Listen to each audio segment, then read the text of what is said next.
Hey there, deep divers. It is Julie B and Scarlet and the goats. The goats are here, and we have Smitty Snippets as a guest panelist tonight. Thanks for being here. Appreciate it. Thanks for having me. So, what's going on with you and your channel lately?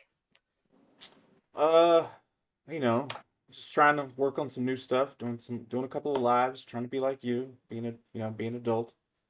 But no, that's about it. Just working on some new stuff. But Yeah. came to see my friend Julie B. See how she's doing. Well, it's great to have you here. It's been too long. And yeah, I see you're doing awesome covering multiple shows at once. I'm still just trying to figure out what shows to cover next and struggling with Oh, that, same but boat. Same boat. I'm trying to do the same thing. it's not easy, like I mean, it's slim pickings out there right now. I know there are Yeah, a lot of shows, but are there a lot of shows worth covering? That's the thing, exactly. Yeah, you know? exactly. And then there's the damn binge model. That's terrible for streamers when they drop shows all at once. We can't really break it down episode by episode as well. People aren't as interested, so that sucks. But anyway, like we're gonna be trying to cover this The Residents, which is a new show on Netflix. But the entire thing dropped on March 20th, and I'd be willing to bet most people watched the whole thing already. But not everyone is a binger, and we're really enjoying the show. So I think what we're probably going to do, this is just a tentative plan right now. We're still trying to figure this out, but I think that we are going to pause the From Rewatch on Wednesday night and do a live on The Residents. Um, that is what I'm thinking right now. We're going to do a rewatch, not a rewatch, well, but a watch party for episodes 1 and 2 in the Discord first.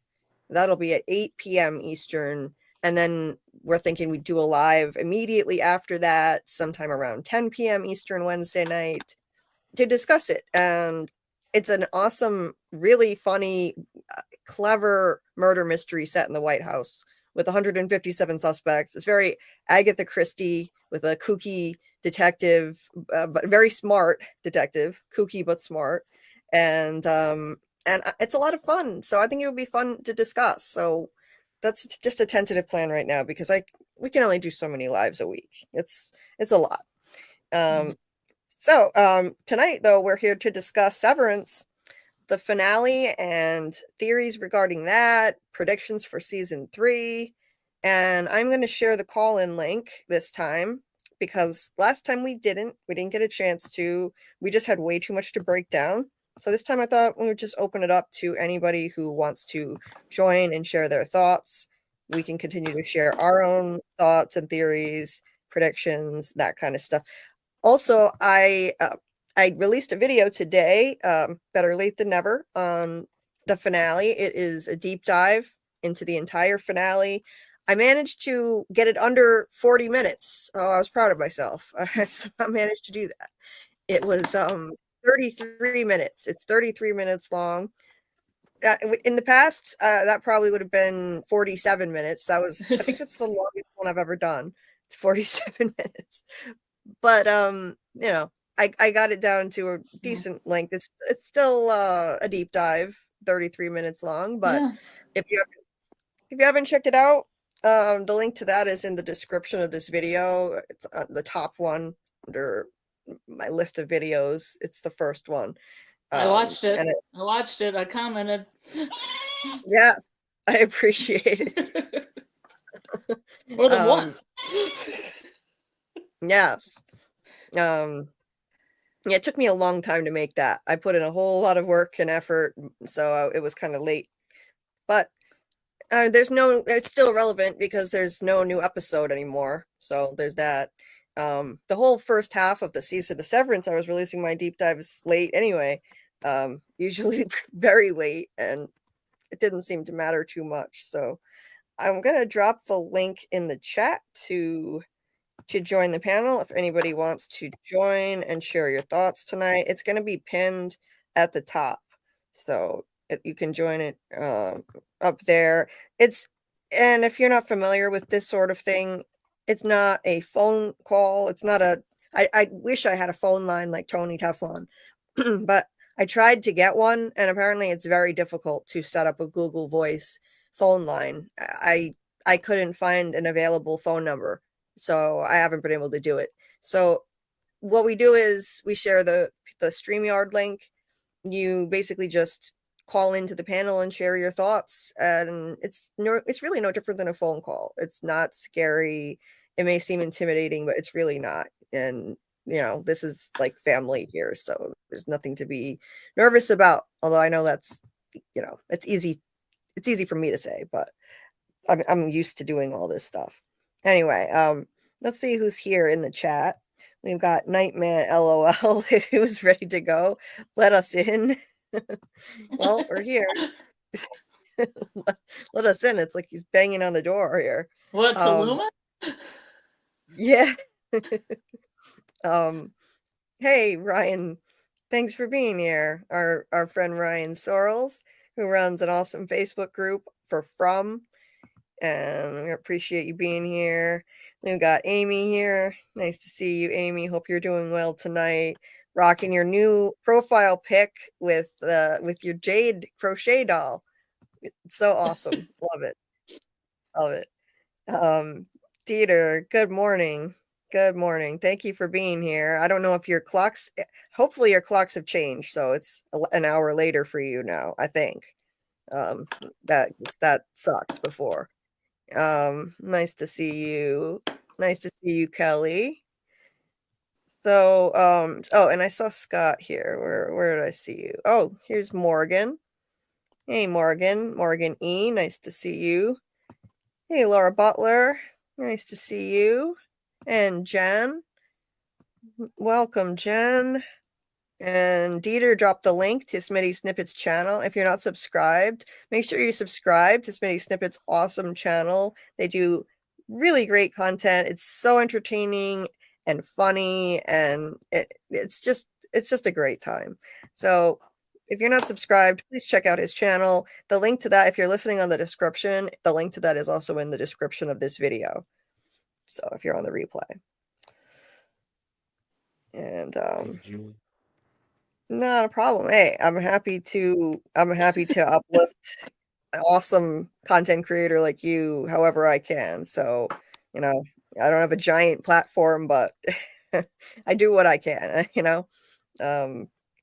I think YouTube creators should support each other, not try to compete like some kind of cutthroat competition, I agree. Hey, Mark.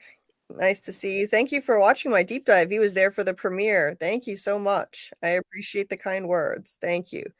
And that's in the description of this video. If you haven't seen it, if anybody hasn't seen it, my deep dive is in there. And yeah, it's 33 minutes long, but it's not a recap. It's just my interpretation of everything that happened, theories and predictions. I made a bunch of predictions for season 3 in it. That's toward the end, the prediction part. Hey, Saggy Star, nice to see you. It's been a while. I hope everyone is having a wonderful night. Thank you so much for your support. Really appreciate it. Thank you. Thank you. Hey, Mel. Nice to see you. There's Mel. And let's see. Did I get everybody? There's Scott. Thank you so much for your support. Appreciate it. Thank you. And Keith. Hey, Keith. Nice to see you too.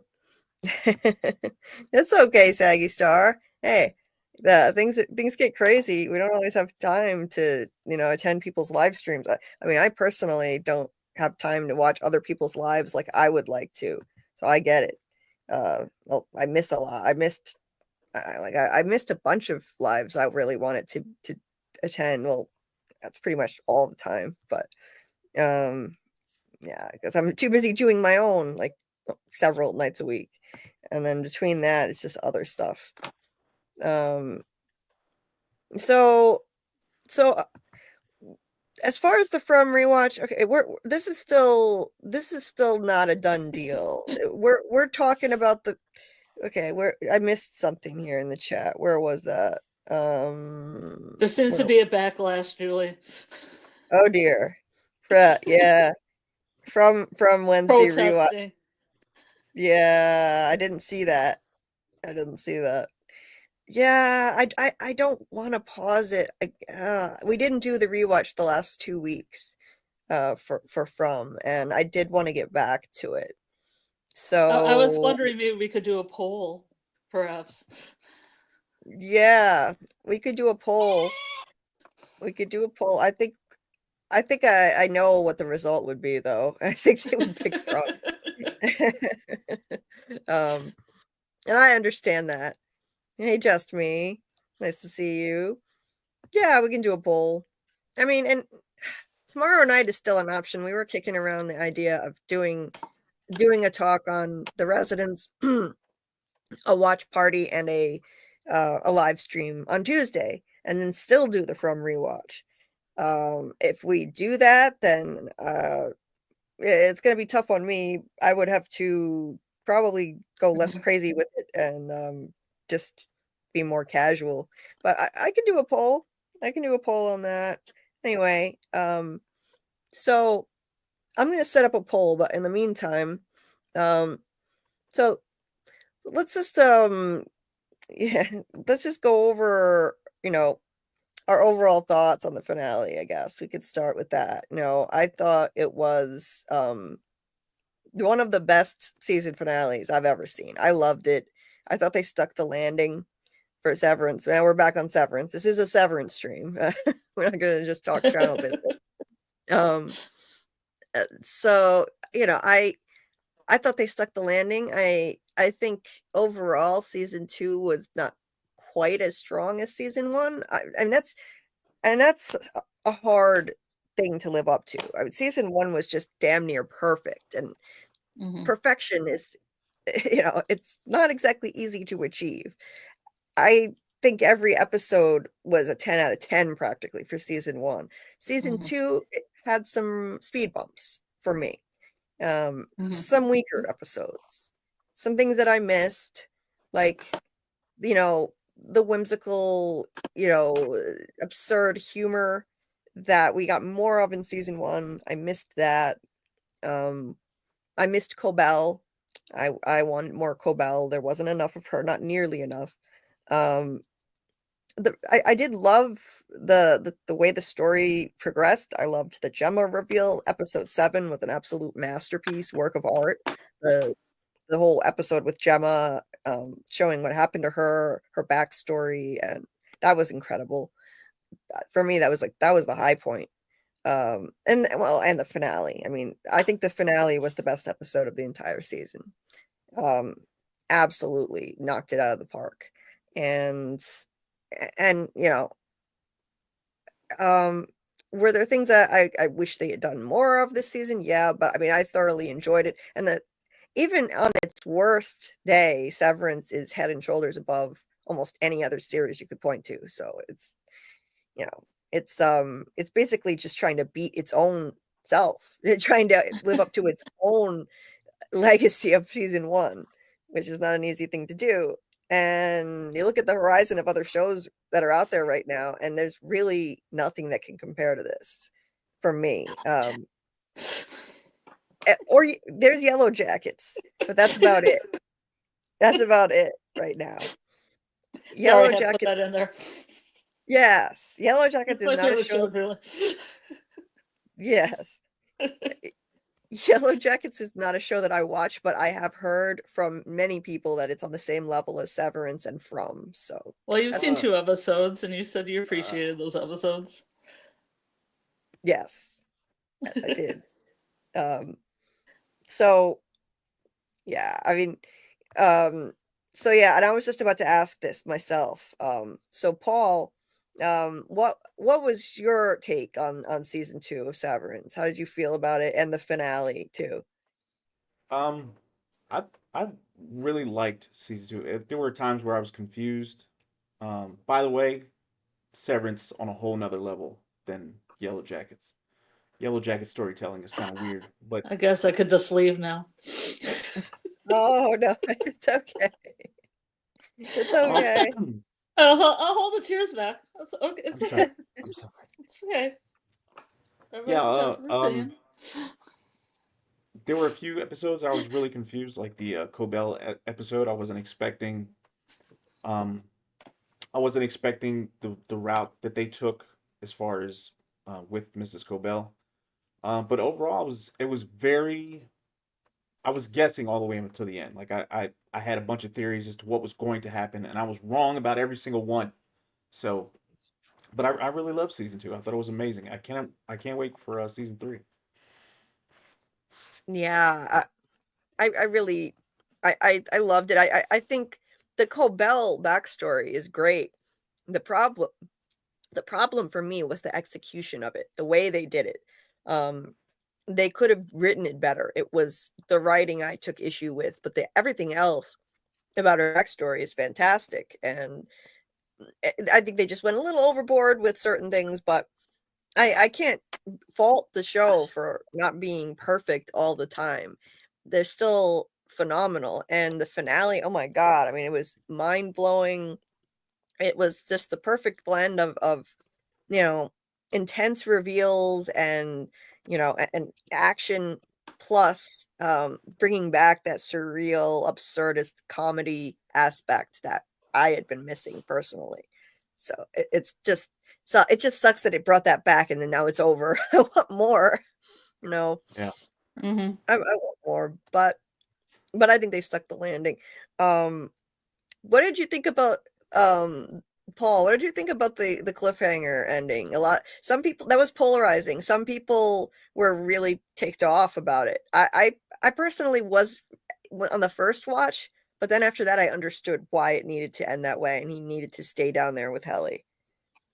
So at first, I thought that this was it, right? I thought that this was the end. I didn't know that there was a season three. So when I saw it originally, I was like, "What the hell is this? Like, you gotta wrap this up." And then Mm-hmm. I found out that there was a season three, and it felt a little bit better. Yeah, I think it was great. As a matter of fact, if I was Mark's any, I probably would have done the same thing. You know that at some point, Mark, uh, Mark S, is it S? Mark S, is gonna get Yes. out. You know he's gonna get out, right? But for the time being, for the time that the any has the light, I guess. Um, why not be with the woman that you love most, right? Can't stay in this building forever, and he knows it, so might as well enjoy it while you can. Right. Exactly. I was pissed at first, like, but then as a viewer, naturally, you want him to get out and be with Gemma. I mean, some people want him with Helly, but I mean, there is no long-term future for that. I just don't see how that can be Yeah, possible. I get why people ship him and Helly, but how can that possibly work? She's Helena Egan on the outside. But so I thought about it, and this is really the only thing that they can do to keep the show going. If Mark and Gemma both got out, well, what kind of a show would we really have? It would be a lot less interesting. He and Gemma would take off, go into hiding somewhere, maybe try to fight Lumen from the outside, but it just wouldn't be the same show. We need him down there, and this was the only way to do it. If you're going to get Gemma out, you have to keep Mark down there somehow. And so it makes logical sense to me to do it this way. Now I think Mark will be the one stuck there and Gemma will be trying to get him out. That's something I'm predicting. I don't think they're going to let him leave after this. And he may not even want to leave. He may just want to stay there and participate in some kind of revolution with the other innies, which seems to be brewing. Scarlet, what do you think about all this? I think about the season in general. Mm-hmm. The Because season in general and question. the cliffhanger. Mm. Okay. Sorry. Go Okay, ahead. for season 2, do you hear me? Mm-hmm. Yep. Can you hear me? Can you hear me? Yeah. Now I do. Didn't for a second there. Can you hear me? Yes. Okay. Oh. There was a little bit of hesitation in my iPad. I wasn't sure what's going on. Okay. So season 2. Season 2 is definitely a different vibe than season 1. We can agree on that, right? Oh yeah. So in having a different vibe, it was taking chances. I had the cinematography that kind of felt very 1970s, almost Kubrick at times, with the crib and the white room and all that, like kind of 2001. I enjoyed all that and the beauty of all that, and then, but I wonder if it, then I have to ask, did it succeed with me? Right. And it didn't necessarily succeed with me, but I understood what they were doing, and it's always good to take a risk and do something different than just do the same thing all the time. But I don't know how much that resonated with me, but a lot of people seem to like that. Right. But in saying that, I could kind of give it the same thing as I did Yellow Jackets. Like, I thought the first season was 100%er, and the second season, even if I give it 50%, it still comes out to 75%. So I could do the same thing with Severance and say the first season's like 100%. The second season, even if I only like half of it, it's 50%, but still make it 75%, if you understand what I mean. Oh yeah. Yeah, I got you. It's still good. Right. Absolutely. Still good to me. So still good. Yeah. I agree. What confused me more was just having all the bottle episodes, because to me, I feel like you only have bottle episodes when you have like 22 episodes in the season and not 10. And to me, like 3 of them kind of felt bottle episode-y. Yeah. Oh, absolutely. Yeah. It was odd that they had. Do you hear me? Yeah. Okay. 3 episodes. What can you? I think there's a delay or something. Yeah, I agree that there were the bottle Let me episodes. try to come back in. Let me go out and come back in. Yeah. Okay. Yeah, there must be some kind of a delay that happens sometimes. StreamYard is weird. Let me highlight some more comments. Yes, I do plan on covering Stranger Things, Keith. Yes, I definitely plan on doing that. I wish they weren't dropping it on the binge model, but I am going to be covering season 5 of Stranger Things, the final season, and probably doing a rewatch before that. Hey, Scarlet. Hi. Okay, that's better. Okay, Yeah. great. Can you hear me in the time that I'm talking without a delay? Yes. Sweet. I hear you. So my overall thing was, it was taking a lot of chances. It's a sophomore, the sophomore season's always kind of touchy. Overall, I liked it. So, I mean, I like a show. I like a show that takes chances, even if it isn't my, flavor, Right. Yeah. I have to think of it as the sum of its parts. I did like the finale better because I felt like it came back to the form that I like, with a little bit of quirkiness.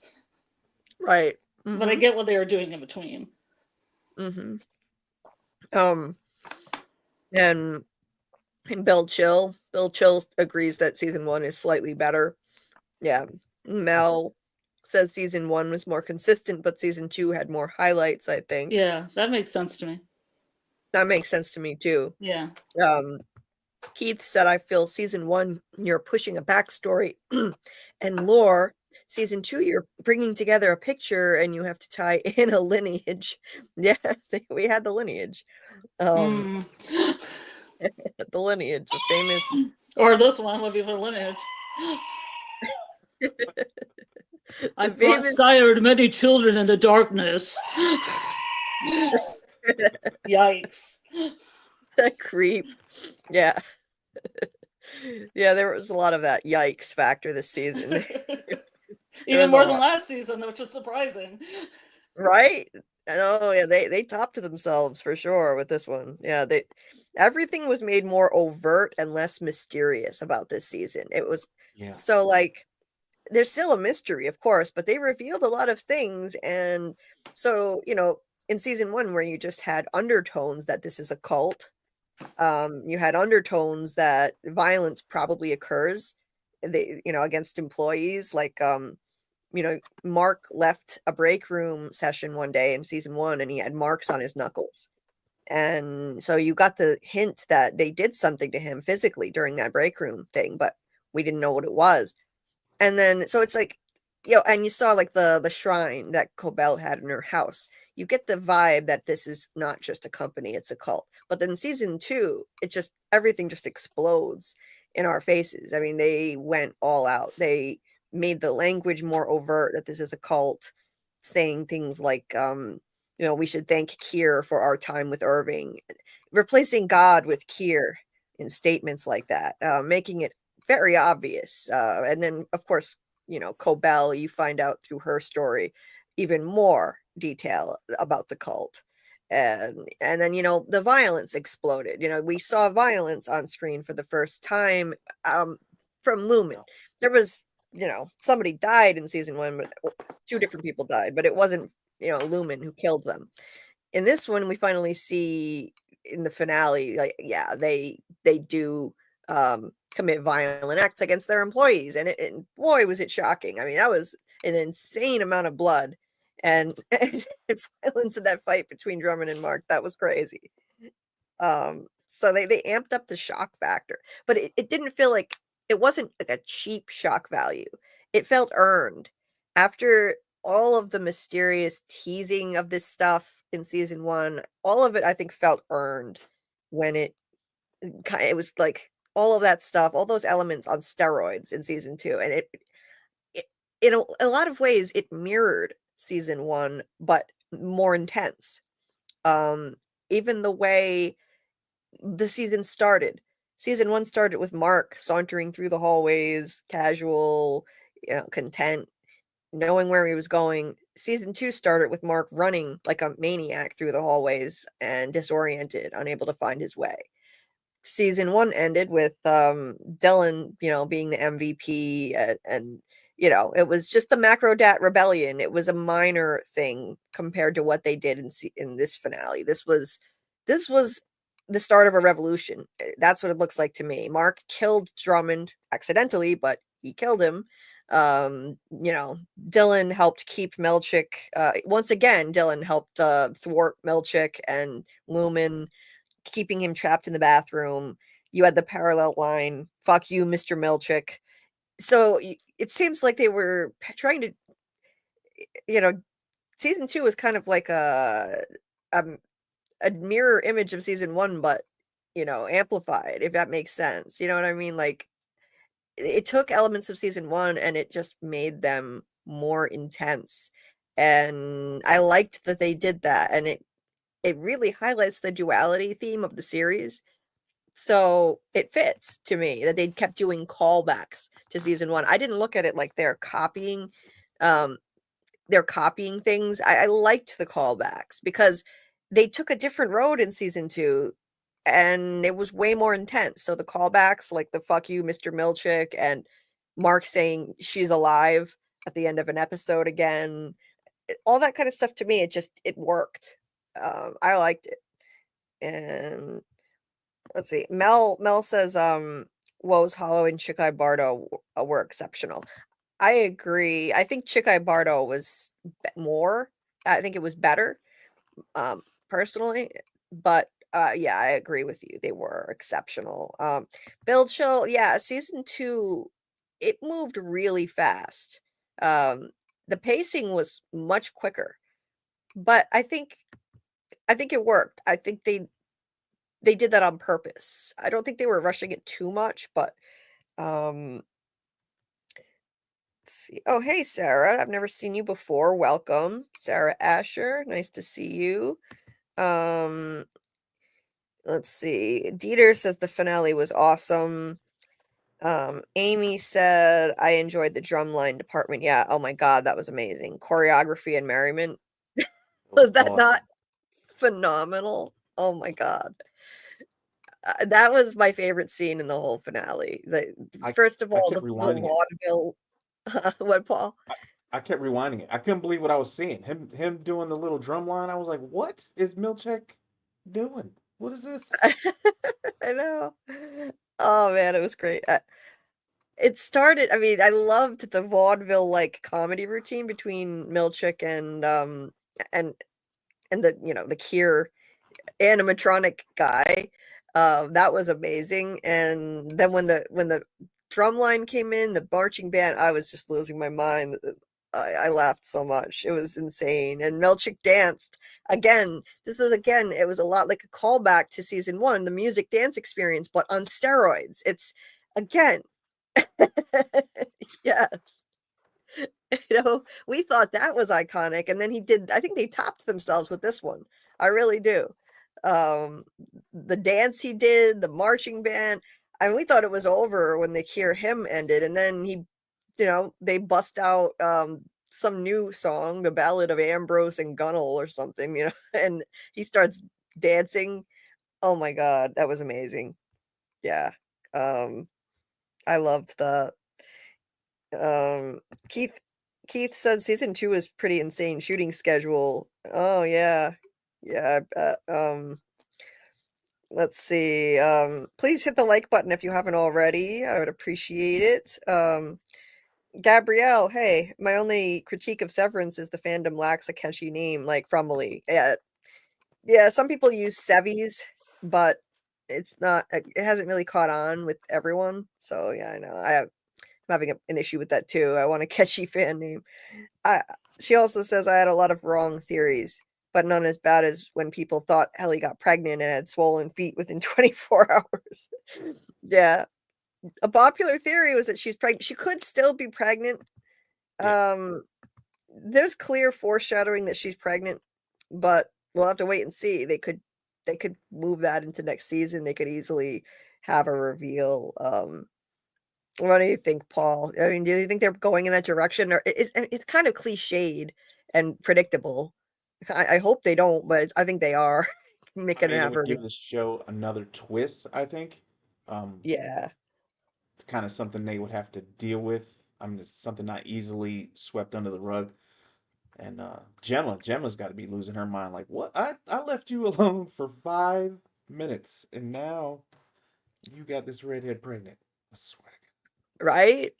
I mean, yeah. I feel like yeah, it was just weird how he was so determined to find Ms. Casey, knowing that that's his outies wife, and then he just didn't care anymore. He was too focused on Helly. Helly was more focused on getting Gemma out than him. God. Yeah, So about that. yeah, the execution with episode 8, yeah, Morgan agrees on that. On paper, it was great. The execution of it could have been better, but yeah, they were originally going to leave a worse cliffhanger where Mark was not gonna make a choice yet. They were gonna leave it at him just there at the door and end it. That would have been a lot worse. So I'm grateful for that too. That would have sucked. I don't like cliffhangers, drive me nuts. I hate open endings. This is still a cliffhanger, but it's at least we know he made a choice. So I'm happy with that. Maybe when people complete all the levels when they win, they get a drumline finale. Yeah, maybe Amy.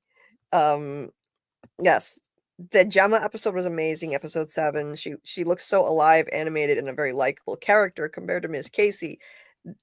Her acting is amazing to make herself seem so robotic that some people actually thought Ms. Casey was a robot, a literal robot. Hey KP, nice to see you, KP. Thank you for liking the stream, Quan. Appreciate it. Yeah, I think the band is definitely severed too. It's a new severed department. So yeah, where are they on the outside? It was cool to find out there's a new department that had been teased for a while. That there may be other departments we don't know about, and now they could have an any army. They have a shit ton of O&D people and CNM people. That's the name of the department. That's they outnumber management by a lot, and I think management underestimates what they're capable of. If Mark and Gemma came out, it would be the Takedown Lumen show. Exactly, Quan, and I wouldn't like that. I would get bored of that. Somebody has to be trapped in there. And now that Gemma's out, yeah, Mark would have no incentive to ever go back to work again. If his outie has his wife back, it's game over. This is going to fundamentally change the show now. And if he were to leave again, where's his incentive to ever go back to Lumen? We wouldn't have a show, or the show would just suck. It would be kind of boring, to be honest. So, they were already writing during season 2. So even though it was announced right before the finale, they knew what it was. Oh, that's good. Yeah. So hopefully it'll go by faster and not 3 years, Gabrielle. I agree. That would suck. I don't want to wait 3 years for this, for the next season. Keith watched the Apple special about editing with Ben Stiller, and the first cut was Mark and his wife running to leave, but before they get to the door, it ends. Oh yeah, I would have been screaming, throwing stuff at the TV. Yes, Amy, I did not like the shorter episodes. Not that they weren't good, but the fact that they were so short, I didn't like that part. Mark has a different take on Mark S staying at Lumen. He wanted to be with Helly, but he also wanted to be with his fellow innies. In his dialogue with his Audi counterpart, he was constantly referring to we, his fellow innies. Mark wasn't being selfish at all. I agree with you. It wasn't just about himself. It wasn't just about Helly. That's a reductive view of things. I think it was also about his own life, too. He was worried about reintegrating with his Audi, like how much of him would still be in there. This is the only life he's ever known. So it's not just about Helly. It's also about his fellow innies, and it's about his own life. Morgan says Audi Mark's gonna bail with Gemma. Severance will no, they've got renewed. They got renewed. Yeah, if he was gonna bail with her, yeah, that would be the end. I think that would be over. I'm so glad it got renewed for season 3. And let me see. Oh, thanks, Doc, for liking the stream. I forget to like streams too if people don't remind me. So no worries. That's why we remind people.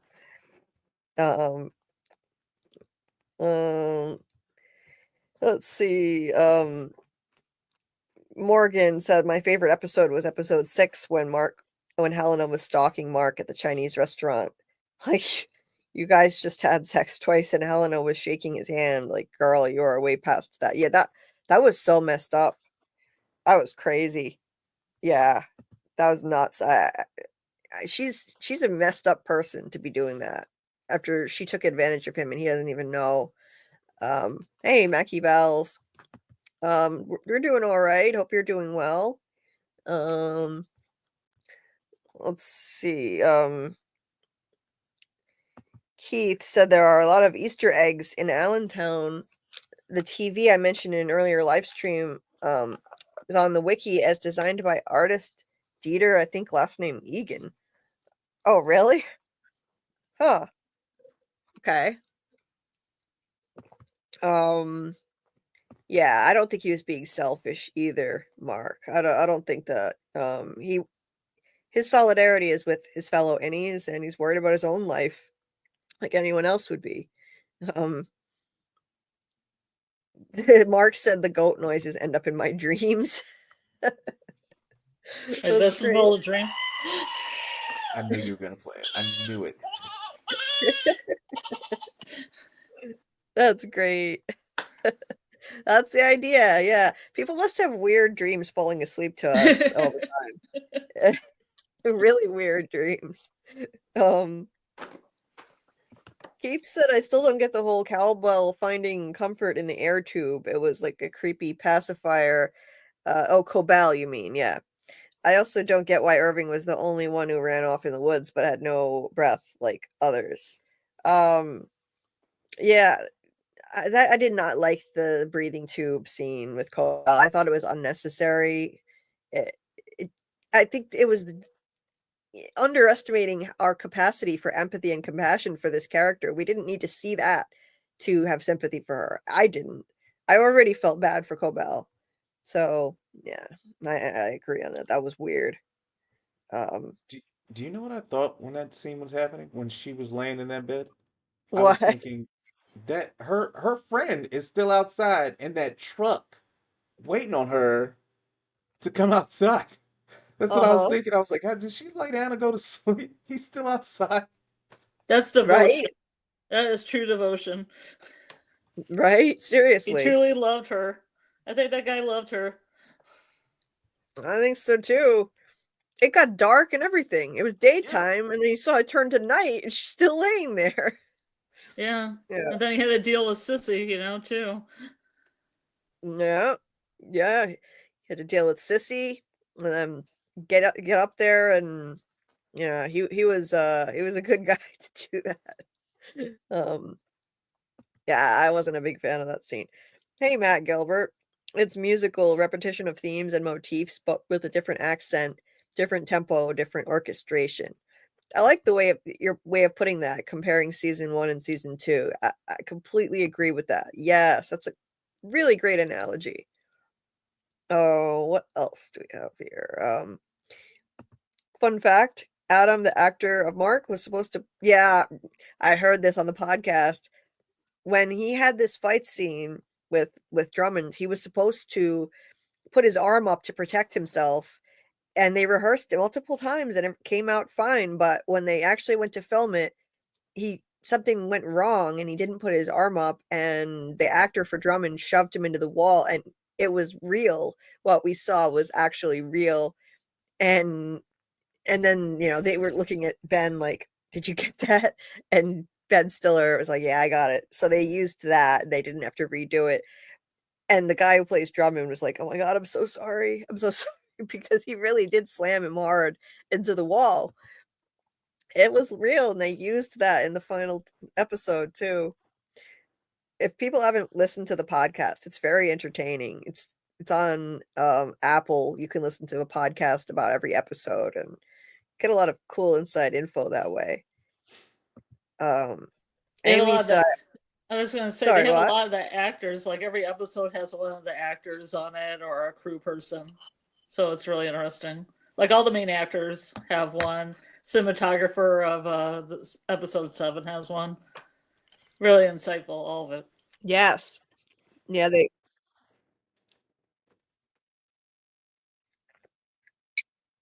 Mm-hmm. Mm. Yeah. And for the finale, they have Adam Scott, along with well, he's on all of them, but they have Zach Cherry and Britt Lauer, I think her name is, who play Dylan and Helly.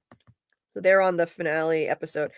Amy says, "I almost think Mr. Drummond was programmed. He was so aggressive, it was almost not human." Yeah, he was growling. He was growling like an animal at Mark. It was super weird. That's why he kind of reminded me of that I threw a tin of candies after food.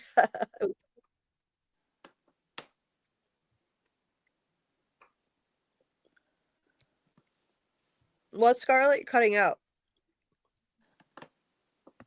Oh, he just reminded me of the bull and like from the Myth of the Minotaur, the way he was making noises, like especially through his nose.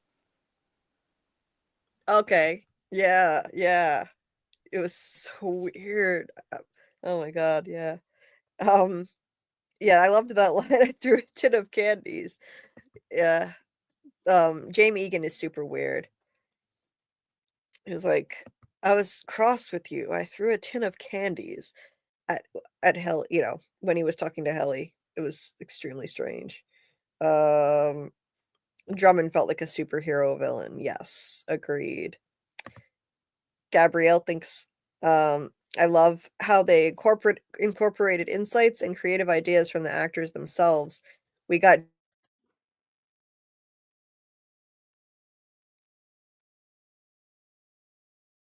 Wi-Fi is not cutting. Oh, no, my Wi-Fi is still good. Okay. I didn't know that about Trammell. That's why they did that. Also, the guy who plays Kier, Mark Geller, he told us on our stream last Monday that when they have that little comedy routine between him and Melchick, that line about how he's 5 inches taller, the statue is 5 inches taller than Kier. Uh-oh. Anyway, I'll tell that story. Mark Keller had a mannequin made of himself, and then when he walked up to the mannequin, he was like, "Oh, this mannequin's 5 inches taller than I am." And then Ben Stiller's like, "We need to write that into the script." So they wrote that into the script as a joke. That was the end of that story. I didn't know that. That's pretty So cool. I have no ability Not YouTube. to go through the chat. I'll just lay. Oh, There Fed she and goes. Mappa would be a good name for a band. Julie's back, I think. Can God you knows. hear This me? is a great night for Wi-Fi. And the light crash. Can you hear me okay now? Yes. Yep. I told the rest of Yeah. your story. Yeah, so I was gonna say that Mark Geller was talking about how he commented on the fact that the Kier wax figure is 5 inches taller than him because he was there on set, and he's the person they modeled Kier after, and he's Kier's voice. But so yeah, that line they wrote that into the script because of him. So I like how they did that too. They incorporate ideas from the actors.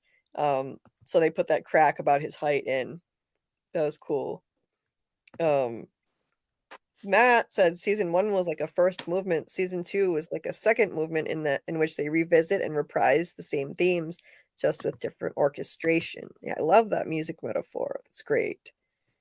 Hey, Nani. Nani says, I'm excited to see which other departments we meet in season 3. Yeah, I'm sure there are more. I bet we're going to get another one. What else here? I wonder, did Gemma think it was Audi Mark that left her? No, Mackie, I think she understands how it works, and she would know that that was any Mark, unfortunately. But I think she, at least she would know that her Mark didn't leave her there. Well, you'd hope that Devin Keith and says, Kofa I would think, be waiting for her to pick her up. would hope so. I assume Devin must be there waiting. Yeah. Mm-hmm. Cobell, probably not because she has to hide from Lumen, but Devin, yeah, definitely. She's got to be out there. They can't rely on any Mark to execute the plan alone. Not after the tantrum he threw. Justified, though. I mean, the way he acted, it was justified. They were not considering the value of any Mark's life at all. Mm-hmm. And oh, Dieter is here. Hi, Dieter. Hi. How are you? Peter. Doing okay. Hoping my internet doesn't kick me off again. It could happen. It could happen at any time. Just fair warning. But I can get right back on at least. So, what are your thoughts, Dieter? Not much. I have a question for Paul of Smitty Snippets. What do you think is going to happen in the next season of Severance? How will they continue the story? I mean, they have a few threads to wrap up. They have to wrap up Mrs. Cobell. Definitely have to wrap up Mark. The little menage a trois with Mark, Kelly, and Gemma. And are they going to bring Irvin back? Because I gotta admit, Irvin was probably, I didn't really care for him much the first season. This season, he killed it for me. Him standing up to Milchek, calling him Seth. I think that was my favorite episode, hands down favorite episode. So Oh yeah. I think they have to close all that out, and then yeah, I don't know what else, I forget what else they have to do, but yeah, if they get I think if they get those, it'll be pretty good. Okay. Yeah, I was wondering where the hell is Irving going now with the tray? Yeah, there was no Irving in the finale at all. Is he Yeah. leaving the show? I hope he's not leaving the show, but it's kind of looking like he is. I don't know. Okay. Okay, thank you. I need to go to work, so I just had one question. Dieter, thanks for calling in. Appreciate it. You're welcome. And everyone, subscribe to Smitty Snippets. Thank you. Yes, Dieter, appreciate that, man. Yes. Bye, Dieter. And Dieter also has been dropping the link to subscribe to Smitty Snippets channel in the chat as well. So make sure you do that. Yeah. Fitted Muppet would be a good name for a band. That's the comment Scarlet noticed. Yeah, Morgan. That would be a good name for a band. Doc Doc said to Scarlet, "That's a good observation. The Minotaur sound." Yeah, I agree. Well, they are in a labyrinth of hallways. They are. It's like a maze, plus a sacrifice of goats, like kids. Could be like the virgins that were in the labyrinth. Yeah. Makes sense. Yeah. I think, yeah, that there could be some inspiration taken from that, for sure. That's cool. Let's see. I'm trying to catch up with the chat here.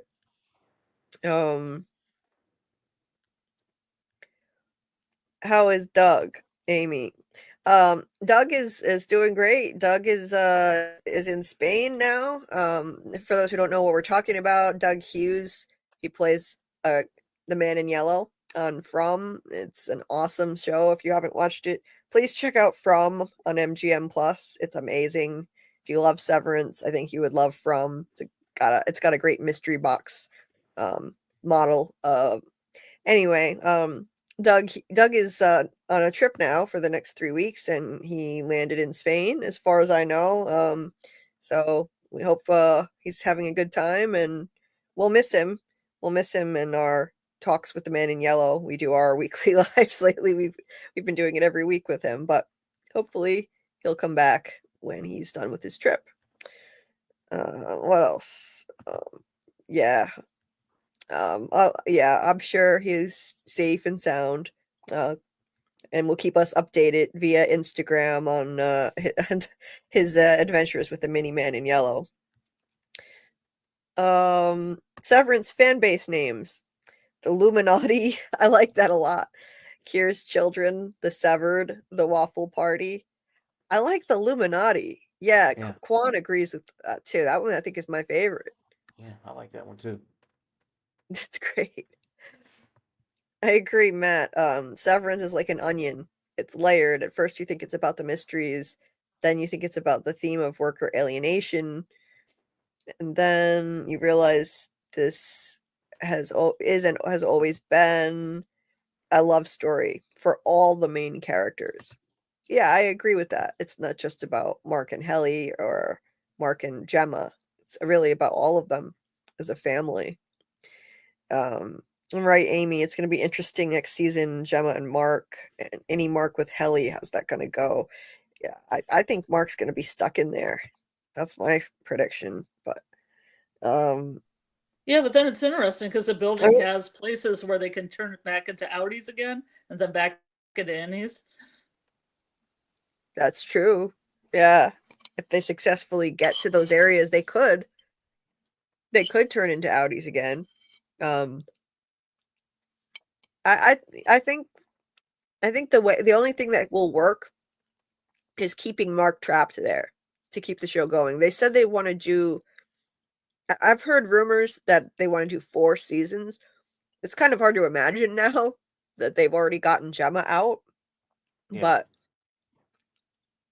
like, I don't know how they do 2 more seasons. I could see them wrapping this up in 1 more. I want more than 3, but the pacing is so quick right now, so I don't know. Hey, Vanessa Wicked. When Gemma was screaming for Mark to leave, it had me thinking she knows something is deadly wrong. I didn't understand why Mark S. couldn't see the fear in her eyes. Oh yeah, she just knows how evil Lumen is and what they did to her. And after he just got her out, he's in serious trouble. So I think that's why she looked like that. And he's naive. He's like a kid. He's like an adolescent at this point. He hasn't existed for that long, and he underestimated how much danger he was in, and or maybe just didn't care. It was either stay there or risk his own existence completely and lose Helly. So yeah, it was kind of an impossible decision. Let's see. Matt said if I call in, all you will hear are sniffles because you're sick. Well, I'm sorry you're sick, Matt. Hope you feel better soon. I don't care if you call in and there are sniffles. I mean, nobody will really care. If you want to call in, feel free to call in. Hey, David and Gio. I like luminaries because I made it up. That's a good one. I like that too. Luminaries.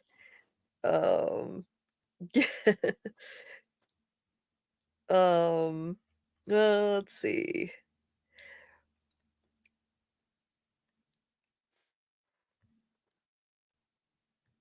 Illuminati. That one's good too.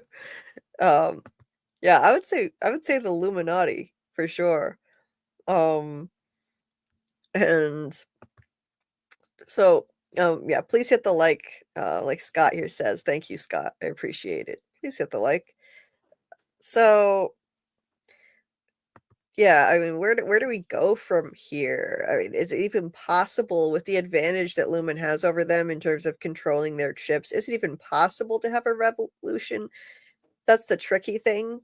They outnumber the Lumen overlords. They outnumber them by a lot. I mean, look how easy it was for them to stage the rebellion in the season 1 finale. It shouldn't have been that easy. There was nobody manning the security room. They get in, they stage that whole overtime contingency thing, wake up on the outside. And yet Lumen didn't even learn from that. You'd think after that they would have learned from it, hired more people instead of this skeleton crew of management and no replacement for Grainer, the security guard who died in season 1. Now we've got, Mark finding the testing floor way too easily. So maybe it is possible for them to stage some kind of revolution because Lumen continues to underestimate them. And it seemed to me that they were like Helly's speech was having an effect on the band members when she was telling them, if Milchick gets out of that bathroom, we'll all be dead. You've lost people too. I know this is possible. Please help us. And it really looked like they won over that band at near the end when it showed Dylan, looking for the picture now. It showed Dylan standing there with all of the band members behind him as he said, "Fuck you, Milchick." I think that's all the proof we really need that I think they've already been won over to the side of the MDR department, and that's a shit ton of people. So yeah, I've got the picture here. It definitely looks like Hallie's speech worked. Like, I know you've lost people too. Please help us. They want to just turn us off like fucking machines. And yeah, they're all standing here in solidarity. That looks to me like they could have an army at this point. They could have any army. And they already act like a military unit. When Milchick told them to stop playing the music, the leader of the band yelled, "Fall back to CNM," like a military command. And now I don't know. I mean, it looks to me like they were in solidarity as one unit. Helly convinced them, and they were standing there with Dylan, all staring down Milchick. And yeah, I mean, just look at their faces. I think this is the start of a revolution. And Milchick is just kind of stunned. They continue to underestimate these people.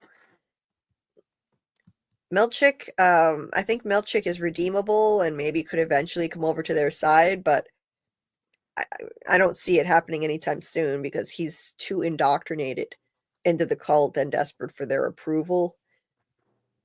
Like, he's starting to push back a little bit, but not enough. And if he did cross over to the side of the innies, I think it would be a little too easy. I guess then the show would have to bring in someone else as an overlord, a new character, because Cobell is certainly not coming back. Paul, what do you think of this scene? I think he should have called. I think Dylan should have called him Seth. That would have helped the scene a little bit for me. I mean, it'd have been a little bit more personal. I'm actually disappointed in Milchek. I thought, with his dealings with the painting and the secretary, Natalie Nicole, I can't remember her name, but I thought he had a moment with her where he was connecting, and they both wanted to say how they really felt. And I thought at some point this season, Milchek was going to kind of help the innies, right? He realized he was being forced into this, and he didn't want to do it anymore. Especially when he told Mr. Drummond to devour feculence. That was Right? pretty awesome. But yeah, I just expected more out of him, and I thought he was going to turn being held in that room, and he just never did. Now I'm with you. I suspect that they're going to have him flip in season 3, but I don't think Milchek's redeemable. Like this wasn't a regular job, and you knew about Gemma, and you took her purposefully. Like it wasn't like he was blind to any of this. He knew what was going on. So I don't know. I don't think he's redeemable at all. I think he's a terrible person, just like the rest of this company. Yeah, it's disappointing, and I think one of the best lines of the whole series was the devour feculence line. I absolutely loved that. It was amazing. It seemed like he's finally waking up. I suspect that he was indoctrinated from childhood, like Cobell was, into this cult, and it's really difficult to deprogram from a cult. But you could tell that he was having this cognitive dissonance when he got those really offensive racist Yeah. cure paintings. Like you could see on his face how uncomfortable he was with that. And he and Natalie had those moments where they would look at each other and communicate with their eyes, but they were too afraid to say anything out loud. Yeah. You could tell. And he was looking to her to kind of validate his feelings. Like, it's like he's a true believer in the cult, but he's having cognitive dissonance because he's feeling like offended, and rightfully so, by these paintings. So he doesn't know what to do with those feelings, and he's looking to her to see how she feels, because she's also a person of color. And she just, all she did was kind of communicate through her eyes. It was like, yes, I know, I agree with you. I don't, this is awful, but she's too afraid to say anything. Both of them. And then, yeah, when he said devour feculence to Drummond, I was cheering because I was so tired of seeing him get shit on throughout the whole season by this company that he's so desperate for the approval of. I look at him as a victim in some ways, because I think he's probably been indoctrinated from childhood, like Ms. Wong and Cobell, and maybe we'll get a backstory on that. I hope so in season 3. I feel sympathy for him, and then he goes and, you know, he can't seem to extricate himself from the cult. He can't seem to break free. Like, when the red lights came on, I noticed something. Let me see if I can find the picture, because I have like 1,600 pictures in here. But when the red lights came on, it seemed like he knew exactly what that meant. That was the building going on lockdown, and that must have meant that that Mark found Gemma. He knew. You could see it on his face. You could see it on Helly's face, actually, too, when the red lights came on, and he looked like he really reflected for a moment on what he was going to do. And for the whole episode, when he was stuck in the bathroom, he had been trying unsuccessfully to get out, and it's like, okay, the red lights came on. He knew some shit's going down, and this is supposed to be the greatest day in the history of the company. And now, once again, he's going to be blamed. Here it is. You could see it. This actor does an amazing job with just his facial expressions. This was when we first saw him after the emergency lockdown lights came on.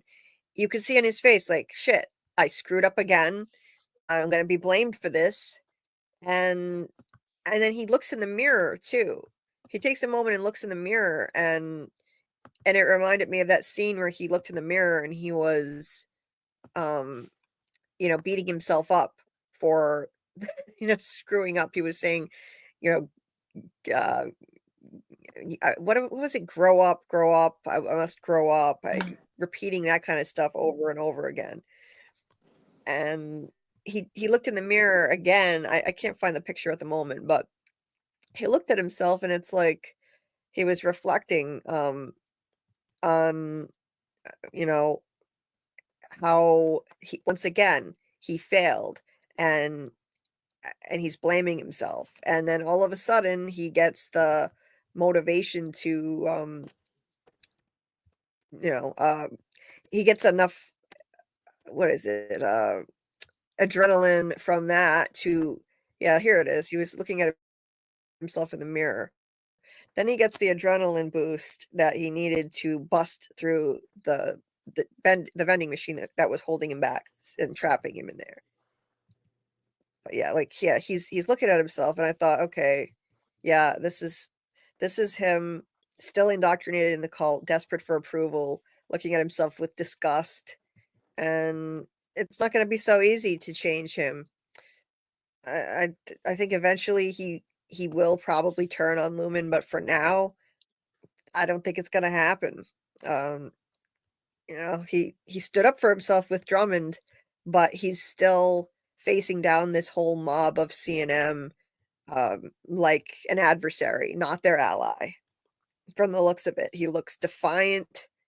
He's like, it kind of like reminds me of like a crouching tiger about to pounce because of the way he's literally crouching on the vending machine when he gets out. So I think it. Sorry. Oh. Yeah, right here. Sorry, this is it. What were you gonna say? Morgan says, Morgan asks, will Milchek get fired? I believe that he will be blamed for the death of Drummond and for letting everything get out of hand. So I think that might be the trigger for him to change sides. Yeah. Yeah, he may, if he gets fired, yeah, he could change sides and join their cause. They would have to bring in a new character, I think, to take over as manager, of course. Cobell's never coming back, but that's one of the things I didn't like about this season. I wanted Cobell on the separate floor with all of them, but that's never going to happen again. Unless Cobell double crosses them. That's still possible. They can't be sure they can trust Cobell, so she could turn on Devin and who knows what could happen. Cobell could wind up using the situation to her advantage and turning on them in season 3. Maybe she could come back and they could fire Milchek. Anything's possible. But yeah, but Milchek is trapped in by Lumen, not seeing for who he is. Right, Mark, I agree. Hey, Love Crochet by Alexis. Nice to see you. She makes awesome From dolls. And actually, Mark Geller, who plays Kier, asked her if she could make him a Kier doll after we told him about her shop when he was on with us last week. So I think she's going to be doing that when she's able to. That'd be cool. Wouldn't that be awesome? I think people would want to buy those. Like, I totally would. Because it reminds me of that doll that's actually in the episode. One of the episodes had the Kier doll. Yeah. Did you know that there were apparently 2 of them? There was the one that you noticed, Scarlet, in the scene with Dylan. There was a Kier plushie, but I never noticed that Cobell in season 1 also had a Kier doll. I didn't catch that. Huh. So there were 2. Yeah. That's one detail I missed. I'll have to go back and look for it. Matt says, I'm sorry, but fans see what they want to see with Milchek and Natalie. I don't know. I think that her eyes spoke volumes about what she was feeling. I really do. I think they're just too indoctrinated, but we agree to disagree, Matt. they're both. I think they both probably grew up in the cult. We just don't have their backstory. Yeah, Keith. Milchick went from errand boy to manager and had to live up to that. And look at the way he's crouching there. He's crouching like, like a tiger ready to pounce. I think he's going to remain an adversary against the innies. Matt says Milchick is the banality of evil. He's just a banal middle manager, but the system he participates in and seeks to uphold and benefit from is evil. Yes, indeed. So I have empathy for him. But obviously, yeah, he's perpetuating and serving an evil system. Yeah, that was like self-flagellation when he was saying that to himself in the mirror over and over again. You must eradicate from your essence childish folly. You must grow up. And probably repeating that over and over. We just didn't see it all. Those paintings were an indictment of Milchick. He saw his complicity in an evil system reflected back at him, and he hid them in shame. Good point. He hid them in shame, and also I think he was offended, and rightfully so, by the racism of those paintings. It was horrible. But yeah, yeah, with clean slate, realistically, they can do anything. Yeah, guys, remember in the end of season 1 in the security room, there were multiple functions of those chips that we have not seen yet, and one of them was clean slate. Clean slate sounds to me like they can wipe people's memories. If they can do that, I mean, how can these people possibly fight them? Or freeze So frame. Freeze frame too. Or freeze frame. That's another one. What the hell is freeze frame? If they don't like them running, just hit freeze frame. They'll stop. Right. When you think of what could happen with that, I mean, it seems like they have no chance. They don't need more than a skeleton crew. But at the same time, I mean, wow. Look how easy it was for Mark to. I mean, it wasn't that. I'm not saying it was easy, but it should have been more difficult for Mark to find Gemma and get her out. They should have had more security there. Yeah, and why did it take Dr. Maurer so damn long to get off his ass and run out there and do something? Instead, he's just talking over the speaker to Gemma, saying, "Don't talk to that man. He's there to hurt you." He should have been running like he ran after Mark got her out of the room. He should have been running down there and getting Mark out of there. That made zero sense.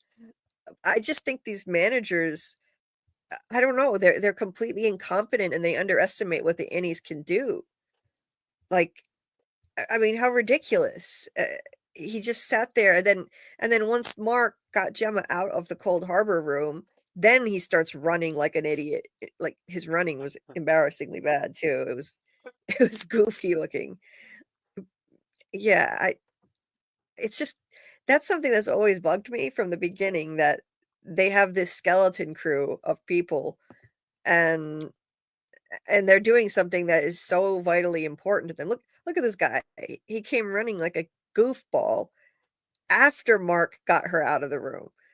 Before that, he's talking via speaker.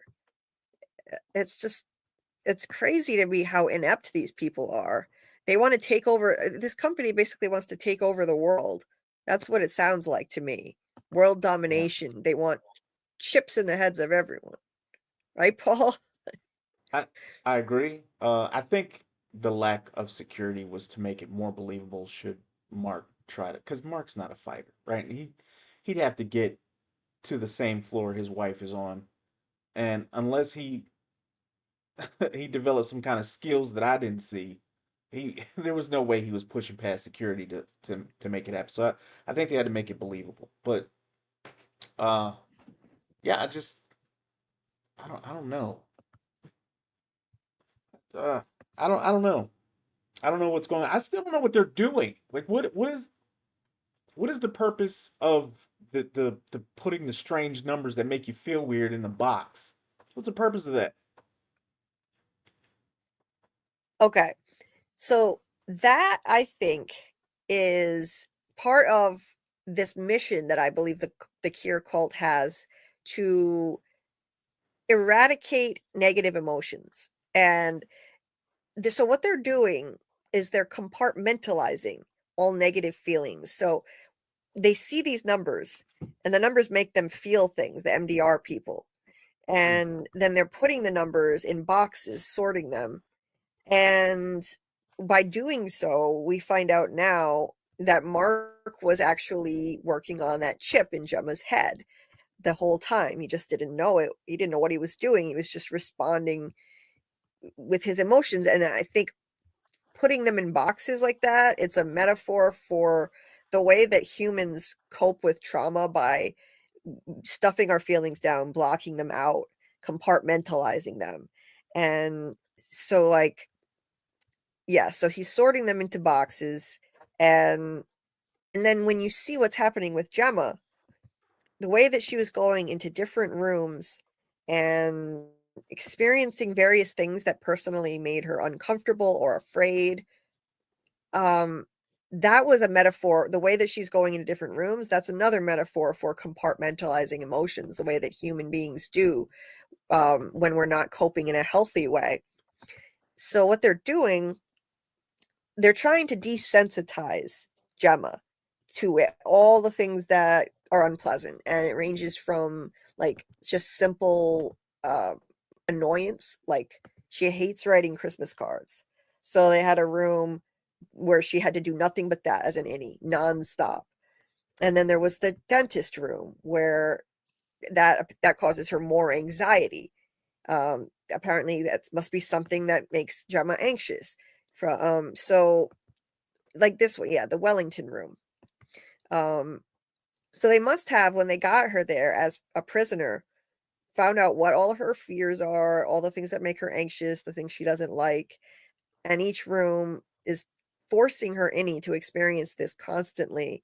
And then when you do that nonstop, eventually you get desensitized.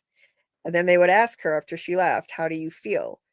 Hoping that she would eventually not feel anything. And, you know, and then there was the plane crash room. I mean, that's just downright terrifying. So I think they were ramping up, making things more and more unpleasant. And they saved Cold Harbor for last because it's the ultimate trauma for her, her deepest trauma that she had to confront. So that made it, baby. Yeah. that made it the ultimate test to see if the severance barrier would hold, and if she would remember when she saw that empty crib. And she didn't remember. They said she remembers nothing. It's beautiful. Like that's what Dr. Maurer was saying, you know, as she's taking this crib apart. So I think the ultimate goal is to create this chip that's capable of desensitizing people. But the problem is, I think it's also going to flatten their emotions in general, even positive ones. Like, because if you think about it, even positive emotions can lead to pain. Love can lead to pain. So this chip would ultimately, I think, flatten emotions. So you kind of like a drone, like and it's not to help them. If you look at any cult, there's no altruistic goal. If you look at cult leaders, it's always about control. They may seem like they want to help people by, you know, burying their negative emotions and desensitizing them, but I think that ultimately they want to brainwash people. It's just a more sophisticated form of brainwashing using this chip. This way they can be children of Kier and they don't have to go the old-fashioned route of brainwashing like they've been doing all this time. So that's my long-winded thing on what I think they're doing. I don't know, like, the thing of it is, what were they going to do with the chip after? Apparently they were going to kill Gemma. And that made no sense to me at first, because like my theory was, okay, they're going to take take Gemma and present her to the world as a prototype. Like, look, we successfully did this with this woman. She no longer feels any of these horrible negative emotions, and you can avoid that too. Just get our chip. But then I thought about it, and it actually makes more sense that they would kill her, take the chip, and implant it in a new person, a new volunteer, because they faked her death. They can't present her to the world because they faked her death. And how would they explain that? They've been holding her prisoner for years. So yeah, they couldn't do that, right? Plus Mark's family. They'd be like, oh, there she is. So yeah, Right? they probably couldn't do that. I appreciate you having me on. I didn't mean to cut you off, but I have to go because I have to work tomorrow. So No, you're not cutting me off at all. I'm always great to have you, Paul. I appreciate you coming on and no, and thank you staying for this having me, long. man. Seriously. Well, So, anytime. You're welcome. You're welcome anytime. And when is your next live, Paul? tomorrow at 8 o'clock, we'll be discussing a Nice. What, lot of silly stuff. So, if you like silly, come on, hang out. any particular Unless series you're going to be discussing?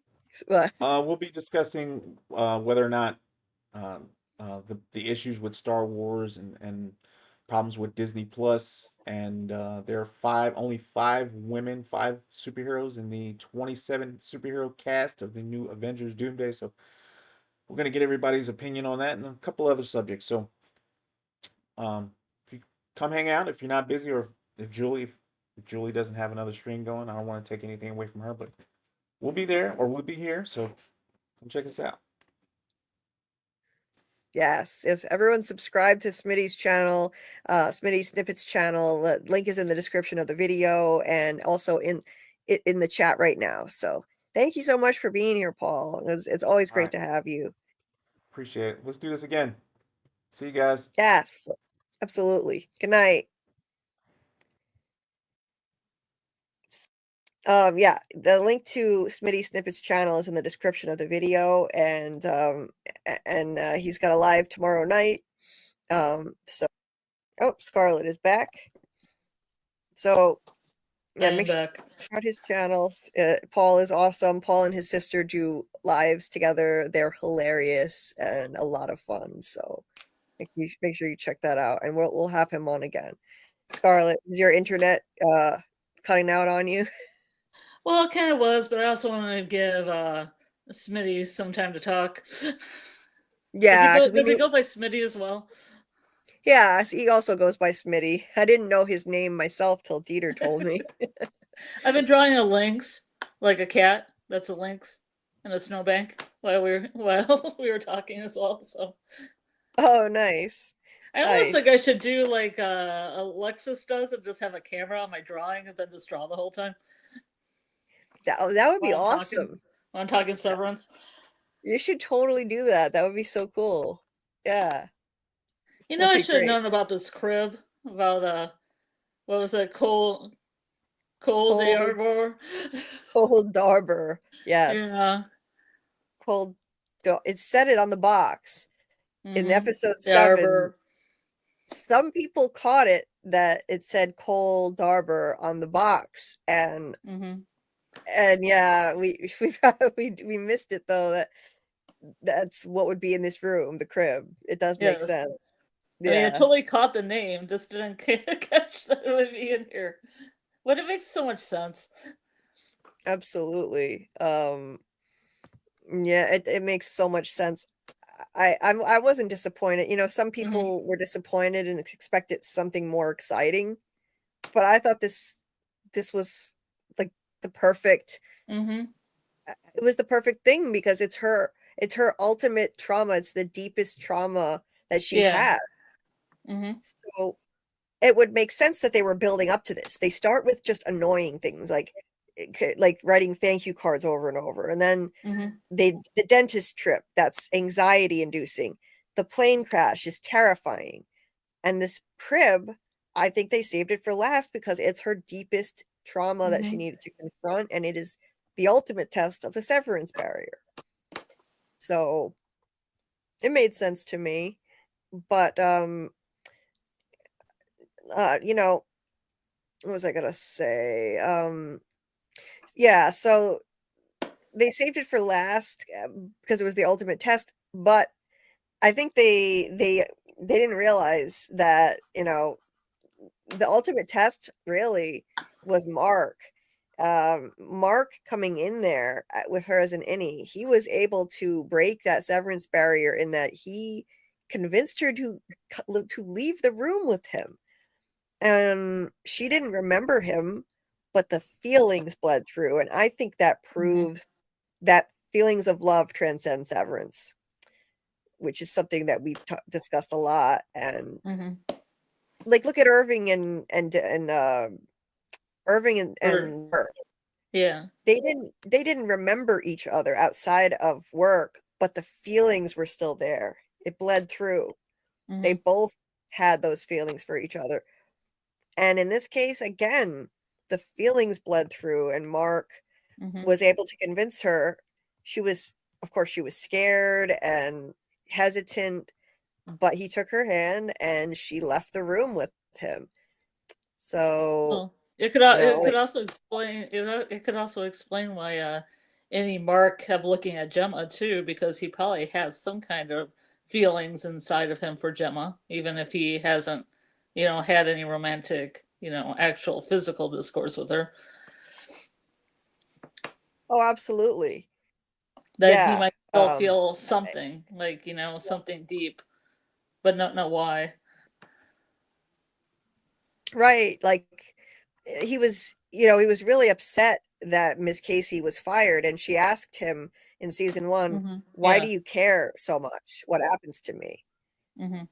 And he didn't even really know, but he cares about fellow innies. But I do think that he was especially concerned for her because his feelings carried over. And yeah, I mean, yeah, so I think that the feelings of love can transcend severance. He got her to come with him when initially she was really hesitant. I mean, she's holding up a piece of the crib as like a weapon, and he disarmed her quickly. So yeah, the feelings transcend, and that's what I think Lumen did not anticipate, and they should have. They should have. And my God, I did not need to see James' tonsils though. Jamie Egan, he's like yelling. I kind of feel bad for Miss Casey though, out of all this. Oh, I know, right? Ms. Casey. She kind of gets the shaft. Ms. Casey, yeah, like, remember, only Dr. Maurer really cared about all of her innies. Dr. Maurer, the creep. This is what I really didn't need to see. Jesus Christ. Oh my God. But when Mark and Gemma were running for the elevator, Dr. Maurer, he screamed, "You'll kill them all," referring to all of her innies. Said, "Stop, you'll kill them all." I think he was infatuated with her, all 26 of her innies, and probably loved each of them equally. Appreciated them each equally. Yeah. He's the only one who really cared. He's a fucking creep. He's the only one who cares. He probably took advantage of her. That's horrifying to think about, but he could have, and she wouldn't have any memory of it. That's the horrible thing.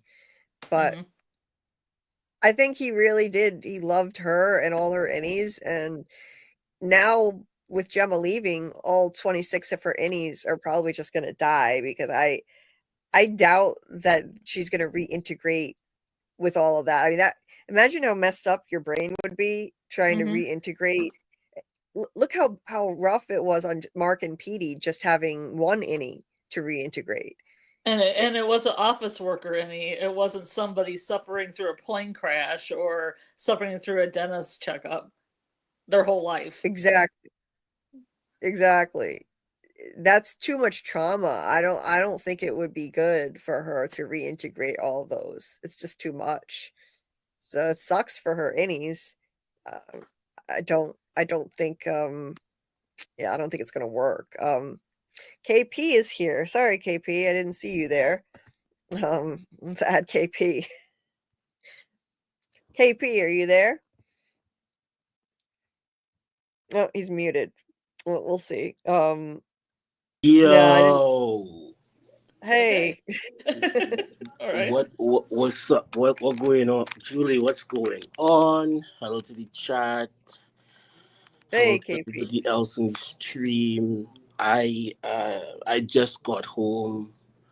Today was Eid, so I went to the mosque a little bit, and I've been listening to you guys chat nonsense about Severance for a while, and I just said, hey, let me jump on the stream and say hi to the folks, to the good people at home. Well, always nice to hear from you. Have you watched Severance? Did you end up Yes. watching it? Listen, if you and Tony are both any series that you and Tony are both doing, I have to watch it. Even if I don't like it, I have to watch it because this is book club, and I can't come to book club if I didn't read the book. So yes, I actually caught up on it like last week. Nice. Yeah, last week I did like a well, I was gonna say a 24-hour rewatch, but it wasn't 24 hours. It was like 12 hours one day and like 12 hours the next day. Cause sometimes I get bored, and so yeah, I'm up on it. I love this. I like this show for a lot of different reasons. There's a piece of dystopia inside of it that is very visceral to me. I don't know why, but also the idea that your consciousness is not inherently based on your corporeal status is very, very interesting to me. I mean, to say like you could have more than one entities occupy the same physical body without knowing one another perfectly, because they're sharing a brain, they're sharing a body, but they're completely different people, and it's very possible that one doesn't know about the other. And so like Gemma having 24 of them inside of her was like, pause, that sounded bad. 24 of them inside of her, that sounded bad. But yeah, so I like these shows. Let me not hinder your discussion. I'll chime in if I hear something interesting, if I have something to say. Okay. All right, cool, KP. I'm glad you finally watched the whole show and checked it out, because I think it's really one of the best shows on TV. It's From is my number one, of course, but for me, this is number two. This is number two. Well, yeah. These are not, neither From nor this is my number one, is in my top 5 TV shows. Oh, really? Yeah, of course. Yeah, like I'm pretty sure. And me and Tony had this discussion. Can I ask you what your 5 favorite shows are, KP? I can give you my 5 for sure. So we have to start off with Sopranos. We're going to Rome. We're going to Game of Thrones / House of the Dragon. I'm lumping that in as one, so that because everything Game of Thrones is my number one, pretty much. So like these 5 are not in order. This is just the 5 of them. So you have Sopranos, Game of Thrones, and House of Dragon stuff as one. Then we have The Wire, and then we have Oz. Those are the five that I would say are my top five. But like, there's a very weird thing about my top five. They are emotionally draining, and they do not Right. lend themselves to rewatching. So, like, I would find it really hard to rewatch the entire, because I lived 3 cycles. So I would find it really hard to watch through all of the Sopranos, all of the seasons of Sopranos in like one sitting. Like after the first season is done, I would be emotionally so shaken that it's not physically possible to me to watch it more than once or twice a year. You know, same thing with I Game of get you. Thrones. So, like a show like this, I can watch a million times over a year. A show like From, I could watch a lot because it doesn't take, like the shows that I just threw out there. It takes, those are shows that take something away from you when you're watching it. Like, because in order to really enjoy it and to get into it, you have to give it something. Like, you have to sacrifice a little bit of yourself to the show to be able to really enjoy it properly. But it takes so much out of you that, like, my top five are shows that I cannot just randomly watch on even like my movies. Like, there's shows I cannot just randomly watch on a Saturday evening. Like, I have to prepare for it. I have to, and if I were to add one more, but this would be movie star. I was gonna say Dune, but like, but definitely this is one of the best shows that are out right now. Yeah. It's probably better than House of the Dragon. It's probably better than House of the Dragon, even though I love House of the Dragon. I think this I might rate this higher than House of the Dragon, just as like as a one-on-one separate property. But yeah, those are my top five. What are your top five? Well, in terms of current shows that are still running now, then I would say From, Severance, Fallout, what else? Silo is sort of maybe my fifth. I don't know if it would be number 4 because Silo is kind of losing me right now. I haven't even finished season 2 yet. What would be number 4? I guess The Handmaid's Tale. The Handmaid's Tale. Ooh, Great. ouch! That is a show like that's the. I love that show, but it's another emotionally draining show. Would you Is. do you agree to that? Oh yeah. The Handmaid's Tale is emotionally draining. It's Yeah. harrowing to watch. Imagine if somebody said, okay, you have to watch this full once a month. You have to sit down and watch all 4 seasons of Handmaid's Tale over a weekend. Like that would totally destroy my brain, because I would imagine that I wouldn't, because I feel like when I watch a good TV show, I can, if somebody gets hit in the TV show, I can feel it. You know what I mean? If somebody pulls a sword out, I can feel the heaviness of the sword in my hand, even though I'm not there obviously, and this thing never actually happened because it's totally imagination. Like, these are shows that, so there's a lot of essay and a lot of just horrible things happening to the weakest people in Handmaid's Tale. But then there's another part of it where the oppressed becomes the oppressor. And if you read the book for Handmaid's Tale, but like it goes even further, right? So eventually the star character, whose name I can't remember right now, she's a Scientologist. What's the name? Oh my god. What's the name of the star of that show? The lady, whatever, Hannah's mother. Anyways. Yeah, June.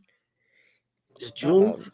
So I'm wondering, like, there's so much. Eventually, she becomes a proponent of war, and Yeah. she promotes the idea of destroying what's it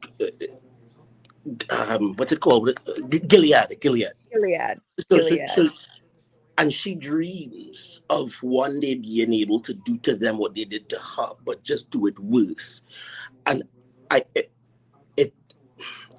it reframes and kind of reiterates the theme of the TV show, because the theme of the TV show is like, yo, don't take advantage of weak people just because you're strong. Right. But and also, please, just because you were weak at one point in time and you were taken advantage of at one point in time doesn't mean that you can now turn around and take advantage of other people. Yeah. And those are two things that you might think obvious, but people tend to, if they were oppressed, and they get out of their oppression, especially if they get out of it through their own and through their own genius and their own capability, they tend to push until they reach all the way to the other side, where they become the oppressor and they feel nothing for the person that they're oppressed because they did things to us, so we're doing it back to them. I think that's a world that cannot maintain itself for very long. Yeah, June becomes, some of these people, like when they rise up, they like it changes them. It changes them and makes them capable of extreme violence because they want revenge for being exploited and abused in such a horrific way. I mean, there's one character in The Handmaid's Tale who I believe she pushes this lady down the stairs, the Aunt Lydia, who is, yes, the Lydia's that particular Lydia especially is very, very because, and this is some very weird philosophical nonsense, but there's the concept of slave master relationships, and Nietzsche and a couple other people, but Nietzsche kind of focused on it, explained that in a slave master relationship, the person that understands the relationship fully is the slave. The master does not generally understand the world fully, that the contract that they're in fully. Why? Because if I'm the master and I do something wrong, there are absolutely no repercussions. If you're the slave and you do something wrong, I'll beat you, I'll hurt you. So you have to, it's your self-preservation makes it so that you have to understand this relationship. You have to understand when my left eye twitches twice, or that means I'm in a bad mood. When I have sweat on my brow, that means I'm hungry. Whatever. Like, the slave understands the master so deeply that if those roles were to be reversed, the slave in the master's position would do worse than the master. Like, and that's kind of like a universal idea. But all right, but we were going to top 5, so I cannot stop you on your number 4. So continue. Yeah. Well, actually, I thought of one that I forgot to mention. I would say, actually, I would take Silo out of my top 5 completely. Silo is a pretty good show, but now that it's not a top 5 show. It's not a top 5. No. Yeah, it's fine. It's fine TV, but I don't think it's top 5. Yeah. So I'm just looking at like current shows for the top 5 I'm talking about. So it would be From, Severance, let's see, what was the other one? Fallout, and The Handmaid's Tale would be number 5. I think number 4 would be a new show called The Residence, which is a murder mystery that takes place in the White House. It's awesome. I'm really enjoying it. I watched the first 2 episodes. So if I'm just looking at current shows, that would be my number 4. Now, if I were talking all-time favorites, well, geez, I don't even know how I would pick just 5. That would take me forever to try and pick. Give us give us your top your top two, your top three, like whichever one pops out to you as you're speaking.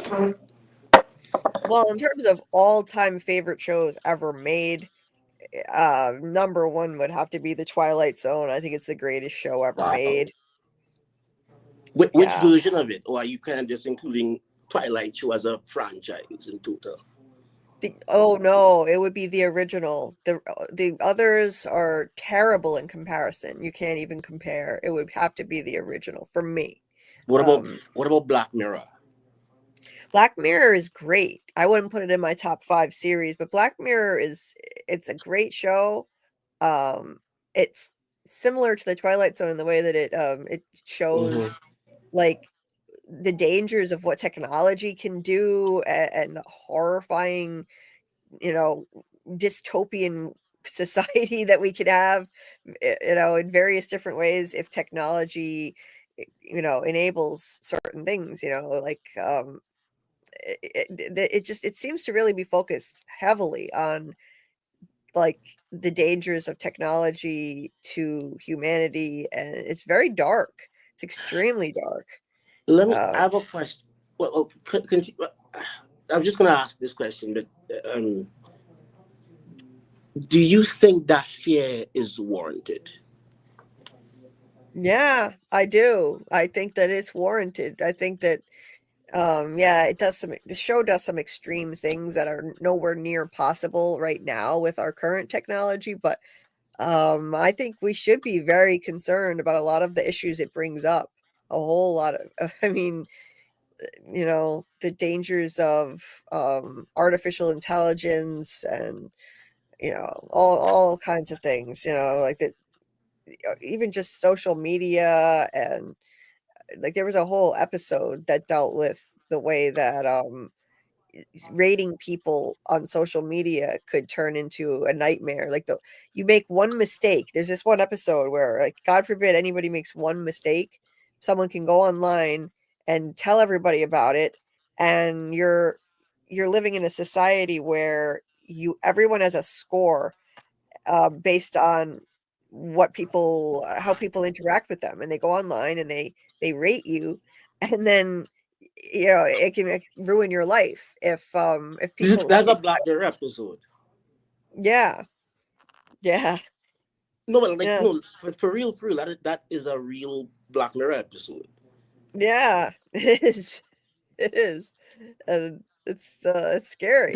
I just making sure I wasn't know if you. I was just making sure that you knew that, because I was wondering if you remember that. Yeah, I don't Black remember Mirror the does that title. very well. I have always thought that the fear of technology is kind of weird. I've never understood it. And even when we talk about fear of AI and people talk about AI taking over the world, and you see it a lot in books, like Dune especially, talks a lot about how evil AI is, how evil AI can be, and how evil it got to be in that world, the machine revolution and all that. Thinking machines are illegal. And I just always thought, that's not how it works. Technology is not something that we've had to fear. Technology has never done anything to us but made life better. What we have to fear are the people with control of the technology. That is, and those people, even without the technology, they will have figured out a way to try to make your life bad.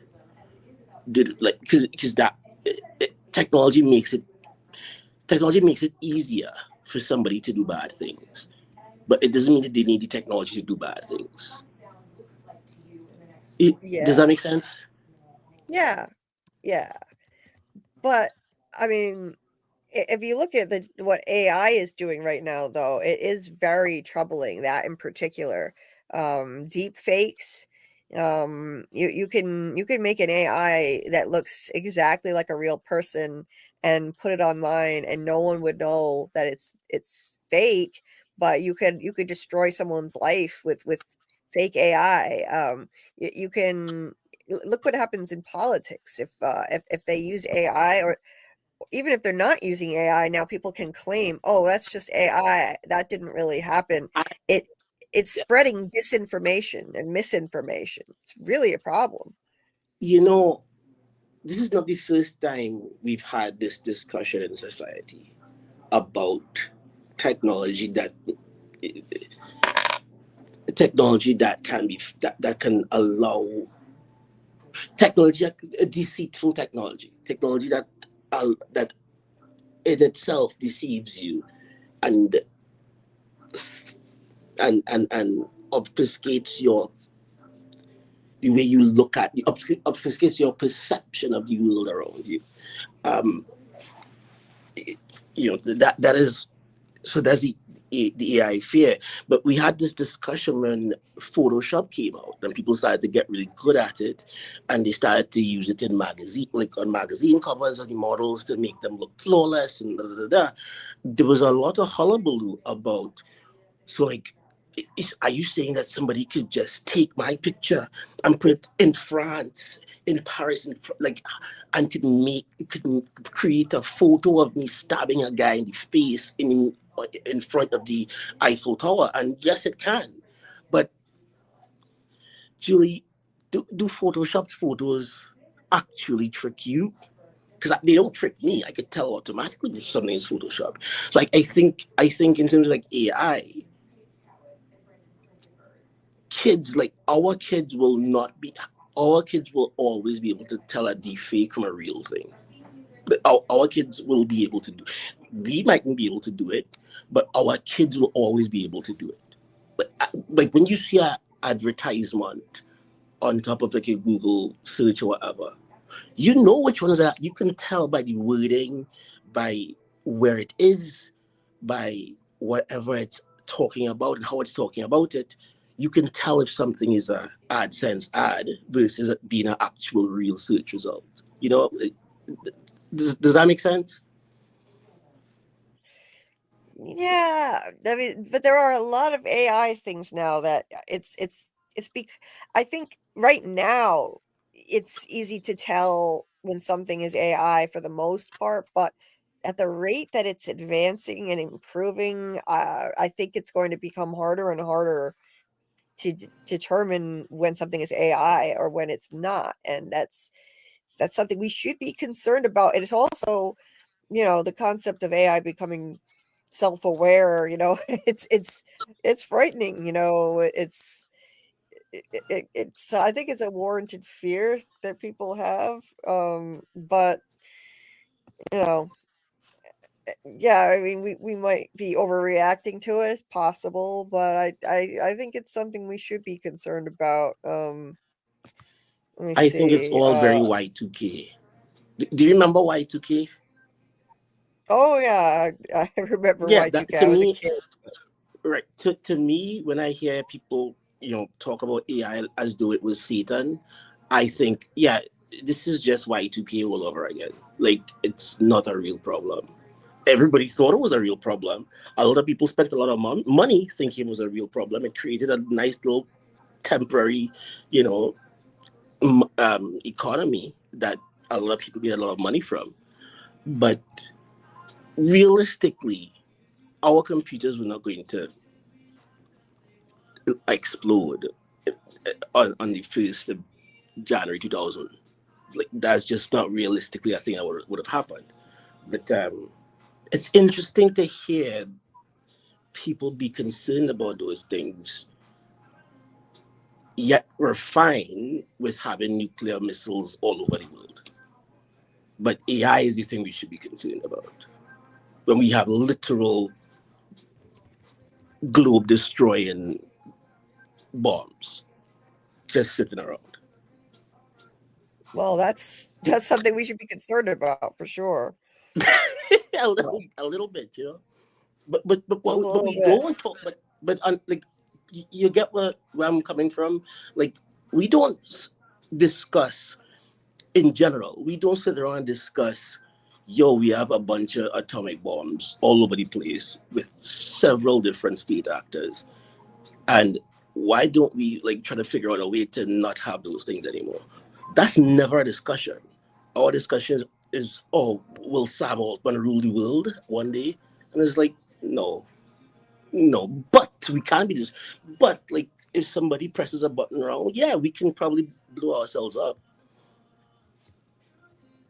Yeah, that's true.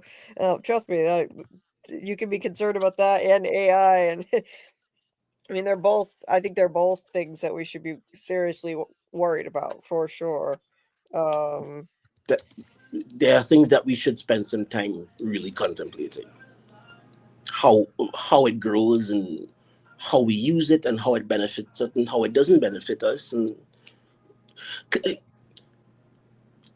like the idea that Facebook is the reason why somebody won an election, to me is insane.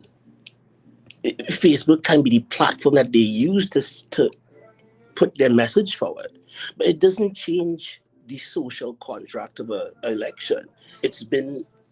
Elections have been what they have been since they were created in God knows where, how many of us thousands of years ago. So Yeah. You know, like, we've been living with these. We have problems where we live with them all the time. And when we try to zoom in on one problem and say, okay, this is the big issue, and if we fix this, we'll be totally fine. That's where we lose sight of the 15 small issues that we could actually fix today. Right.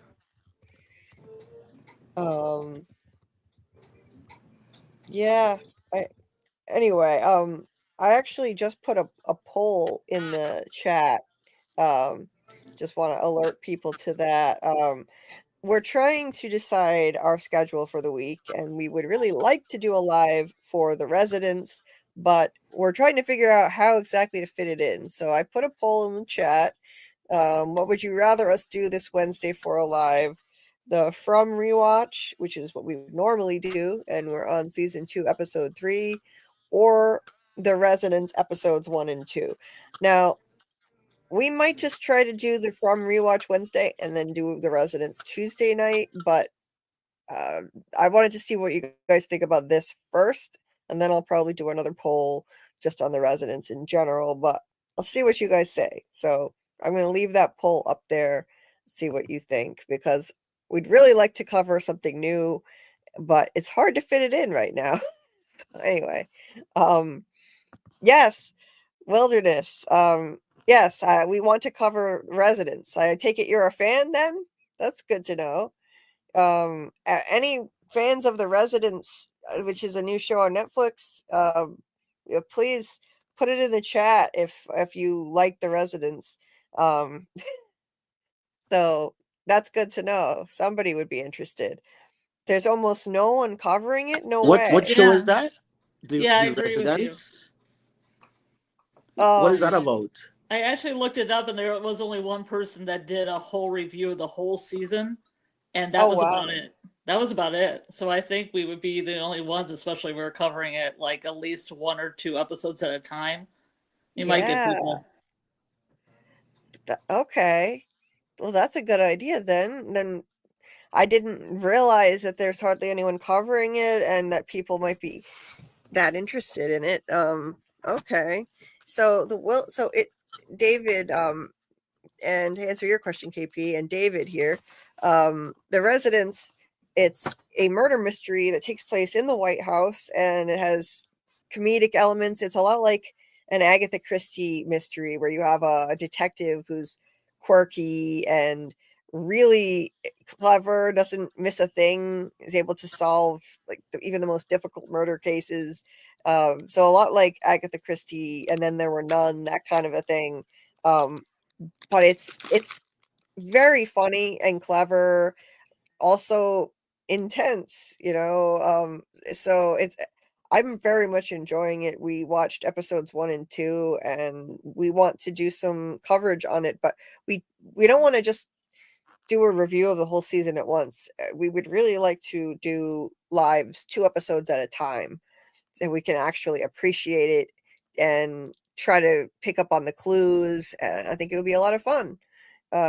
So I mean, we're considering we just are trying to figure out which day. Bill Chill likes the residents. That's cool. So yeah, it's like Clue, you know, if you've ever seen Knives Out, the movie Knives Out, or The Glass Onion, I love those two movies. then you might like this show. You might like this show then, because it's similar. It's I'm similar gonna to watch that. it. I'm gonna watch it. Yeah, check it out. It's on Netflix. Wait, did Scarlet tell us her top 5? No, I don't think so. Scarlet. What's your top 5 TV shows, Scarlet? Scarlet, if you're there now, what Yeah, would be your I got top him. 5? I got Yeah. him right here. I got him right here. I was writing them down. Okay. Yellow Jackets, of course, number 1 with a bullet. From Severance, Fallout, and Wednesday, because I like funny shows. Yes, that's a good top 5. Wait, I don't like draining can you psychic give me the top vampire 5 one more emotionally time? draining shows. I get enough of that in my real life. I get enough emotional drain just being me. I don't need the extra. Me too. I feel that. Believe me. What was the top 5? I didn't hear them. Number 1 was Yellow Jackets with a bullet. Mhm. That's just my own inspiration of it. My favorite show. From 2nd, Severance 3rd, Fallout 4, and Wednesday 5. I'm just doing ones that have seasons that are coming back. What was the first one? Yellow Jackets. Please don't say Yellow anything bad Jackets. about Okay, it because that's so many people Okay. do. Yeah, I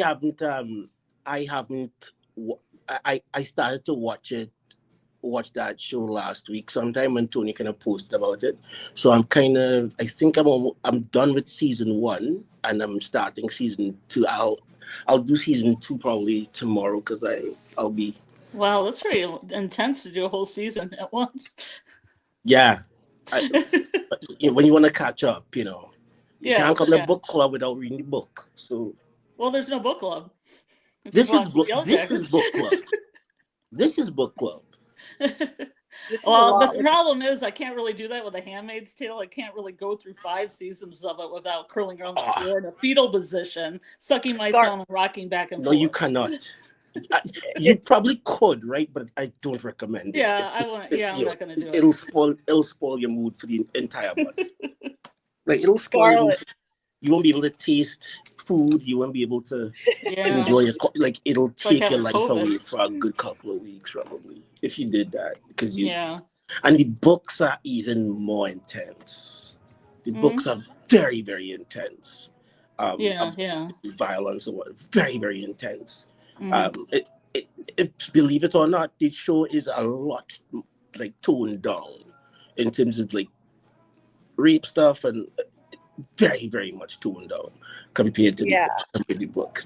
And I don't think the TV show does as good of a not that it probably isn't important to people, but I don't think the TV show does a good a job of explaining and showing you how much the leaders of Gilead really believe what they're doing is the right way. Like they really legitimately deep down inside believe it. So when you see them do certain things, and for example, there's one episode where June and they are in Canada. There's a little bit of a border skirmish going on, and the Canadian government and the Gilead government agree on a ceasefire. And the ceasefire starts at 12:01. 12:01 tomorrow night, right? And an hour before the ceasefire, they send their jets in to bomb a particular place where Gilead refugees are staying. They get a tip that they have some defectors hiding in this little place trying to cross the border, and they bomb that place an hour before the ceasefire is supposed to begin. Right. And the question you asked was like, militarily, it makes no sense to do. It doesn't really benefit you at all. Maybe you kill 100 people that were trying to get away. Like that doesn't help you militarily. All it does is provoke your neighbor, the person that you obviously. It just provokes them, and maybe they might push the whole ceasefire off the table. But they did it because they believed that these 100 people were turning their backs and thumbing their noses up at God. And they couldn't allow that. It didn't matter it didn't matter, ceasefire, no ceasefire. They were not willing to allow these people to get away with coming in, with being disrespectful towards their God and their beliefs. Like, that's kind of how hard they believe it. So when they do things, and they do a lot of really dirty things, they're doing it with the understanding that they are right. Whether you or I believe that, they believe it. And you see, when people believe a thing, they're able to just kind of to do whatever, because this qualifies it. Mm-hmm. Does that make sense? Yeah. Yeah. Yeah, I've never read the book, but I have heard that it's even more extreme in the book, and in the show, yeah, they don't really do a great job of showing that the people in charge are really believers in this cult. That it seems like you're not really sure, honestly. You don't get much of a window into their It seems mentality. very cynical. It seems like, for example, I am a big follower of Scientology. I don't know why, but I just love watching ex-Scientologists like do things to try to get other people out of the cult, right? So the head of the cult is David Miscavige. And I am convinced that David Miscavige doesn't believe at all about the Scientology religion. He only cares about it as a business endeavor. So when he does certain not nice things to people inside of the cult, it's like it makes sense, because he's not a nice person at all, right? Right. But he stops short at doing things that would affect his personal life, his personal day-to-day life. So anything that could, for example, going to jail would probably affect your day-to-day life. So he falls short at anything illegal. Anything illegal, anything that could upset his life or the life of people around him, but mostly just his life.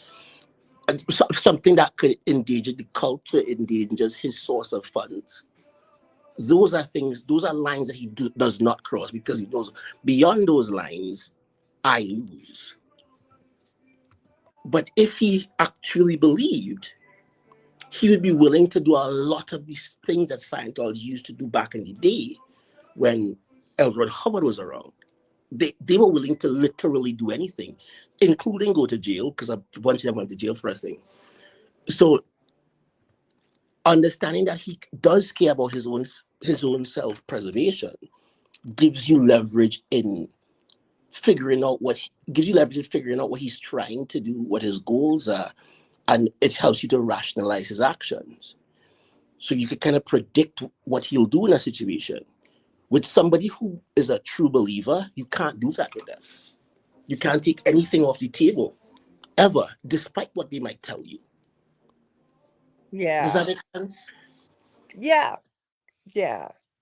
And I see a lot of similarities to cults like Scientology in the show, in this particular cult, although it's obviously way more extreme. But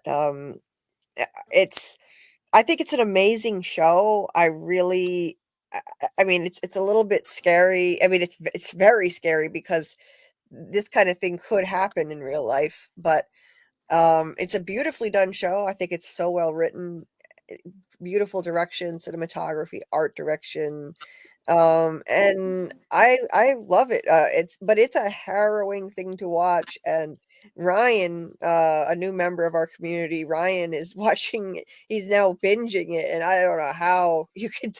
I don't know how anybody could binge it. He's watching, like Scarlet was saying, she couldn't do. He's watching the whole thing now and trying to watch it before. What is he watching the whole thing of? The Handmaid's Tale. He's watching. Yeah. Okay. Okay. Yeah. Like, if you go in it, I mean, it doesn't have to be a soul snatching event, right? If you go into it with a casual kind of demeanor and you take it as a TV show, you could probably watch a lot of it, right? But if you actually get into the show, because those are two separate things, right? So when you actually get into the show and you suspend all your belief, all your disbelief, you can't watch that without feeling something. If you do, you're probably so yeah. But I think it's good for us to feel feelings.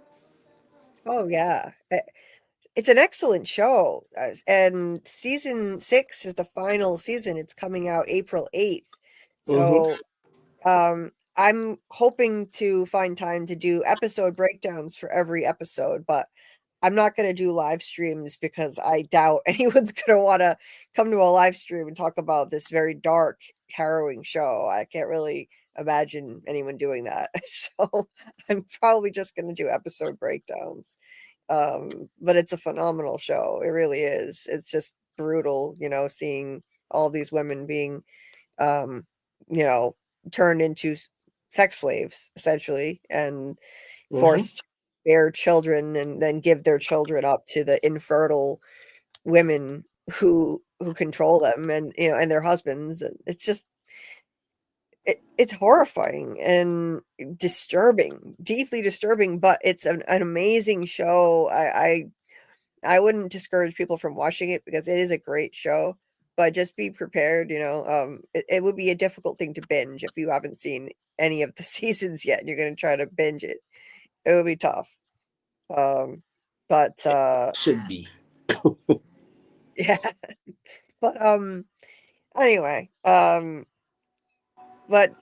I wanted to highlight some of these comments from earlier here that I missed. Let's see here.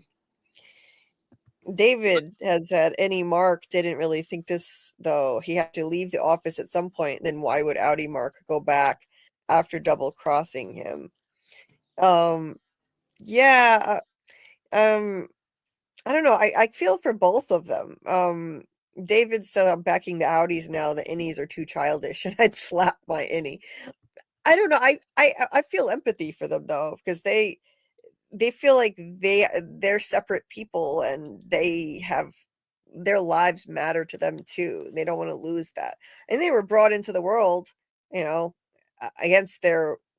It's not like they asked to be brought into this world, and now that they're here, they want their lives to continue. So I get that. I get that. I can feel empathy for both. Keith had said when Dr. Maurer gets fired too, where does Helena Egan stand? How do you punish the band? Dylan, kind of a lot to handle there. Yeah, they're outnumbered. They're outnumbered by a lot. That's the thing. So the innies have that advantage that they are outnumbered. Mark had said 2 bits of swag I kind of want, a Kier plushie and a goat eye chart. The goat eye chart was funny. Yeah. There was an eye chart down there in Gemma's room and it just had goats on it. Yeah. That would be fun. Right, Dieter, if they want world domination, Lumen needs better security. Indeed. They have like nobody working there. It's a skeleton crew on the severed floor. It's crazy. It makes no sense. Keith said it sounds to me like every company I ever worked at, disjointed, big goals, overworked, understaffed. Oh yeah, 100%. Amy said downright traumatized Gemma reminds me of MK Ultra reference. Yes. Right? MK Ultra was a real program that I believe it was the CIA that they did, and they deliberately traumatized people and caused them to disassociate. When you're severely traumatized, sometimes the brain dissociates and splits off into multiple personalities. That's how you get multiple personality disorder. And I think part of this show, Severance, is an analogy for that. The innies, it's like, when you're burying your trauma, the innies, it's like having multiple personalities. And your trauma is causing that. It's causing that. And they're traumatizing Gemma by putting her in these rooms and desensitizing her, which is, and at the same time splitting her into separate identities. It's a very great metaphor for multiple personality disorder. And yeah, there are definite parallels to MK Ultra. Absolutely. Muncher Luncher said, real talk, the ending microdata explanation made no sense, but screw it, I just went with it. Not sure what you mean, what made no sense, but I don't know, I thought it made pretty good, decent sense, but we have to suspend our disbelief a lot in this show. There's a lot of, I mean, obviously this isn't possible. Severance, you know, this whole thing, there's a lot we have to suspend our disbelief on, for sure. Morgan said, I like the scene where when Mark S was scaring that blonde nurse with the goat gun. Yeah, that was hilarious. That there was a lot of dark comedy in this. There was a lot of it, you know, Mark just screaming bloody murder at this lady. And she's screaming back. She's like, back off, fucko. And he's pointing the gun at her. He's covered in blood. It had a lot of dark comedy in this episode. And she's refusing to let him in the Cold Harbor room, and then he just screams bloody murder at her like a maniac. Yeah. It was nice that they brought some of the comedy back that I had been missing this season. That's one thing that I wanted more of. And yeah, like this was hilarious. And she just took off running. He's pointing the gun at her. And yeah, she took off. So I agree with you completely on that. And the guy who plays Mark said that he had to come to set many days in a row wearing crusty, bloody clothes, like fake blood, because it took a while to film these scenes. And this, you know, like anytime they gave him his outfit and it was all full of fake crusty blood, he knew he was going to be filming some wild scenes. He spent a lot of the episode like this. And Amy, yes, Severance is an allegory for trauma. Absolutely. The way that people cope with trauma, the way that we bury painful emotions, that's what they're doing with Gemma. They're trying to flatten emotions so that people don't have to experience negative things anymore. And the motto of this whole town, like on the license plates, it says a Latin phrase, remedium hominibus, a cure for mankind, which they're saying that they want to get rid of pain and unpleasant feelings. In this very episode, Drummond said that they're sacrificing the goat, and they're going to be burying the goat with Gemma, in honor, or in service of Kier's eternal war against pain, is how he described it. That's all we need to know. I mean, that confirms what I have been saying, what I've theorized about all season, that the goal of Lumen, what they're trying to do with these chips, it's not just what we saw on the surface with, okay, let's sever these people so they don't remember what they're doing at work. No, the ultimate goal is to use these chips to so-called tame the tempers, which really just means flatten people's emotions so they don't have to feel anything. They won't feel anything negative, but I think it will also keep them from feeling anything that's strong, even positive, because strong love can lead to pain. So they want to make people into mindless drones, and it would be a great way to try to do mind control over everyone instead of brainwashing people the old-fashioned way from childhood on, like they've been doing, I'm sure, for many years. They're doing this now. This is a much more efficient way of doing it, and they can market it to the world by saying, hey, we can keep you from having to experience anything negative. Just get one of these chips, and once they have those, I mean, just imagine the implications of what Lumen could do to control the population if they succeeded in getting a large number of people worldwide to get these chips. Ultimately, I think it's about world domination. Keith said that the chip in the context of Gemma is the prisoner of the mind. They turned off Gemma's ability to feel emotional pain and empathy. Yes, exactly. Yeah. But do we? Yeah. This is a question I had from that last episode. Yeah. You saw Mark and Helly run away inside of Lumen's building, where I'm pretty sure they have cameras everywhere. They could very easily track them, find out where they are, catch them, do whatever they need to do with them. So realistically speaking, there's no getting out of this, right? There's no them running away and having what do you call it when you run away, eloping and having a lovely wedding and getting married and being happy ever after. There's no possibility of that happening because these people don't actually control their bodies. The other entity controls their body. And Lumen controls their body. So I was wondering, like, what is the point of them running?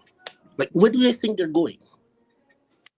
I know, right? How do they think they're getting out of this? Because I can't imagine a way. Like, if they go too far, we'll just sedate them, put whatever drug we need to put into them, wipe the slate clean, and start over with their original personality.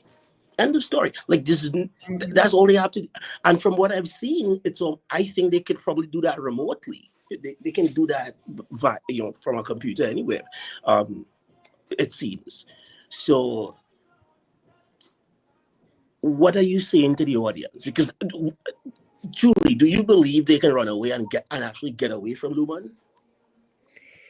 I think that they're going to stay down there personally. I think that they may try to stage some kind of rebellion with all this giant band and the O&D department. They have a lot of them and they outnumber the Lumen people. Yeah, but they have to go to sleep at some point. Right. That's the thing. Yeah, so none of that, all the backup that they might have, let's say they do want to fight with them, all of them don't have control of their bodies either. So it's like I know you guys aren't getting out of here, right? Because it is not possible for you to be, like, it's not happening. We're not going to let you just get out of here. But like, we're going to wipe your chip, and if you want to get out, if the other you wants to get out, they can get out. But we're not giving you power to decide that. So like, I was just kind of confused as to like, where do they think they're running to? Don't they understand that these people can control their chips remotely? What is your thought on that? Like, what is the path to freedom for these two?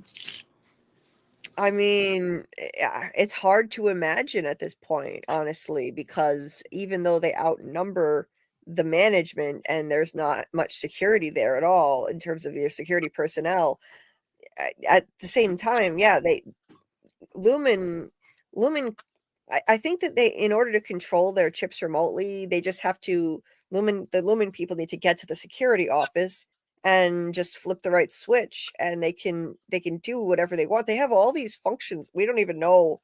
We haven't been told what they do, but you can kind of guess. One of them is clean slate that probably wipes their brains completely. One of them is freeze frame, which could, I don't know, maybe freeze them in place. Who knows what they could do to them. So it does seem like an insurmountable obstacle for them to try and go up against Lumen. If they're going to stage some kind of revolution, which is what it seems like to me, they have a big disadvantage in terms of Lumen being able to control the chips in their heads. I mean, they'd have to try to keep anybody from getting in the security office, I guess. But I mean, Lumen could just send people down there with weapons and like Yeah, so it's hard to imagine a path to victory for these people. It really is. Like, how did they do that? I mean, Lumen doesn't have enough people down there now, but they could send in people. Hey there, Panda Kalima, nice to see you. Thank you. You're so sweet. Thank you for coming. Appreciate you. So one of our newest members of the community who just found us. Yeah, Matt said the running must be viewed thematically. Symbolism. They're free. When you run, it's a kind of freedom. Right. They're running off into the unknown, and it doesn't seem logical to us, because it seems like they're up against something that they just can't possibly defeat. The Lumen has too much power via the chips in their heads, but for now, this is a moment of freedom for them, no matter what the outcome. It's even beyond, like, it's beyond having a big entity that you can't beat. It's beyond that. Their entire existence is based on the non-existence of another entity. And that entity has power over their existence. So that entity at some point is going to decide that they don't need to exist anymore, because them existing risks my existence. So eventually, the outie has to put the innie down. So Right. they are fighting against themselves more than even fighting against Lumen, right? Because at any point in time, the outie could say, all right, we're done. No more. And that's it. So I think they very obviously know that, right? So Right. I would imagine that the writers and so on do have a plan for their characters. So Yeah. so there has to be some conceptualization of freedom and what it looks like for them and how they can achieve it. There has to be that level of contemplation behind this move, because this is a move that they've been planning for a while, right? I don't think they were planning to run away in the basement. I don't think that requires planning. But this thing that they did, it required a lot of planning. I would imagine that they did all that planning with a higher purpose in mind other than hanging out in the basement. So does that make sense? Or am I expecting too much out of them? So you think that the innies, they planned like what they're doing right now ahead of time? Correct. I mean, well, they did plan what Mark and Helly were doing to get Gemma out and whatever. They have been planning that, right? Right. And then at the end of that plan would have to be a runaway. You have to run away at some point to actually get her out. So my thinking is, if that being the case, they had to plan this. And I would imagine that whatever plan that they planned had to be beyond just hiding in the basement. Because what I thought it would have been, I thought any Helly was going to had figured out a way to live outside as Helen, and she would then use that to gain control of the innies and give them a better life through her puppeteering of the system. But she can't puppeteer the system and be inside of her innie for any kind of significant period of time. So it's like, I just wonder, what is it that they are looking to achieve? What does freedom look like for them? Because it has to be a realistic freedom. It has to. It has to be realistic, and I'm wondering what that looks like, because I personally can't see it. Yeah, I know what you're saying. And no, Matt Gilbert makes some good points here. He says they're not running to anywhere. They're just running because they can, because at any moment they could be dead. He said next season should start on a different floor on all new cast at first. Oh, that would be crazy. I would hate to lose our people. Matt also said, if you knew you were likely to die and you had the person you love there with you, grabbing their hand and running makes a kind of sense. Love is a kind of freedom. Like I said, it must be understood thematically. That makes sense. It's like these are the only lives they have, and this is all that they know. And even if they only have a little bit of time together, they're choosing that over leaving and the unknown, not knowing, like, okay, Mark could reintegrate, but how much of his self would remain? His innie self, this is all the life he knows, and he would lose Helly as well. So they're choosing freedom for themselves, even if it means just a short time, even if it means they could be killed off at any moment. That makes sense to me. It doesn't Yeah, make sense logically if they want to survive long term, but that they can't. I mean, and they know it. Mark and Helly are not going to have a honeymoon ending. Cobell was right about that. That's not possible. So, yeah. No, that is true. I mean, that could be the idea, that we're going to figure out a way to just live this love affair for as long as we can. That could be it. Right. Yeah, like David said, any Mark didn't think it through. They're gonna build a tent. They can't leave now or it's over for them. Yeah, like when they built a tent and they they slept together down there. I mean, yeah, they could do that again. Wilderness said, yeah, Cobell, isn't that kind of dumb? Cobell stated once Imark finished Cold Harbor, Lumen wouldn't need him anymore, and Drummond attempting to kill off Imark confirms it. So next season is what? It's very hard to imagine what comes next. It really is, And that's my question. Like, I can't, because as I said, the only way they can even have anything close to a win is if Inner Helly is able to get outside, get control of Helen's body, or of the body, and then take control of the company and puppeteer the company that way and allow them to have a particular kind of life manipulated that way. But even that creates a kind of insane quagmire, because even she can't puppeteer and live in the world at the same time. Like, so she'd have it'll be exhausting. Yeah.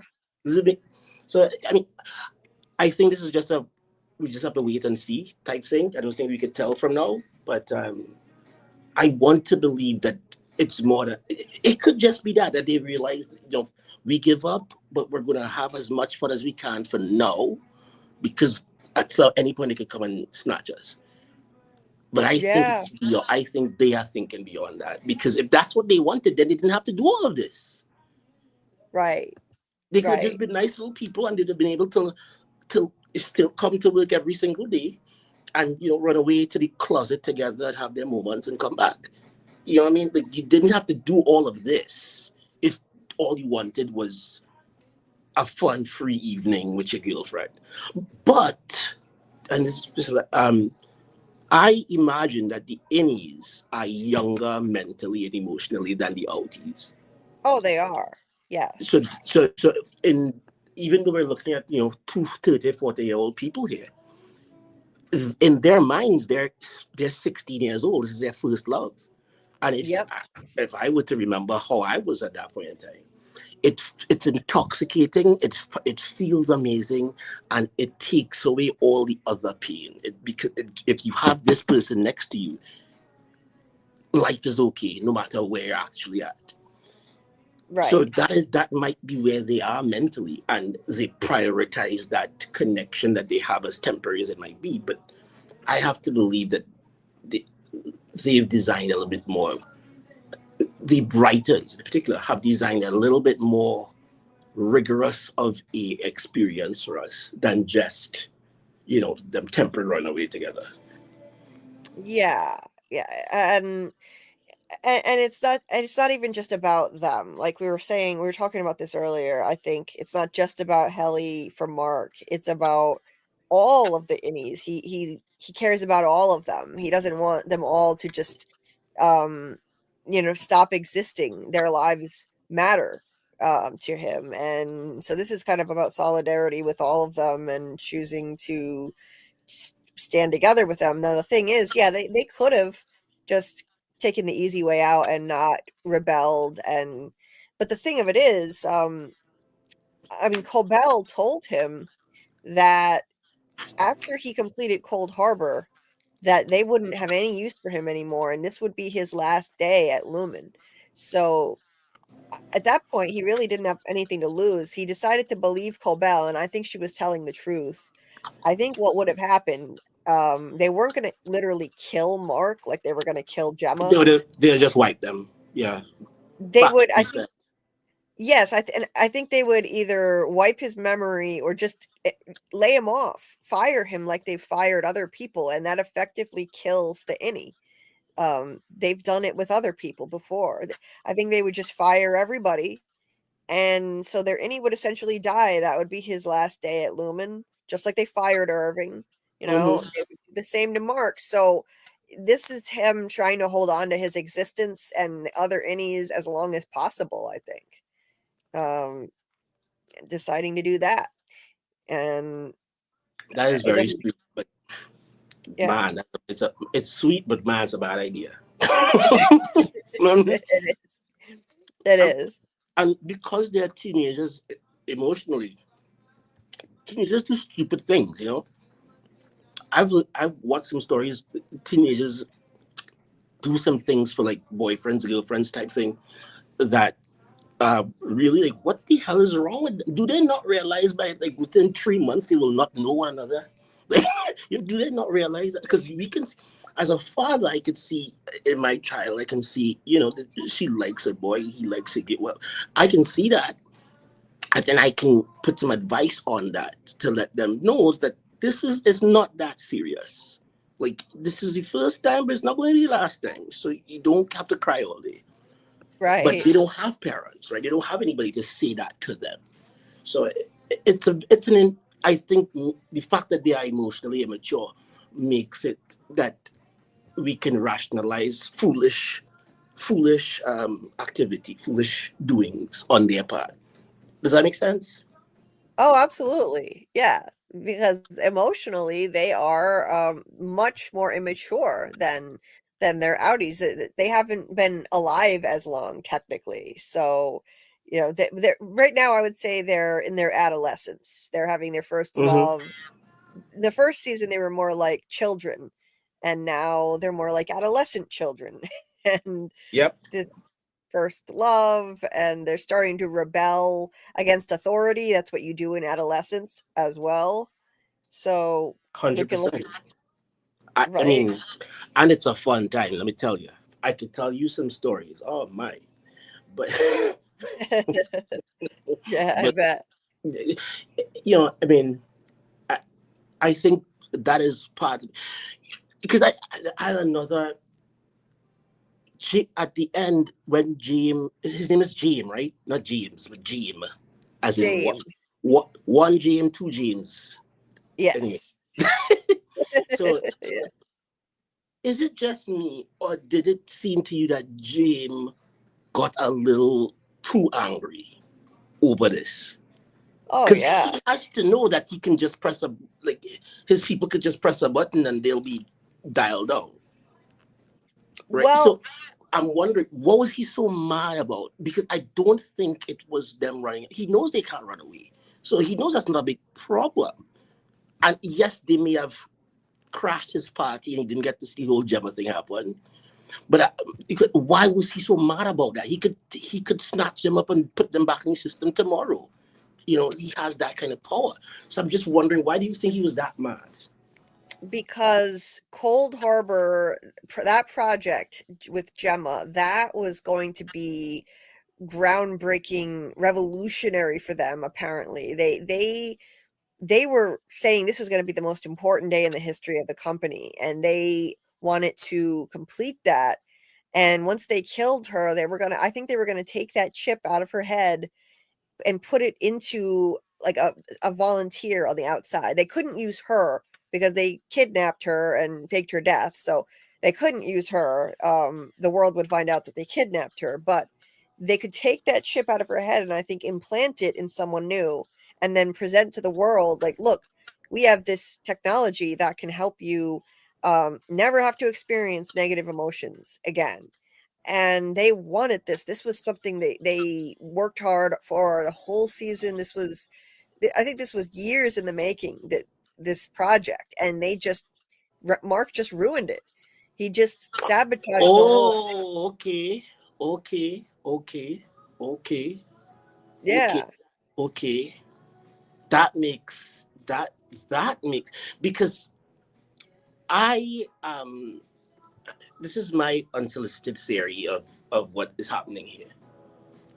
I think Jane and Egan, yes, Wilderness. Yes, yes, Wilderness.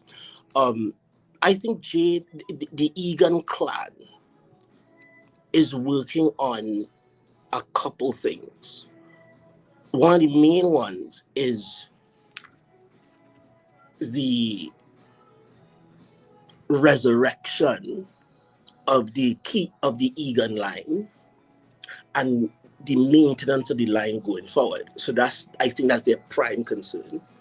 And in order to achieve that, they believe that they can actually store your personality onto a chip and then insert that chip into a brain, into a human body, and be able to then move from lifetime to lifetime with the same personality, thereby solving death. And it's more than just a money thing for them. It's their real calling. They really think they have a calling to get that done. And that justifies doing all of this. Because I don't think this is about money. I don't think they're trying to create a chip to sell out to the people in the world so that they can make extra money. It seems to me that they have enough money already. And if they wanted to make more money, there are a lot easier ways to just make money, right? Than doing all of this. So I think that's one of the where the Egan clan wants to go, where they can store your personality onto a chip, and then eventually get to a place where they can recreate your personality. So if somebody's already dead, they can recreate their personality and put that on a chip and into a human host, and in effect, they can resurrect. Who's the founder? Kier. They can resurrect Kier if they want to. That's where they're getting to. And yes, they will also have the benefit. There's also another benefit in that they'll also have a chip that they can put in people's heads that could take away their pain.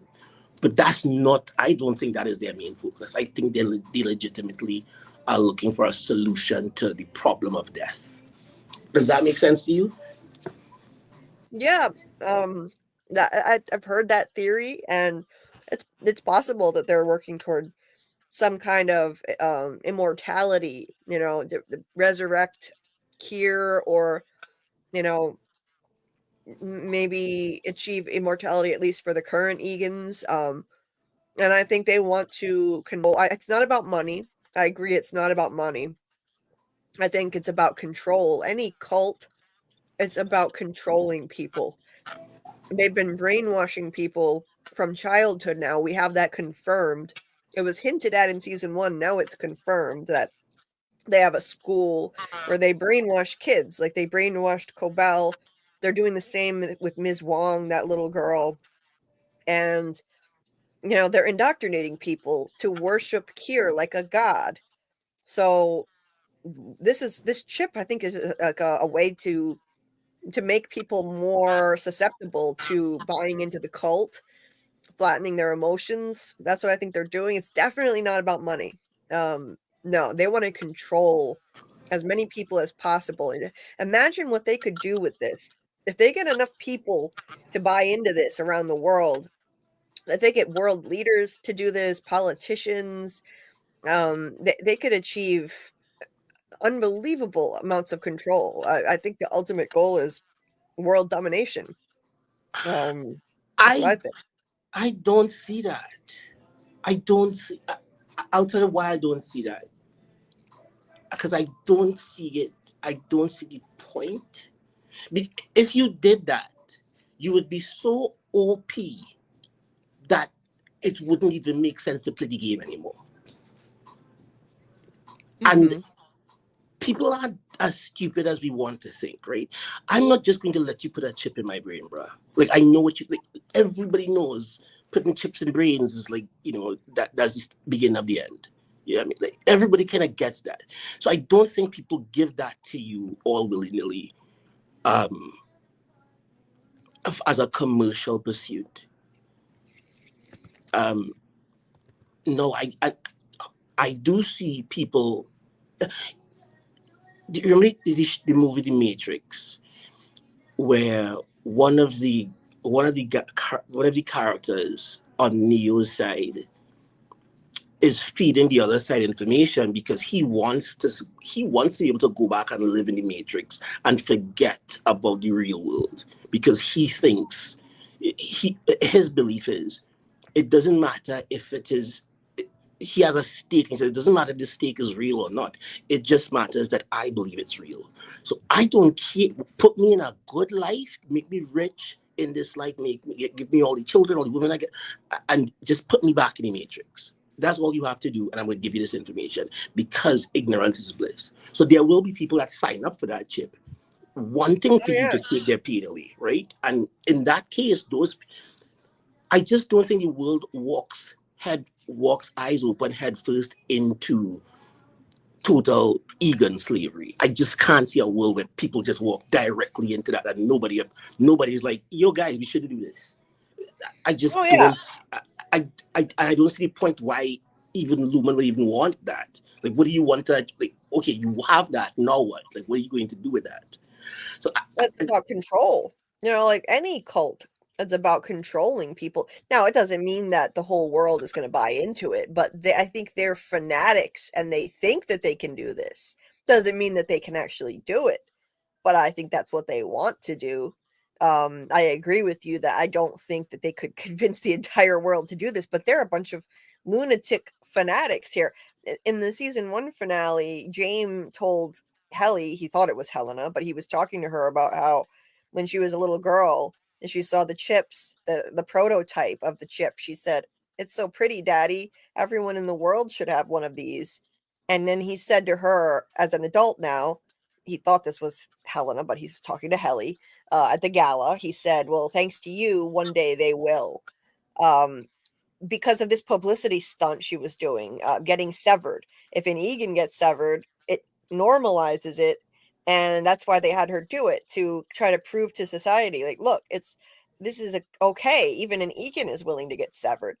And if they had this chip that they were going to take from Gemma when they killed her, I think if they put that into a new person, they could have presented that person to the world and said, look, we can keep you from having to feel all of these negative things that you're dealing with. And I think some people would sign up for it a lot more than you would think. But I think that there's no way the whole world would do it. I just think the Egans are lunatics and they think that they can do it. All the people they would, if you wanted to control the world with a brain chip, the people that want that brain chip are not the people that you want to control in order to control the world, right? Like, you want to get that brain chip into very senior politicians and diplomats and statesmen, leaders of countries and so on. That's those people that you need to get that chip into to have control over the world. Not some guy who works at UPS and is depressed about his divorce and just wants to be able to be happy. You can, because you can get that guy. You're probably controlling that guy right now just from having all his internet information. So I don't see that as a realistic goal, but that it very well might be part of their goal. I don't think for it to be that cynical would kind of make the show a little too plain vanilla. Mm. It'll be nothing special. Bad guy tries to take over the world. End of story. I think it's a lot more interesting if the Egans and all of them from Kier to Jim and Helly, if all of them were actually true believers in whatever technology it is that I can't remember what they started up as, but I think that would be the fact they actually think that they're doing good for society. I think is a much better story. Well, But I think that I get why people don't think so. Say again? I mean, I think that they do believe that this is a cure for mankind, as they say in their slogan in Latin. I think they do believe this would help people, but they think that they need to be the ones in control to do that. So, it's still, it can be both. It can. Yeah, you're correct.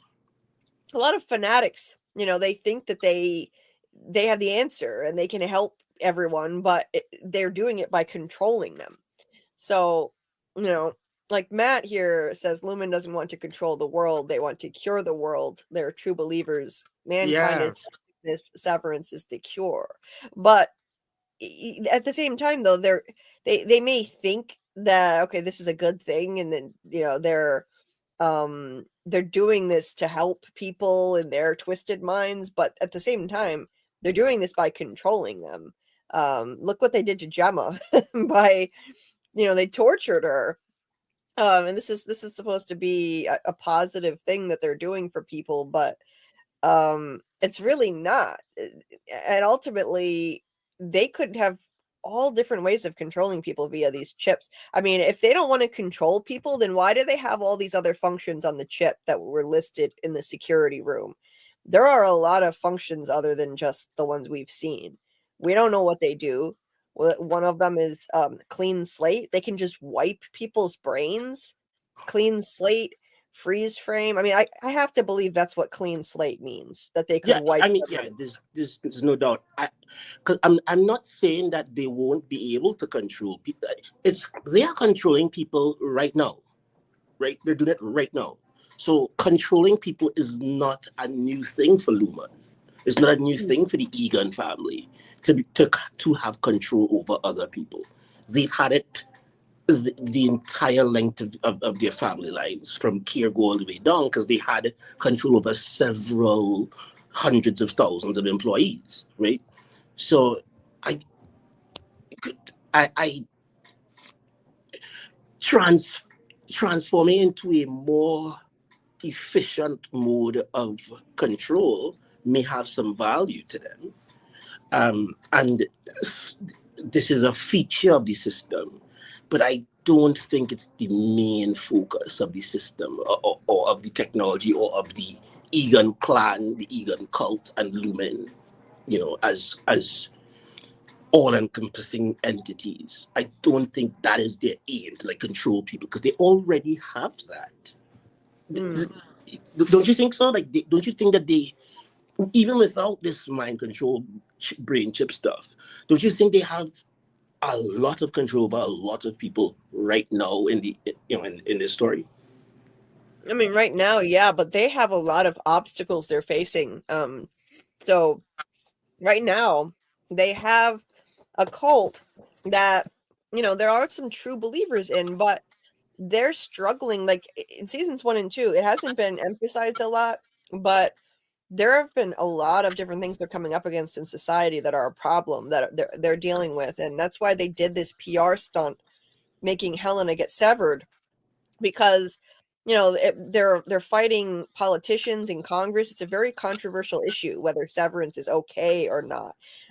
They have this group, the Whole Mind Collective, that's staging protests. They have some innie who got pregnant at work. She was suing the company in season 1. That was shown on the news. They have prejudice in society against severed people. Dylan tried to get a job when he got fired in season 2, and when he was in his job interview, as soon as the guy found out he was severed, he said, no, that's disgusting. Like, he was absolutely appalled by it. And he said, okay, that's it. I'm not interested in hiring you. There's so much prejudice against severed people, and there's so much anti-severance sentiment that I think that's why Lumen they need another way to convince people that this is a good thing. And this project with Cold Harbor was going to be life-changing for them. I mean, they talked about it all season. This was going to be a game changer and the greatest achievement in all of Lumen history. That's what they were talking about. And it was a way to convince people that, it's this brainwashing people the old-fashioned way. It hasn't been working well enough for them. Look, the town where they started out, we saw what it's like now. Cobell's hometown, that's where Lumen's original factory was. Her friend, Harmony's friend, said no one in town follows this cult anymore. She said Sissy, her aunt Sissy, was the only one who's still a believer in Kier, and she's an outcast. The Lumen wrecked that town. So if they want to change hearts and minds, this new project with Cold Harbor would have been a way to do that. Like, look, we want to do good for mankind. We want to get rid of your pain. Here's a cure for mankind's pain. So that's why I think they needed this project, and James was so upset that it got sabotaged. Now what? Now they have to start over. Like, it took them 2 years to work on this with Gemma. But can't they just get Gemma back and take the chip out anyways? Like, where's she going? I'm sure they're going to try. They're going to look for her. She's going to have to go into where hiding. is she going to go? And when she gets out, will she remember anything that happened just now, or will she flip? I have a lot of questions about her character in general. I think Gemma will have to go right into hiding immediately, and they will be out. They will be hunting her down. Like, Cobell has been in hiding, running for her life. Petey was running for his life in season 1. That was Mark's friend, after he left the company. And Gemma will be in trouble. They will be hunting her down, wanting to kill her and get that chip. So I think she'll go into hiding and work with the resistance underground. Like, she'll have to work, in hiding, I think she's going to be trying to get Mark out. I don't see them letting Mark leave after this. Now, have they told us whether or not she consciously decided to fake her own death and come into this any world, or no? She didn't. That was not the decision Gemma's decision to go into the any world and be part of this experiment was not approved by her. She did not consent to any of this happening to her. Or did she? Actually, it's left ambiguous, so we don't know. Yeah. We saw her in episode 7. She said she told Mark in the flashback she was going to a party and asked if he wanted to come. He said no. She seemed hesitant to leave, and she was like, I could just stay here. I don't have to go. And he said, no, you go ahead. I have all this work anyway. It seemed like she wanted him to say, no, stay here with me. It's like she was giving him one last chance. So it's possible that she knew what she was doing, and she was going to Lumen to, maybe they told her they were going to give her some kind of radical fertility treatment so she could have a child. And she had already been to a Lumen fertility clinic that was owned by Lumen. They had their eyes on her already. Dr. Maurer was in the clinic when we saw a flashback scene of the two of them, Mark and Gemma. That guy walked by. He was Maurer from Lumen. So it's possible that she signed up willingly for this, but I tend to think that she was kidnapped. I'm more inclined to think she went to that party and she was kidnapped, and that's why she never made her way back, personally. But it could go either way. I don't think Lumen has to kidnap anybody to do this particular. I mean, if you put out an ad, the economy is so bad. If you put out an advertisement saying, who wants a job? Come here and spend 2 years and be severed, and we're gonna put you into different, 24 different personalities, and you're just going to see what happens to you, and we're going to give you $500,000. Well, a lot of people in this economy would be like, sure, give me $500,000. You give me $500,000 up front? Yes. All right, cool. Where do I sign? Like, you get millions of people wanting to do that job. So all you had to do is put some money on it, and people would have come legally and not. Like this is part of, sometimes in movies or TV shows, I see corporate entities do things that are so ridiculously evil that it would bring way too much attention to them and would prevent them from doing other evil things in the future. That realistically, corporate entities don't operate like this. Corporate entities try not to break the law as much as possible, because every time they break the law, that's another thing they have to cover up. That's another thing that could cause their stock value to drop. It's another thing that could cause investors to be like, listen, what are you guys doing? I'm not putting my money here, and that will be disastrous to everybody. Corporate entities do not try as best as they can to stay above the law. They would prefer to try to spend a bunch of money to change the law rather than to break the law. So them kidnapping Gemma, the wife of one of their employees, to bring her in, somebody so close, to bring her in and play with her that way, to me is an unnecessary risk. Because it's very easy, like if that girl got a hold of a Facebook account or a Twitter account and she sent out 1 or 2 messages to the world, like instantly people would figure you out and a bunch of people would go to jail. So I don't see it feasible that they would kidnap her. Like, why her? If they're going to kidnap anybody in the world, why would you kidnap somebody who was the wife or is the wife of one of your employees? That Well, he wasn't building. He wasn't an employee yet. I mean, I think that they were Oh, looking he wasn't. Okay, I didn't know that. I thought he was an employee at that point as well. No, He was a no. I teacher. think I think that they were looking for. Good night, Keith. Good night, Keith. Thanks for being here. Appreciate you. Thanks for coming. They targeted. I think they targeted Gemma because, they were going to this fertility clinic.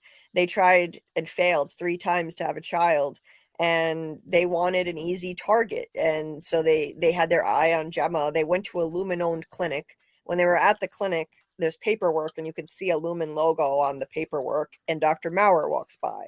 So they picked Gemma out, and she was an easy target. She was traumatized. She was, devastated over the loss of her baby she was carrying and unable to conceive.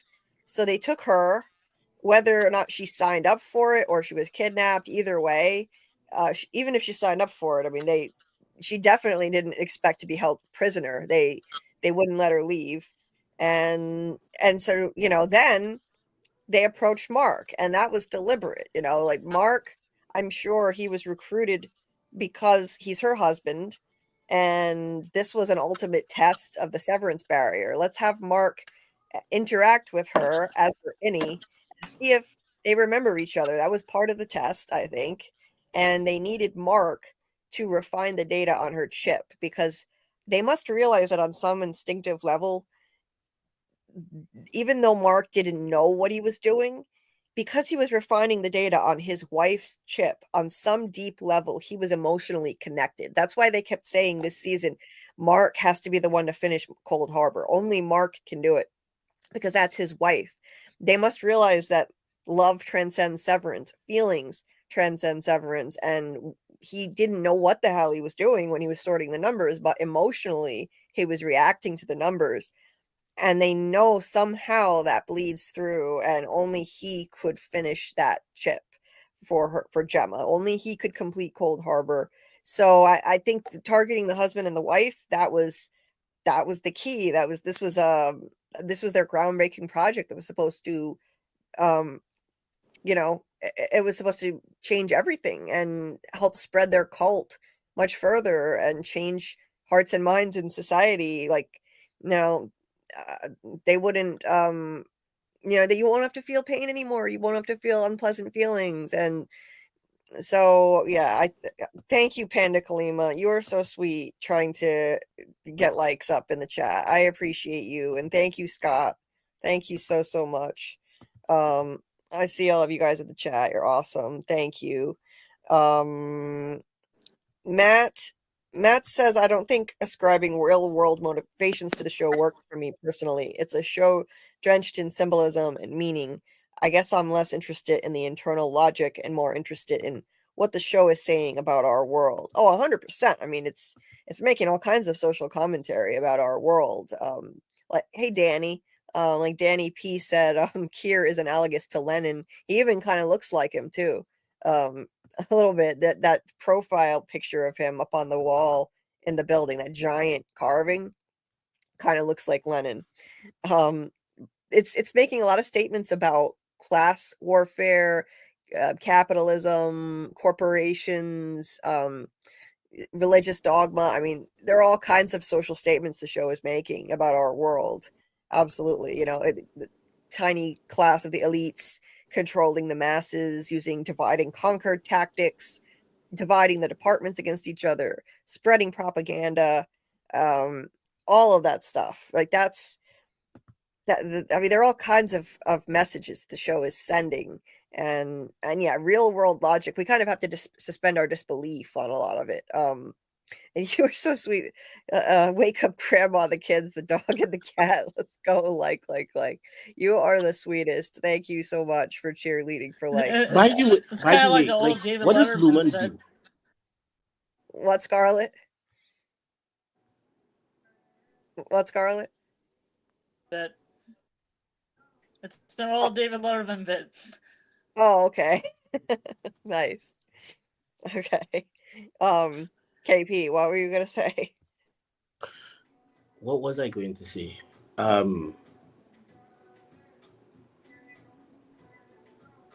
What was I going to say?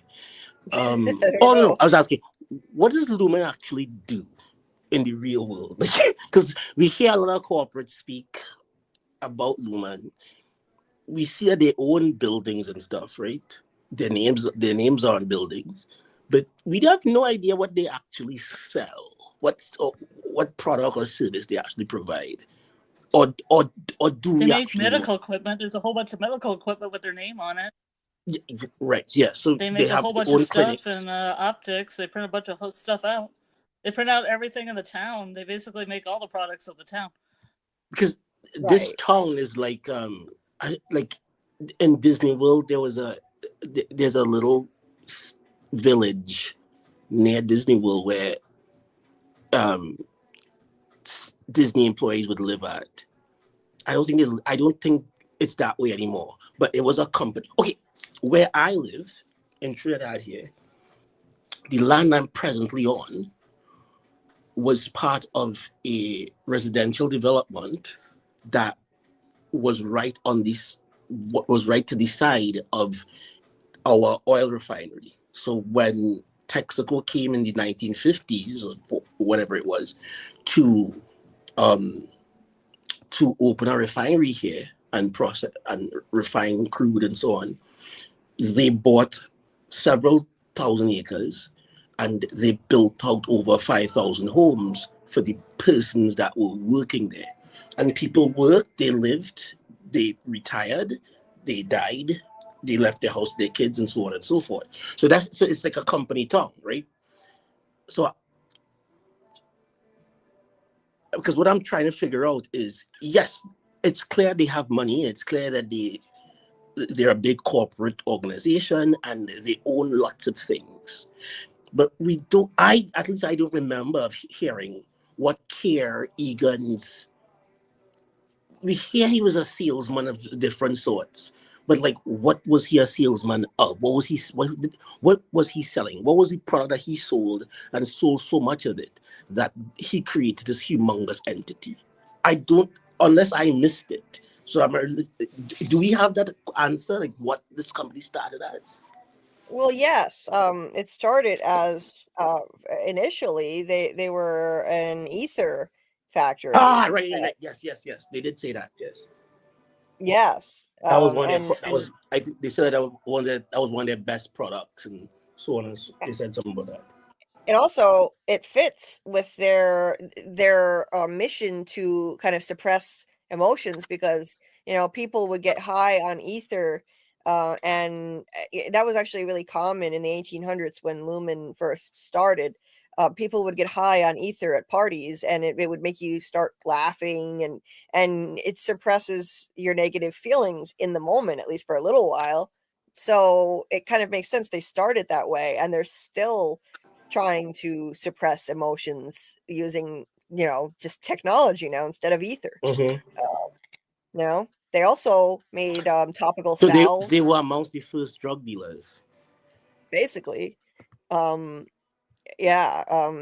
He started selling ether, Mel, and it was used for general anesthesia. They're a pharmaceutical and biotech company, but they also seem to manufacture pretty much everything now. Like everything in the building is Lumen branded, so it seems like they've become one of those conglomerates that they just manufacture everything. Maybe that's how they fund the rest of their activities, which must be very expensive. They all the stuff in the snack machine is their brand too, but generally they're a biotech and pharmaceutical company in general. Yeah, and Salves. welcome back, Scarlet. Yes, and salves. Topical salves. They did that. That was an early thing they did. Yes. Snake oil. No, wait a second. Not snake oil. Snake oil. Yeah, not quite, but basically. Yeah. Goat oil. Where are my goats? Where are my goats at? Goat oil. Yeah, the goats. Someone said something about the goats earlier. I can't remember. Maybe they come. Yeah. That's the one I learned out. That's the one that looked at James screaming, and it was like, oh yeah. James screaming was not a pretty sight. I did not need that. I just want to highlight some things in the chat here that I saved from earlier. Let's see here. oh yeah, they made ether. Thanks, Dave. Yes, they How made can I ether. forget the ether frolics? Yeah, I was saying that when you dropped off. It's they started with that, the ether frolics. They manufactured ether. Keith A had pointed out earlier parallel emotions, which are trauma bonds, and Mark is the linchpin. Yeah, Mark and Gemma. This was like their ultimate project. This is something they've been working on for 2 years. You kill Gemma to remove traces of human trials. Yeah, that's why they were going to have to kill Gemma. There was no way around it. I get that now. Like they couldn't have explained how they somehow she's alive now, and no, they had to kill Gemma, but they would have taken that chip and I think put it into a volunteer to present to the world. So that's where they were going with that. And yeah, like they had Petey's chip, and so they do repossess these things and collect the data. Absolutely. What else? Morgan had said earlier that the innies can talk to their outies while in Lumen. They can go to the testing floor where Mark turned into his outie and bring a camcorder with them. That's a great point. If they could manage to do that, then yeah, they could have conversations with their outies inside somehow. It would be difficult, but with the lack of security, I could see it happening. I mean, look what Mark just pulled off. Yeah, I could totally see it. And like Morgan said, that wellness session when Mark felt bothered that Miss Casey was getting fired, he showed real concern toward her. Absolutely. Yeah, the feelings were bleeding through, just not the memories. Mark was the Terminator. Come with me if you want to live. Yeah. Basically. Yeah, we just watched that in the Discord Saturday night. We watch if anybody likes movie watch parties, TV watch parties, we do random watch parties for just fun movies and shows that are in the same vein as Severance and From, and also just random stuff for fun too. So join the Discord if you haven't already. We do those a lot now. The link to the Discord is in the description of the video. Saturday night we watched The Terminator 2 and then 2 episodes of Fallout. and then a movie called Cursed, about werewolves. It was It was fun. Christina Ricci one? Yes. Yeah. That one has had a really bad history. I watched a whole documentary about like all the developmental hell it was in and the bad editing. It has really bad editing, and they changed the whole plot and refilmed like 75% of it. No way, really? Oh, jeez. Yeah. Yeah, the Yeah. original plot sounded better, but Yeah, yeah, you it guys, I was. know. I enjoyed it anyway. It had its issues, but I Yeah, I enjoyed haven't it. seen it. I wanted to see like different versions of it, you know, and see which one was better. I mean, they have Yeah. fan edits of it, putting in, you know, missing scenes and stuff. It was Right. kind of like a dumpster fire train wreck when it came out. That's why it didn't do very well, because there was just too many fingers in the, you know, soup, you know. Yes. Yeah. As sometimes movies do, they get a new director and that they feel like they'd have to refilm, you know, half of it. Yeah. Yep. Yeah. Projects get passed around and then Like changed. originally one of the characters was her brother, and then it became her love interest. That alone is just weird. That is super weird. Yeah. The hell? Well, it wasn't her brother after he became the love interest. They changed it. Right. It's still weird. Yeah. That's a big swerve. Well, I liked it. It was fun. Yeah. But yeah, it was like a marathon. We did Terminator 2, 2 episodes of Fallout, and then we weren't planning on doing the rest of it. It was just going to be Terminator 2, but then sometimes we just continue it and we watch other stuff. So you're on like episode 4 or 5 of Fallout now? Yeah, but I did so much chatting that now I need to rewatch all of it because I missed too much and I'm confused. There's a lot. The pacing of that show is quick. So I need to rewatch it all. In fact, I just watched episode 1 again last night. I love Fallout. Yeah, my boyfriend plays a video game, so he explained to me about the world and everything. So I got, you know, to know more about it. Yeah, I know nothing about the video game, so that puts me at a disadvantage. But when season 2 comes out, I want to cover it whenever that may be. I have no idea when, but I love the show so far. Dieter shared here in the chat earlier that MagickwithaK did a giveaway with us last week of a t-shirt, and she's still offering this coupon code if you want to check out her merch. It's the link to it is in the description of this video, and it's called MagickwithaK, and they have really fun Severance merch with t-shirts, mugs, notebooks, tote bags and candles, and fun Severance quotes on them. One of them, well, the t-shirt that we gave away looks like the scary numbers, and she even has one that has my channel name as the file name on it, which is super cool. So if you're interested in looking at that, the description of the video has the link, and that coupon code is good till June 1st, which is JulieBDeepDives 15. When you click on that link in the description, it takes you right there, and it applies the discount automatically, by the way. Matt Gilbert said, I don't think it would work if they included a heavy security presence. It would undermine the look and the thematic minimalism of the show. It's supposed to be sparse, alienated, and alienating. True. It just doesn't make logical sense, but yeah, I understand what you're saying. And yes, the innies haven't been as childish since season 1. They're more like young adults now. It's like they've hit their adolescence. Yeah, completely agree. I wonder if they put in elements like the prisoner, like gas coming in as a thing to knock people out, or I mean, you haven't seen the prisoner, but they have this thing called Rover that comes and retrieves people, but it's very sparse and minimalistic. Maybe they could pay, benefit for something like that that's ominous but small. Yeah. But menacing. Yeah, I've got to watch The Prisoner. You keep mentioning that, and I keep forgetting to Such a move great that up show. on the list. The original one, though, not the one that AMC copped out like 10, 15 years ago. Originals always tend to be better when it comes to Yeah. TV shows. When they try to remake them, it's not good. Good night, It's hard Keith. to keep the spirit of the original, usually. It's really hard. I'm sure, yeah. Good night, Keith. See you next time. Next week, we're going to be doing a live for the UUR. So if any of you guys haven't checked out the free audiobook and ebook that are available on Apple, on their Apple store. It's free, doesn't cost anything. The audiobook is like an hour long, and then there's also an ebook. I chose to do both, and I listened.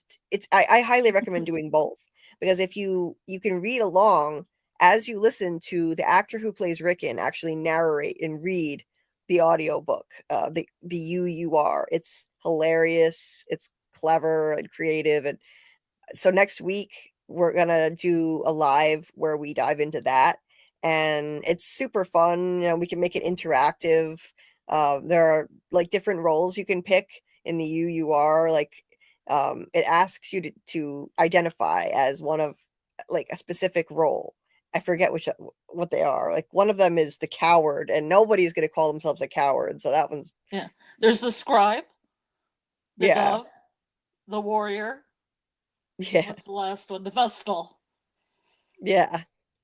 But And we're then not doing the coward, because if you're a coward, you won't even show up. So If you're a coward, yeah, there's no point. If you're a coward, you're not going to show up or self-identify as a coward. But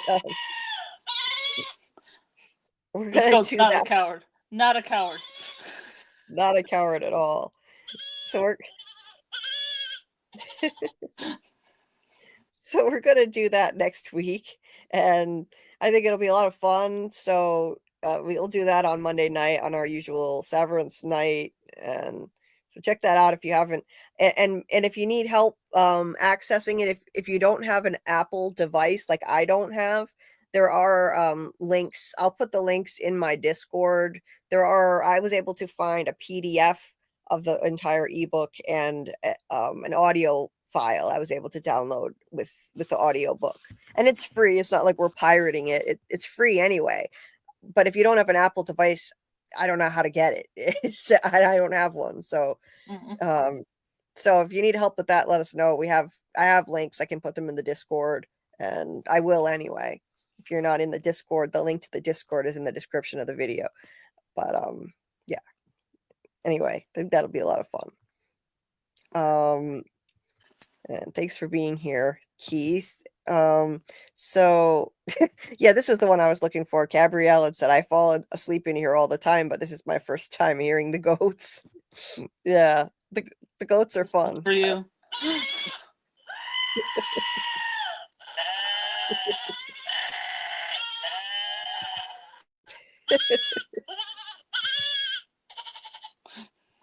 Yeah, the goats. I love it. Yes. I will really miss the goats when we're done with the Severance lives. I don't know, maybe we could just keep the goats Just around. put them in the residence. I'll just put them in the residence. Just for the hell of it. Yeah. Well, I have the front bell. Yeah. Yeah. You could just use the goats I almost anyway. rang the front bell last night in the Yellow Jackets thing for Mackie because he was in the chat. Oh, yeah. Yeah. Almost. Yeah. The goats Instinct. are fun. Yeah, I want to keep the goats. Mel had said, I thought they could just upload the data from the chip. I didn't know why they needed the physical device. I'm not sure what Mel meant, but I think they need the actual chip to get the data. Like, I think they actually have to have that, and they need to take it out of Gemma. That's what I'm thinking, right? Keith had also said one thing we never explore. What if we have Cobell disarm the chip? Does it just shut off everything and you just no longer remember anything? Would not reintegrating matter? Right? Like, what if they just do clean slate? What if someone does clean slate? We don't know what that is. We've never had that explanation yet, but it's a valid point. Yeah. So I don't know about that. Like, someone needs to be in Lumen to switch on, off, and do those other Glasgow block types of switches. Right. So somebody needs to be in the control room on the severed floor to do that. So if the innies manage to keep people away from it, like barricade it and keep people out, if we had an all-out revolution, then maybe they could actually have some measure of control. It's possible. It's I don't know. It would be difficult. Lumen could just send in more people to fight against that, but Mark running all bloody gave me Keanu Reeves Matrix vibes all day long. Yes, Wilderness. Absolutely. Keanu Reeves Matrix vibes. Absolutely. And this last scene where they were running off together, they said the creators of the show said that they were inspired by the ending of The Graduate, and just kind of going off into the unknown. And now they weren't really thinking that far ahead. And now it's like, now what? Now what are we going to do? It's chaos at this point and total uncertainty. And the way that they did this, it reminded me a lot of running movies like Logan's Run, like THX 1138, like all those kind of sci-fi movies where people are running away at the end, or Hitchcock movies, right? Vertigo, right. North by Northwest, right?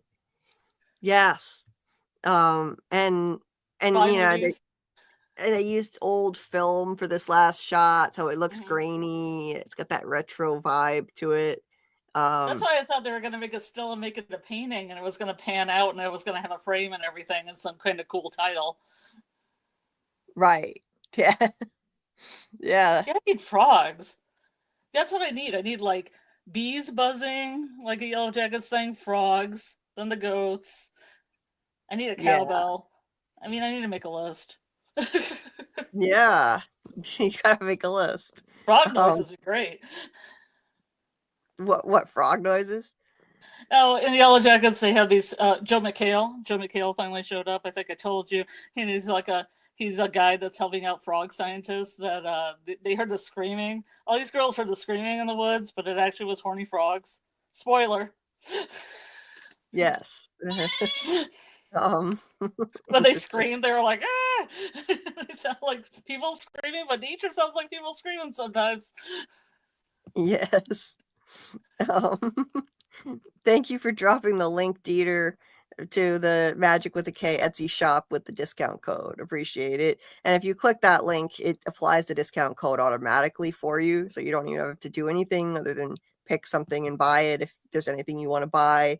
The link is also in the description. Mel said Grainer was security but never replaced. Milchick was a more relaxed manager. Right. I found that so weird that they never replaced him. This project is so vitally important to them, and yet why is the security so lax? It's just crazy to me. They clearly have the money for it. They could have sent somebody else in. Seems like they don't have great technology like GPS cloud saves. Yeah, David. I mean, they could put GPS on these chips. These chips are so high tech. Why don't they put GPS trackers on them? So if they run, they could find people like Petey who was running from them. That was weird to me. That's a great point. What else here? Some of the older ones. Keith had said, I think season 3 we go to another Lumen and it's John Wick as the new Milchick. Oh jeez. What else? The Men Who Stare at Goats with George Clooney is all about MK Ultra and based upon the true story, ironically. Oh, I heard of that. Yeah. Maybe we could find some other goat. I think there is a scene in that movie of a goat screaming like this and then falling over. No way. I think so, because some of the goats fall over in that movie. Now I want to watch that movie. Put that on the list. Well, we could find more goat themed things, then we would have good excuse to use the goat noises. Yeah. So well, From has a goat. So From has a goat. Yellow Jackets has a goat. Yeah. Severance has a goat. All the main 3 have goats. I'm trying to think of anything. I hope Residence has a goat. That'd be cool. Yeah. Fingers crossed for the Residents having a goat too. I just had to get like a bird noise board for like the Residents. Yeah.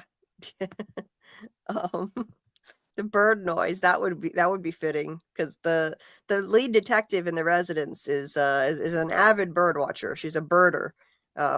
It's very quirky and fun, so bird noises would fit very well.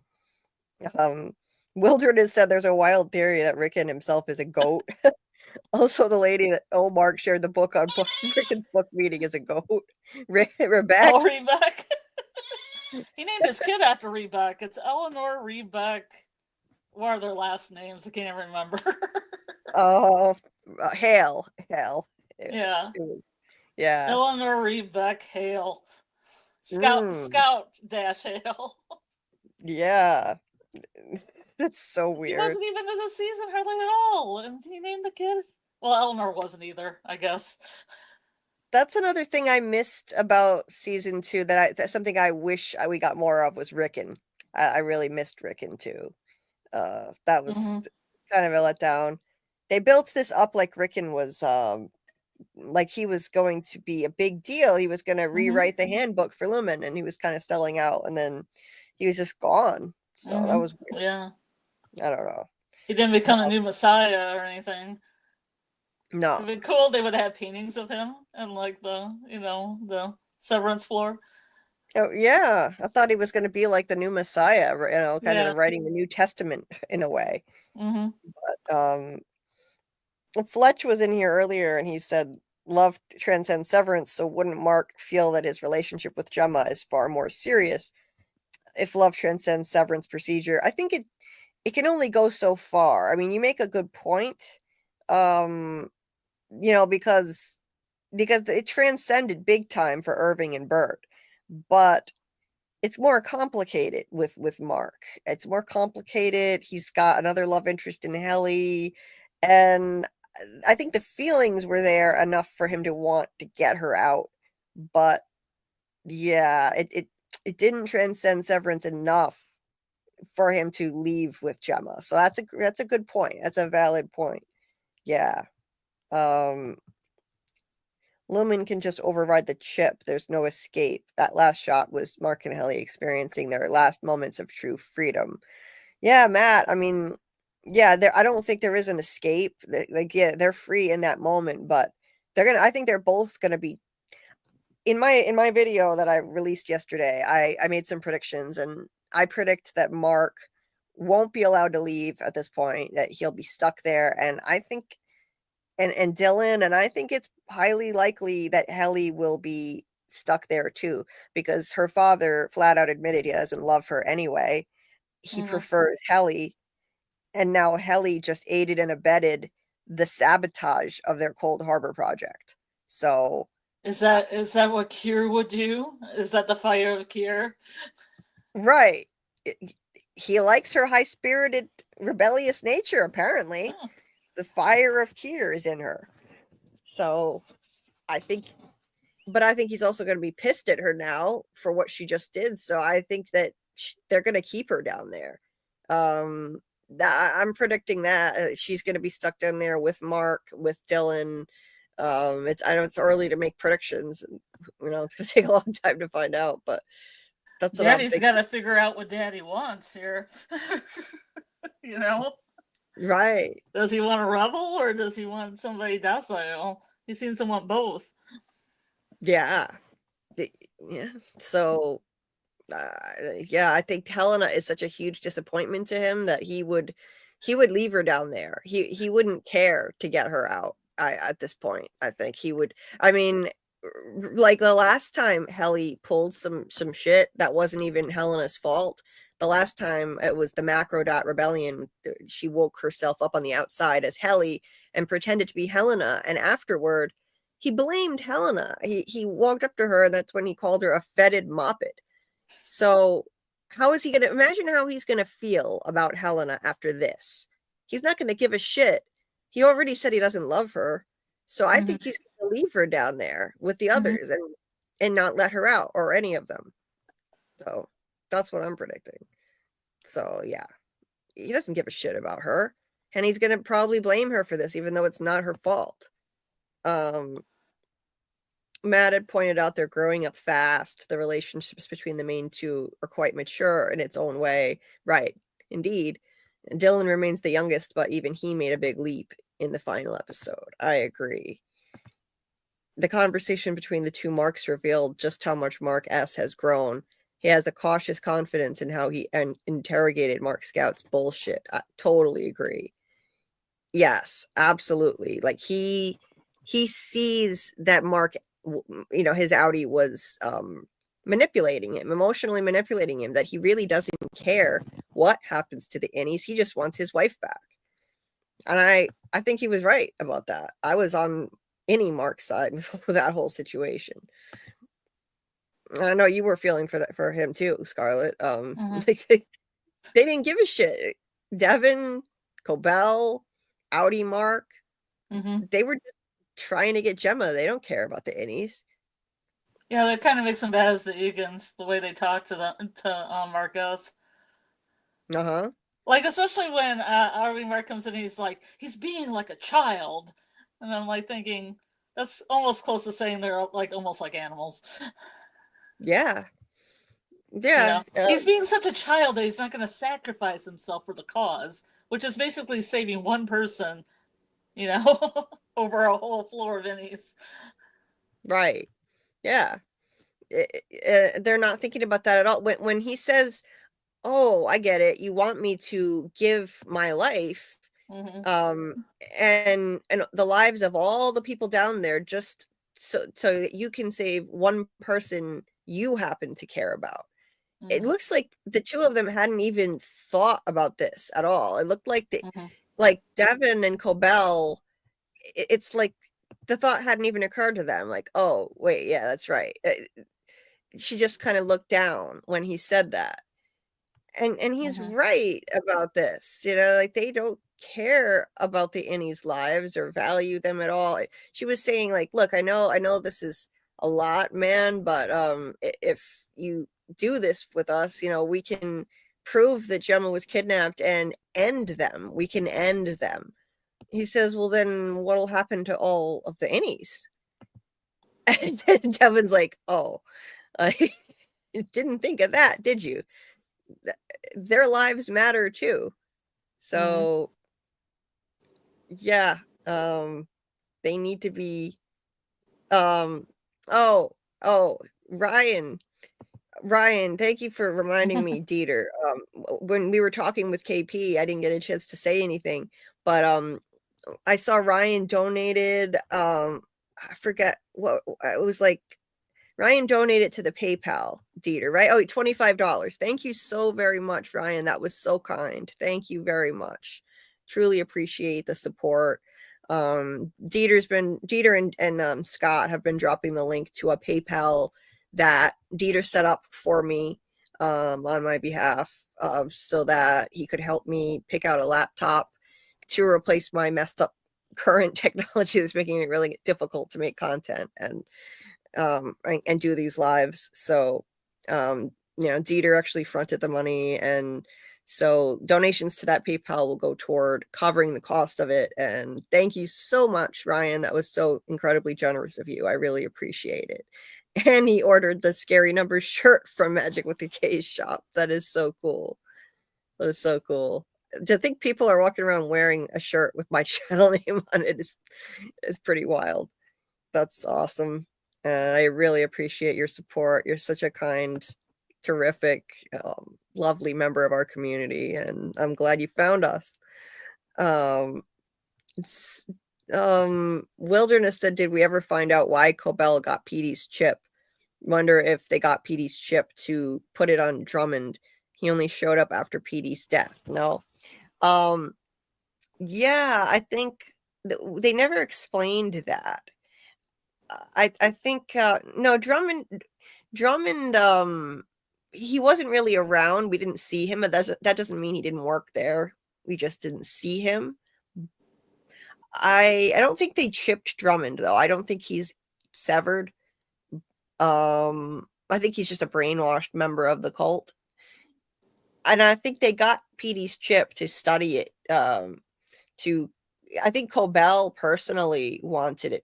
She designed the chip, as we found out in season 2, and I think she wanted to study it to see just how reintegrated he managed to be for her own knowledge. That's what I think on that. But David said MK Ultra and the Gateway process are 2 CIA experiments that relate to From, Severance, and especially Stranger Things season 4. Oh yeah. multiple personalities, mind control, and hemisphere syncing with sound. Oh, absolutely, David. Yeah, absolutely. Let's see what else I want to cover here. With clean slate protocol, it's like the Matrix. Multiple times Neo tried to save the Matrix over and over again. Yeah, like Keith said, like that could happen. Keith also said, my thought was Mark was heading to the elevator to escape, and I don't know. And also was Helly or Helena? Yeah, probably not. I think they're just gonna stay down there myself, but we'll see. Season 3 could time warp forward several years and tell that story. Yeah, there could be a time jump. I think it'll have to pick up right where it left off, personally, but yeah, you would think that Lumen would have some kind of a kill switch in the chip, just push the button and you're toast. But apparently it seems like they can only control it from that security room. So that's a limitation they have for such a high-tech company. Fletch, I didn't see this earlier, but Fletch, I know Fletch listens to stuff on the replay, so in case he does, he said there's a theory coming up that it wasn't Helly R in the ending scene, but yes, Helena. I don't think so. No, I think it's Helly. Let me know what you guys think in the chat. I do think it's Helly. I don't think they're going to pull a switcheroo again.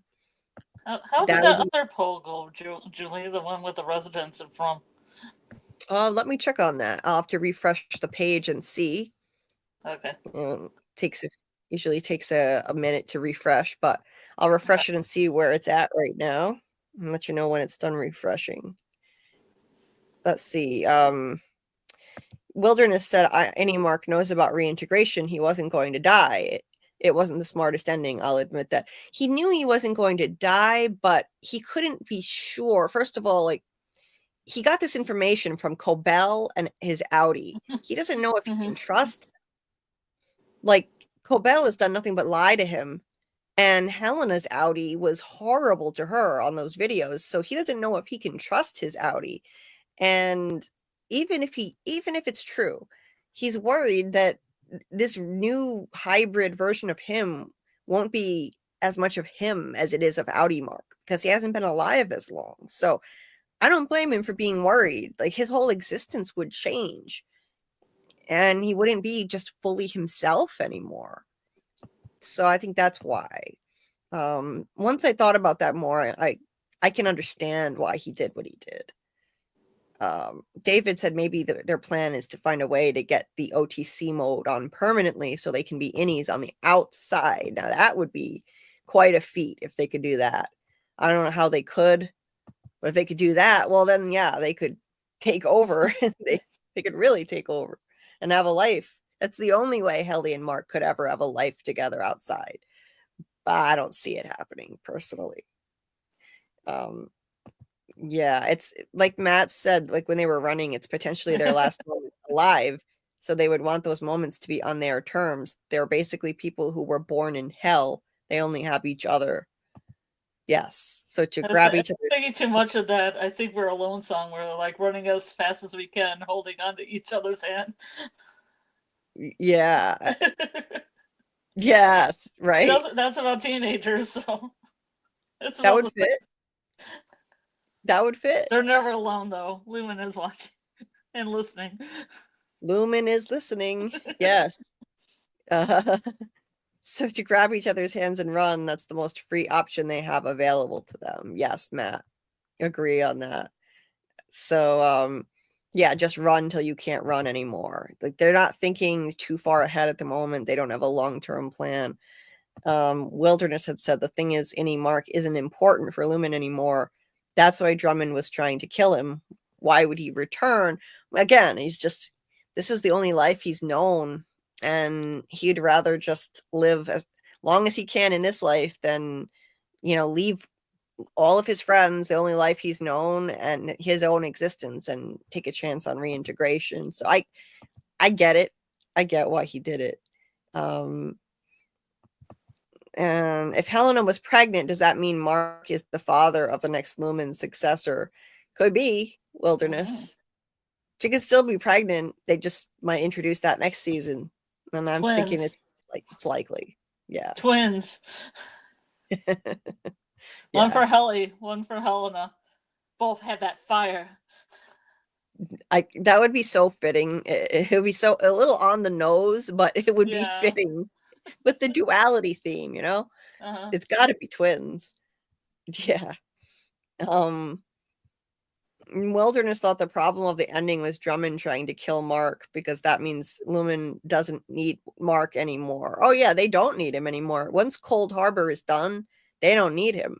So yeah, his life is at risk now, and it's hard to imagine how this is going to pan out. I mean, they could try to take him out again. So I don't know, but then again, at the end of season 1, I didn't know where they could possibly go with it next then, and they found a way. So they're going to continue this story somehow. And Mark and Helly are like young runaway slaves. Yes, Matt. Plot twist. Keith said, plot twist, season 3. Mark wakes up on the couch. It was all a dream from the reintegration process. Oh no. No, please no. That would be horrible. Or he wakes up on the table and it was just all a dream. And he's just landed on the table being asked who he is. Yeah. Oh God. You know, I've got to say, the finale did seem awfully surreal. The level of violence that happened, the way he was able to get Gemma out, the marching band. But I definitely don't think it's going to be a dream. But you know, it was very dreamlike. Well, you know, CNN got to do more than the music dance experience and get those things in order. I mean, they have to have other things to do. Well, I mean, they have the waffle party dancers, but then they also have to have the house band. Yes. Marching band. Yes, they do. Wilderness said this Lumen need to get their hands on Gemma now. Yes, they do. To get the chip they were working on, meaning they're coming for Gemma season 3. 100% they are. Yeah. Mm-hmm. They need that chip. The Cold Harbor chip. Oh yeah. And they need to kill her off so that she can't expose them for kidnapping her too. But they need that chip above all. Like David said, that innies have no baggage of life. They're innocent and naive, and Lumen wants power and control more than money. Yes. The actress playing Helly said the innies are like what is this? Id energy? Because they're like children. Yeah. Okay, it's capitalized id, so I wasn't sure what that was. It's capitalized ID. Okay, yeah. Makes sense. I don't know. They might have a little baggage from the break room. A little baggage. A small bag. At least some from the break room. Psychological torture. Yeah. And like Matt said, Lumen are fanatics. That's all you need to explain their motivations. And yeah, removing the chip. I don't know if that would kill her, but either way, they were going to kill her to get rid of the evidence that they did what they did to her. The human experiment, human trial on this chip and torturing her. Wilderness had said, I wonder if that Kier Egan robot had the Kier Egan's mind chip inserted in him. It felt like he was conscious when Milchick went off on his height. It did seem like maybe Milchick went off script when he took that jab at the robot, because why would that be in the script?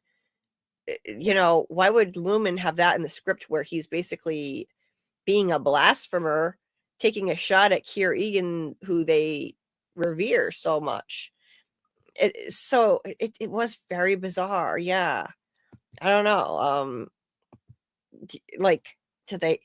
How do you explain that? Like, they have somebody in the next room voicing the robot.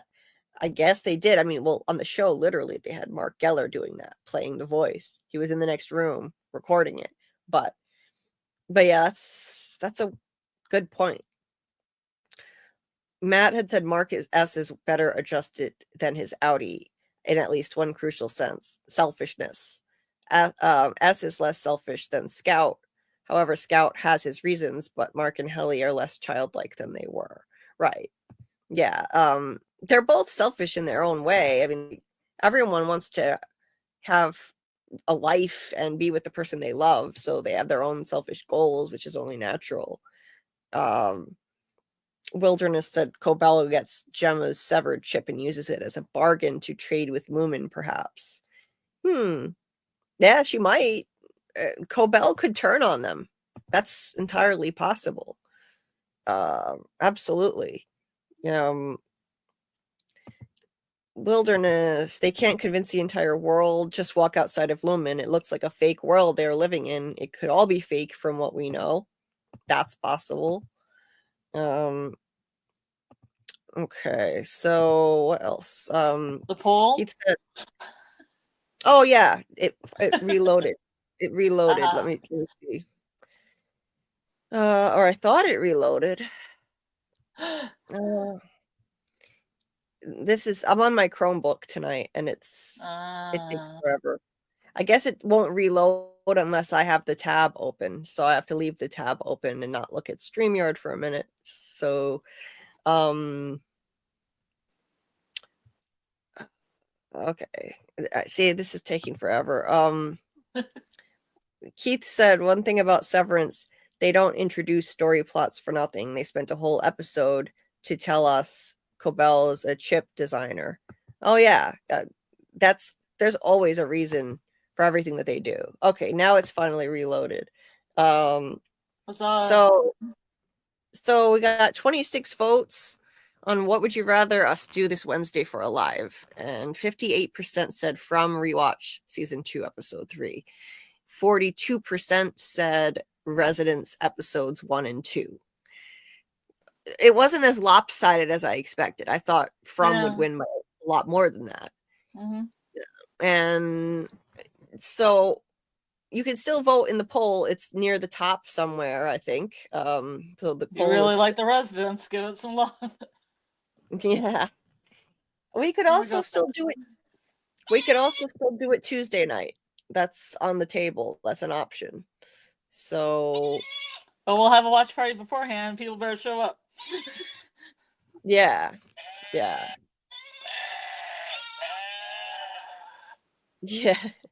And we're not going to go too crazy tonight with being on too long.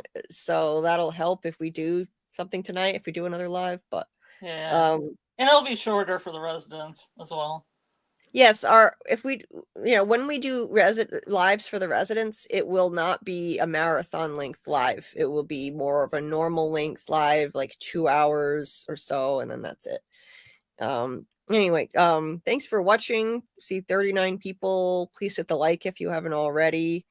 Just going through some comments here I missed. Like David said, they always grab people at rock bottom. Absolutely. And yeah, they exploit. Yes, like Peg in the Lexington letter. They target people at rock bottom and exploit their trauma, like they did with Mark and Gemma and Peg in the Lexington letter short story. So, well, that's interesting. David said, "I'd love to see a flash forward 20 years when everyone is already severed and the Audis become violent." Wow, that would be wild. I hope that doesn't happen. I hope they don't win in the end. Curing humanity with repression, that will just backfire tremendously. Yeah, I agree. Repression of emotion is never a healthy thing. It's not good. Yeah, it's after I watched your video, I was just kind of like today. Your latest video, Severance video, I was just like, you have to have pain in order to feel what pleasure is. So in taking, I mean, the egos don't even look like they're happy. I mean, they're not taking away all the negatives so they just feel positive. They look like they're miserable. Right. So they just want to make them robotic without any feelings at all instead? Is that the cure for humanity? Yeah, I think that's what it is. Like they have to flatten all emotions because, like if you're able to feel deep love, then you're going to eventually feel pain because, that person could die, that person could leave you. They're two sides of the same coin, positive and negative emotions. And, So you'd have to flatten all the emotions. That's why one of the tempers is frolic. Frolic is a positive thing. It's like a happy thing. They frolic. Frolicking. Frolic. They have wilds. That one has the most wilds. Yes. That one makes the best goat cheese. I'm not doing anything to them. That's not good. Milking them. Yes.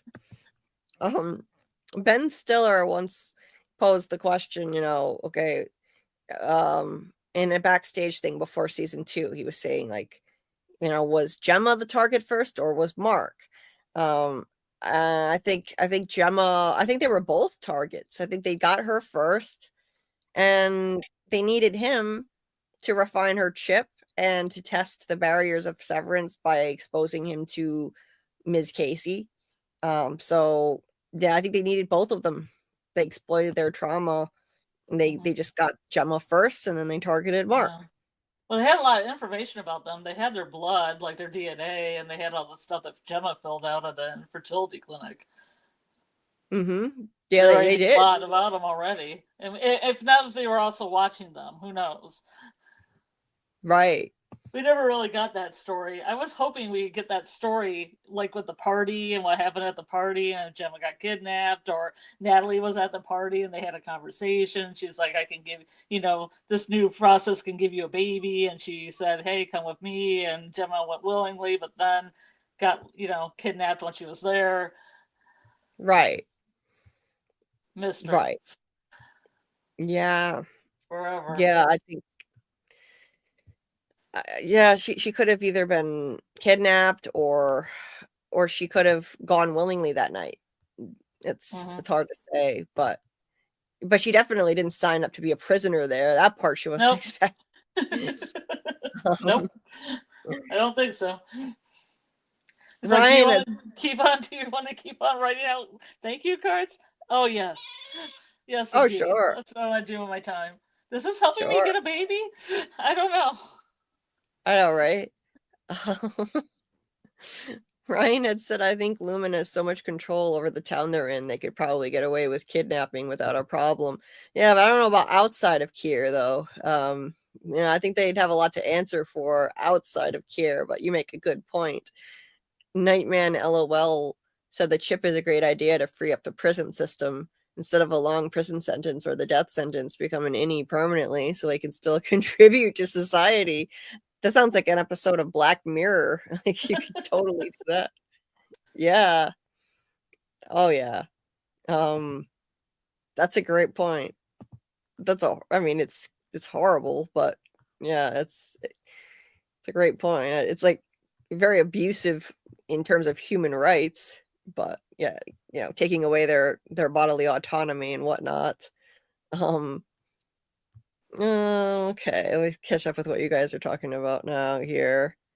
Okay.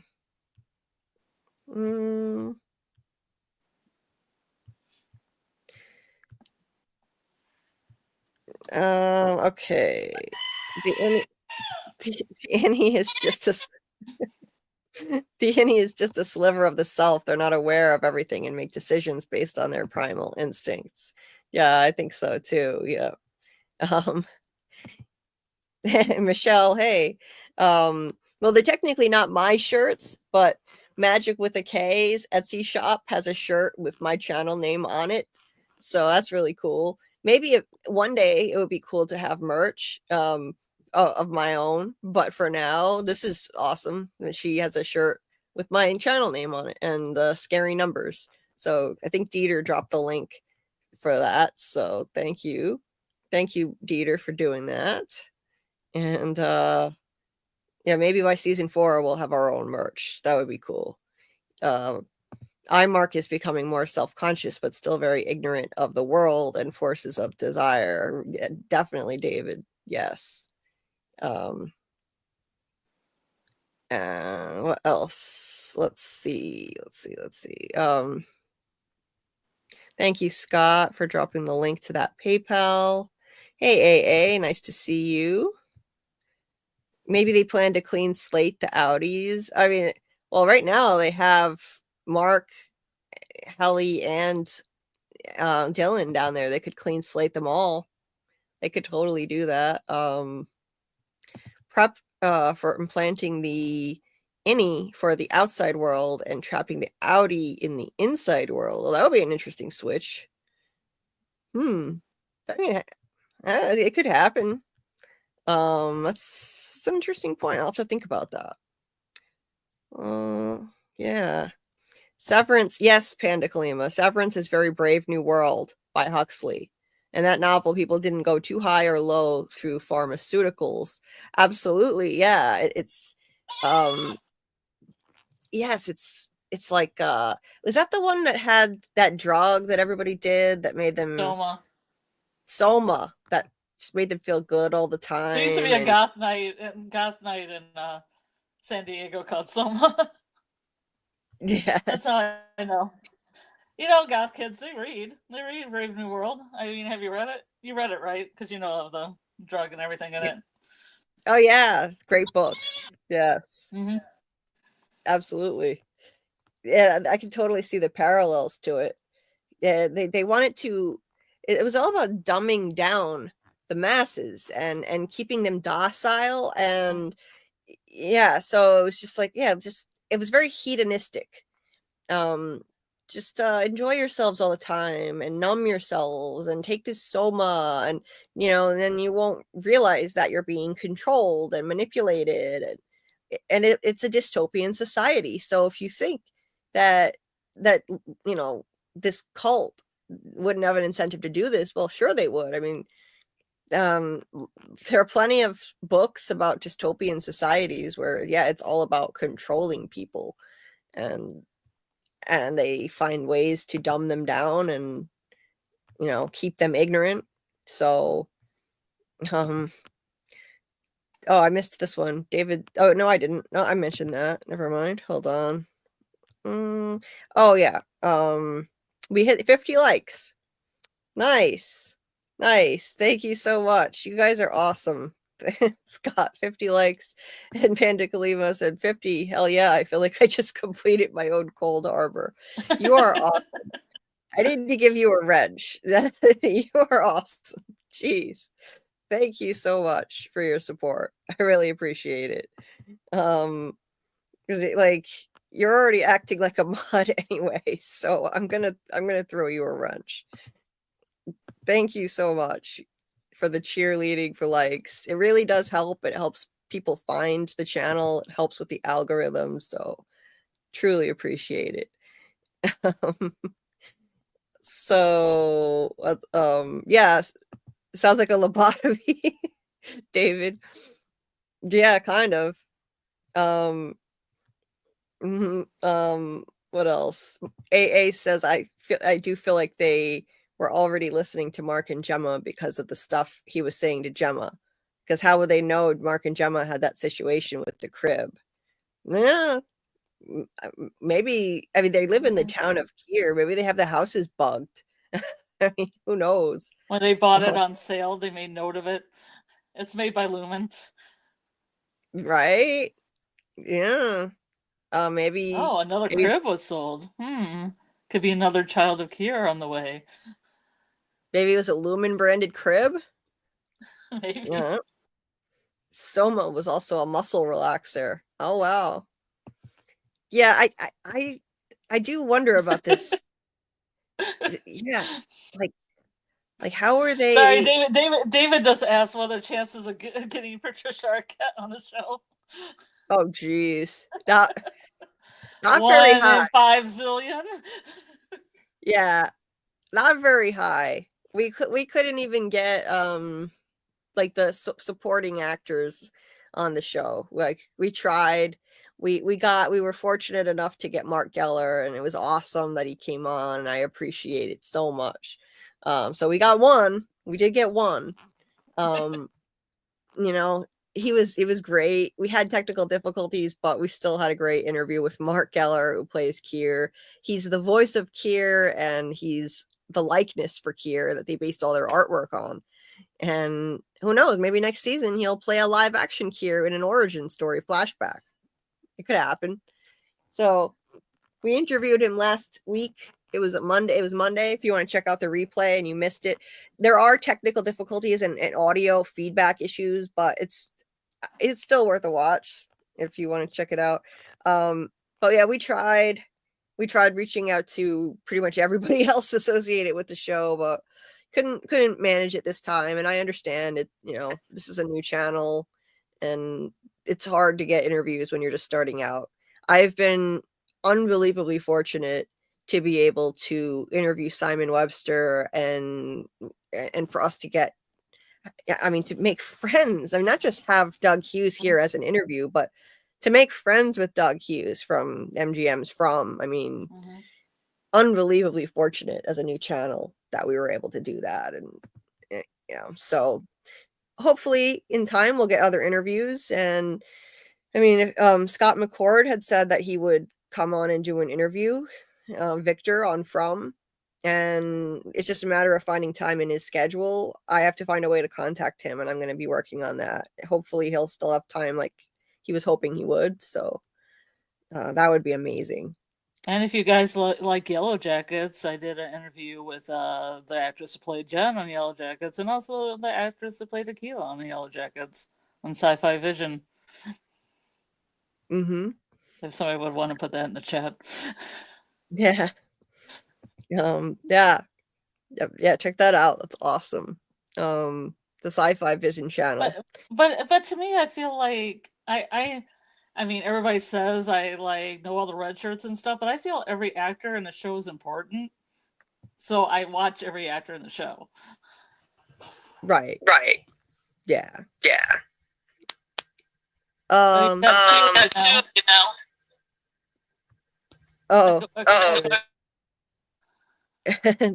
Danny, I just added Danny to the panel. I see. That's why it's happening.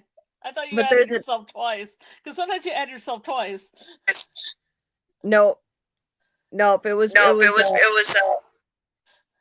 was me, but there's an echo for some reason. Danny, if you have your stream on in the background, turn the volume off on the stream. Maybe that's why there's an echo. No, let's see. Is it still there? It's still there. I hear myself. Let me see if I can fix this mic setting. Hold on. I'm gonna try and fix it. Echo cancellation. Let me see if this works. I'm just gonna.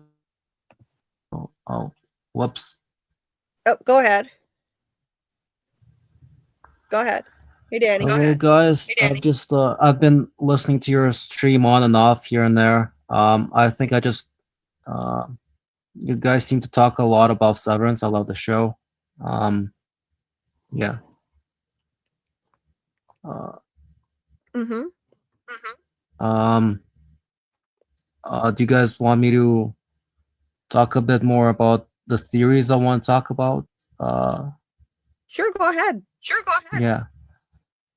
So I don't know if you guys were maybe talking about a different topic, but I kind of wanted to talk about some of the symbolism and sort of some of the themes around wait, where should I start with this? I guess USSR / Russia / maybe just communism in general. Yeah, so Mark S is already Marx by itself. Let's say let's start with that, right? I've seen a few Reddit posts about talking about how they believe that the show goes in the direction of making Mark S be kind of have sort of like a workers' uprising. Oh, sorry, a workers' revolution kind of thing. Like you were talking about a bit. I'm not sure if I got all of that, but you were talking about the revolution as well, and a few other details kind of also point to it, like the way Kier is shown in the first episode. Oh wait, I think it was the second episode or the first episode in season 1. It's kind of reminiscent of like the Lenin symbolism in the USSR and all that. And Mark's. I also think Mark and Gemma's background, their educational background, is also somewhat foreshadowing, because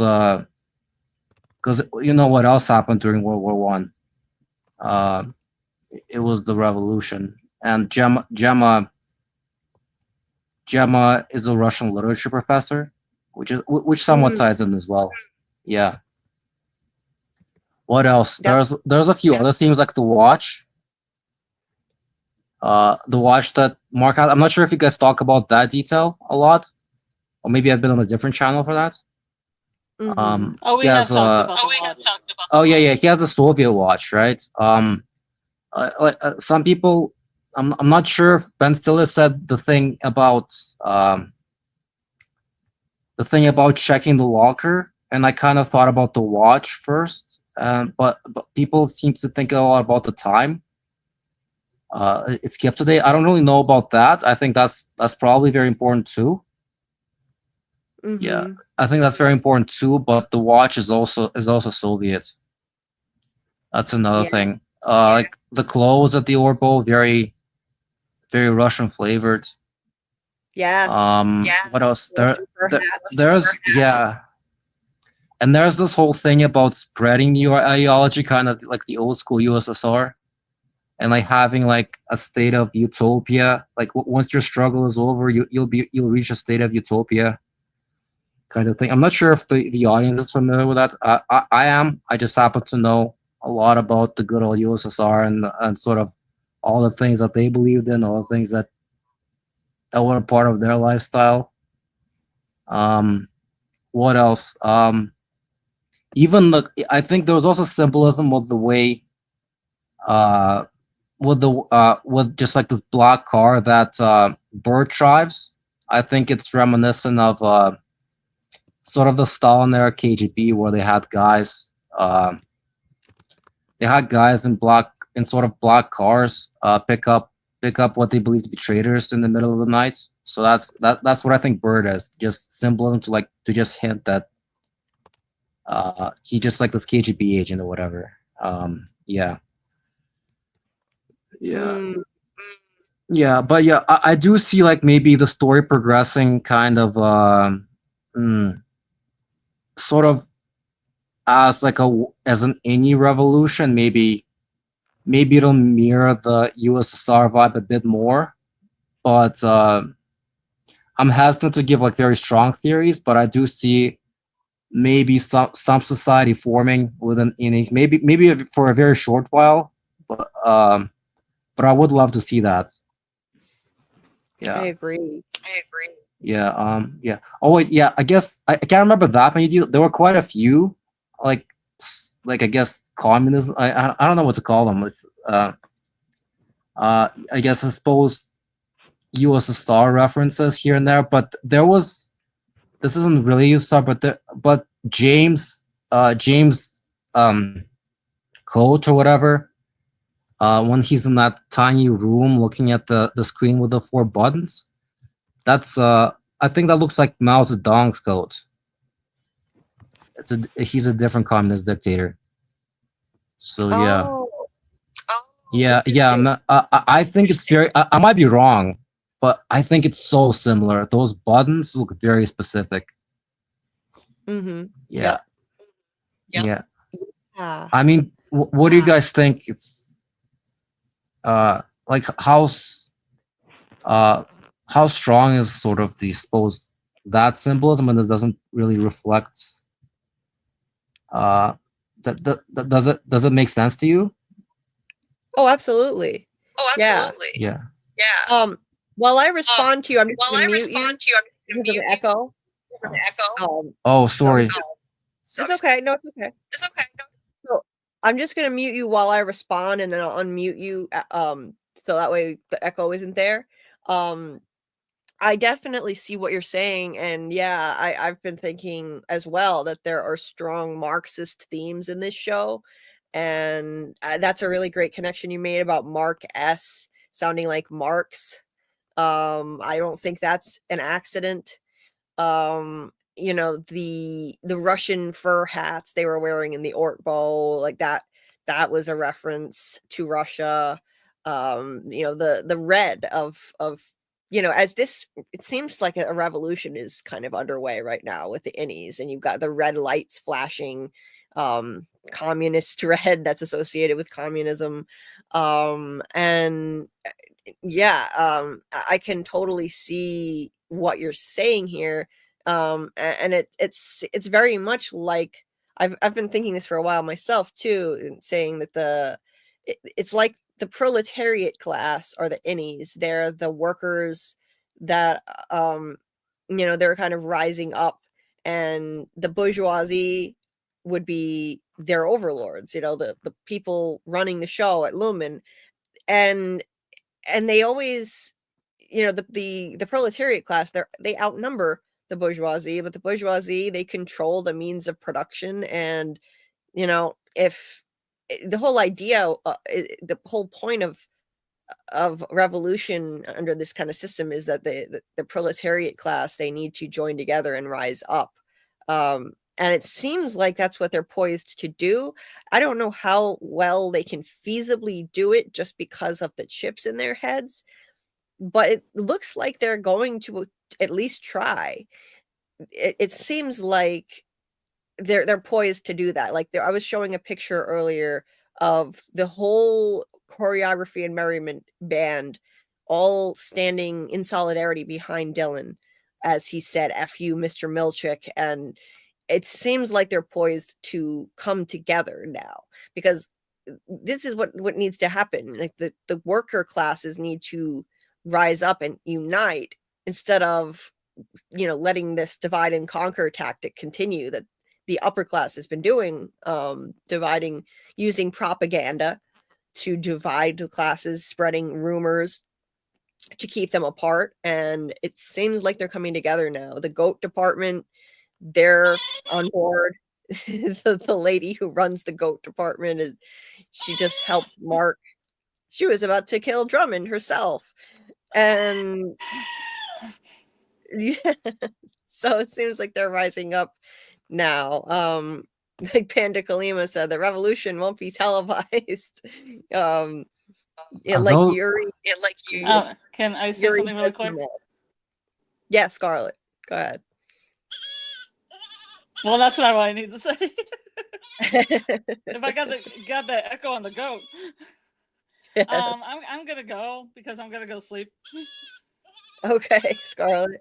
But this has been fascinating. The Mark Ask Mark thing. I didn't even think about it. Me neither.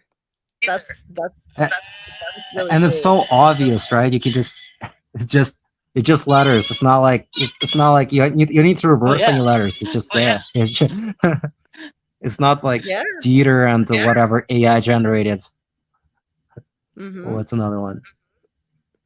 Yeah, but I do think it optimistically, if they can really do a revolt, I guess they take control of the security room.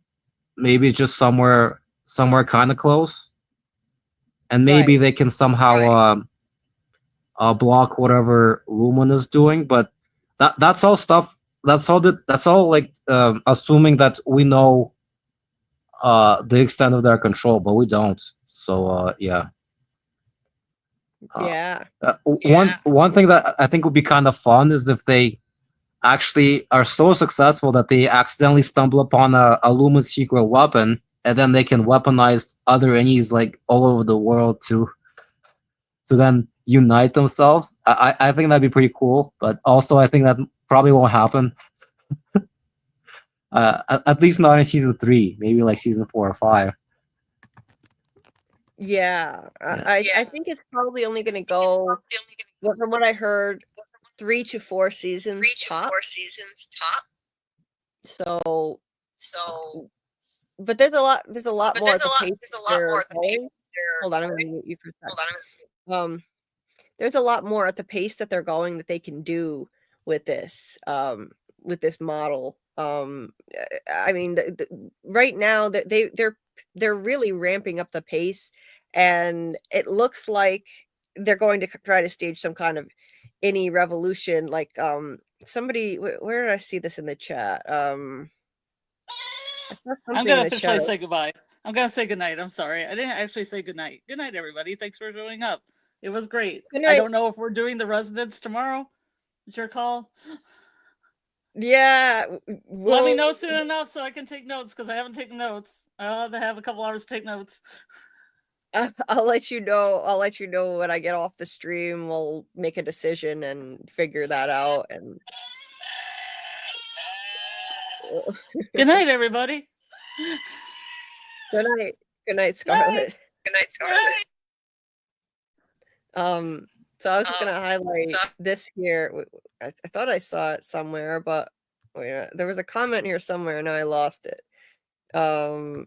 If they were able to take control of the security room, then they could prevent the Lumen people from messing with their chips, and then maybe some kind of revolution could be possible in there. It seems like they're heading that way. Yeah. And what else? AA said, I have heard the theory. What if Kiev is a makeshift town somewhere in Russia, but everyone in Kiev thinks they're in America? It would be crazy. It would make you wonder even more where Irving went. Oh, that's wild. I hadn't heard that one. That would be fitting with the Marxist themes. David said, giving up your autonomy and authority to the state. Yep. That's what happens in dystopian societies. But yeah, Danny, you're bringing up great points, and I think this is an intentional theme of the show, that they're doing this on purpose. Sending messages about class warfare, rising up against an elite class that owns the means of production, like in Marxism. And so I think we're heading in that direction, definitely. And the references to various references to Russian things, like the Russian hats and their outfits and Ortbo. Oh yeah. I guess I wouldn't say it's it's sprinkled in, but I wouldn't say it's all about the fact that Lumen is sort of controls the production. Oh, didn't even say that right. Controls the means of production. Yeah, there it is. Yeah. I said it right. Yeah. Controls the means of setup. It's also about the cult. So they're kind of like the opposite of the USSR. At the same time, also similar to the USSR. So it's not really like it's not mirroring Leninism, Marxism sort of mirroring USSR exactly, but it's kind of just picking a few things here and there. Yeah, but there's Scientology stuff and Mormonism stuff in there, so maybe someone could find some other stuff from maybe some other things or some other cults. I don't know. Yeah. Oh, absolutely. Hold on, there we go. Oh wait. Just gonna mute you so I can answer you without the echo. But yes, so they're incorporating multiple things in here. It's you could see parallels to authoritarian states and Marxism, and then you also see parallels to cults and the way cults operate at the same time. So there are both elements going on at once. And I think the cult aspect of it is probably the strongest thing. I think that the cult, it's more about control. Although, yeah, I mean, it's the same way in authoritarian regimes too. It's not just about the economy and controlling the means of production, but that's just how the system works. That's just how they keep people down. But it's more than anything, when it comes to authoritarian regimes and cults, the thing that they have in common is it's all about controlling the masses, keeping them down, keeping them as ignorant as possible. That's another thing that they both have in common, that authoritarian regimes and cults, they both try to censor. There's that censorship and preventing them from getting information from sources other than than the ones in charge. So like in a cult, in this cult in particular, they're, you know, they only let people read the handbook at Lumen. They can't have any other reading material other than that. It would be contraband. And in cults, you know, like they don't get their information from anywhere else except the cult in extreme cases. And in authoritarian regimes, they censor the media. Like in China, you know, China is a communist country. They censor the internet. They block certain websites, so the public cannot access them. They're trying to control the amount of information they're able to consume and what kinds of information. And in some cases, it's even more extreme. In North Korea, forget it. I mean, those people, they don't have access to much of anything about the outside world. And you can compare that to what the innies experience is like at Lumen, because the innies are very innocent and isolated from the outside world, and the spread of information is controlled. They can't send notes out, they can't bring notes in or books in or anything like that. They were presented with a newspaper. Mark was shown a newspaper in season 2 that was heavily doctored.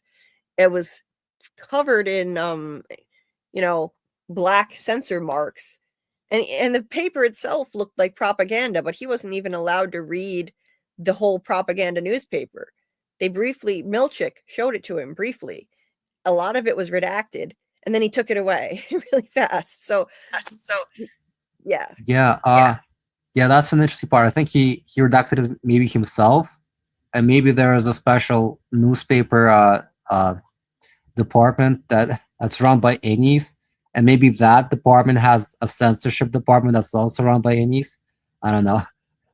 That'd be pretty funny. Right. Yeah. I mean, I don't think I trust censorship to innies if I was Lumen, but maybe. Yeah. Hold on, let me for a sec. Yeah, I don't know. I tend to think it was probably upper management above Milchick who redacted the newspaper heavily. It was just funny to me because the whole thing was propaganda. The newspaper itself was propaganda because it had a picture of the 4 people from MDR riding. It was a doctored photo riding in the car like Kennedy was in, like President Kennedy was in. And clearly this never happened. And it was an article about how the 4 of them were being celebrated as heroes for the Macrodat rebellion, and the world thanks them, and they're going to implement these reforms now. And it was all bullshit. The newspaper was the Kira Chronicle. Again, propaganda that it's very common in authoritarian regimes. Well, that's how they indoctrinate people. And in cults, they have their own kind of propaganda too.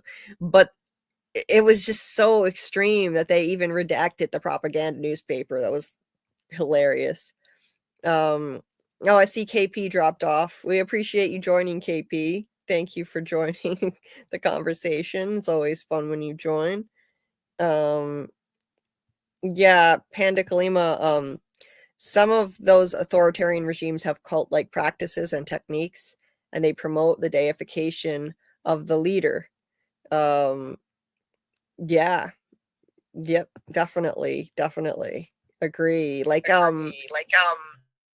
Yeah, they almost a cult of personality. It's like you wind up with a cult of personality surrounding whoever is the leader of that nation, and yeah, so like they almost worship them. Yeah, good point. Danny, were you gonna say something? Oh yeah. Kira is like somewhat of a, I guess, a Joseph Smith, and then a bit of Lennon in there too.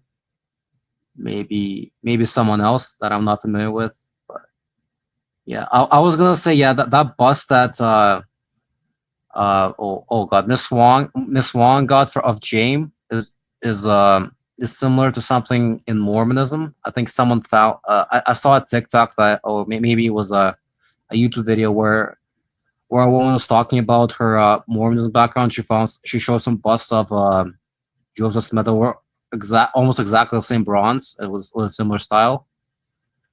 Yeah. Yeah. Oh, that's interesting. Yeah. I didn't know that. I hadn't seen that connection. So cool. But yeah, I'd imagine some people would have a lot of knowledge about Mormons that sort of a person on the outside wouldn't know much about, but it would be relevant in the show. Yeah. Mm-hmm. Yep. Yeah. Because the Mormon Church is actually quite secretive about their internal practices and rituals.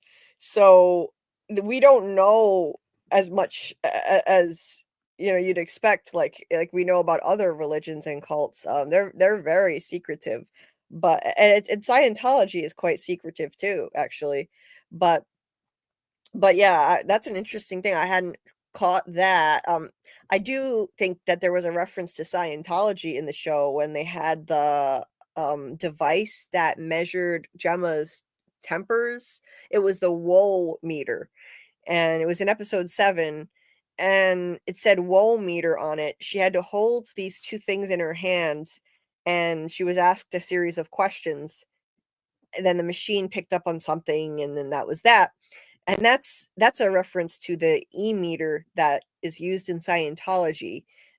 There's a picture somewhere of John Travolta holding these two things. You hold these two things in your hands, and they're connected to some machine, and it measures. I don't know what they say it's supposed to measure, but it's a culty thing.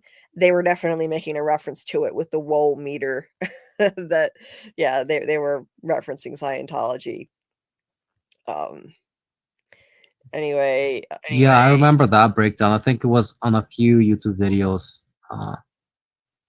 Like the big ones from yeah. Anyways, I'm also getting tired.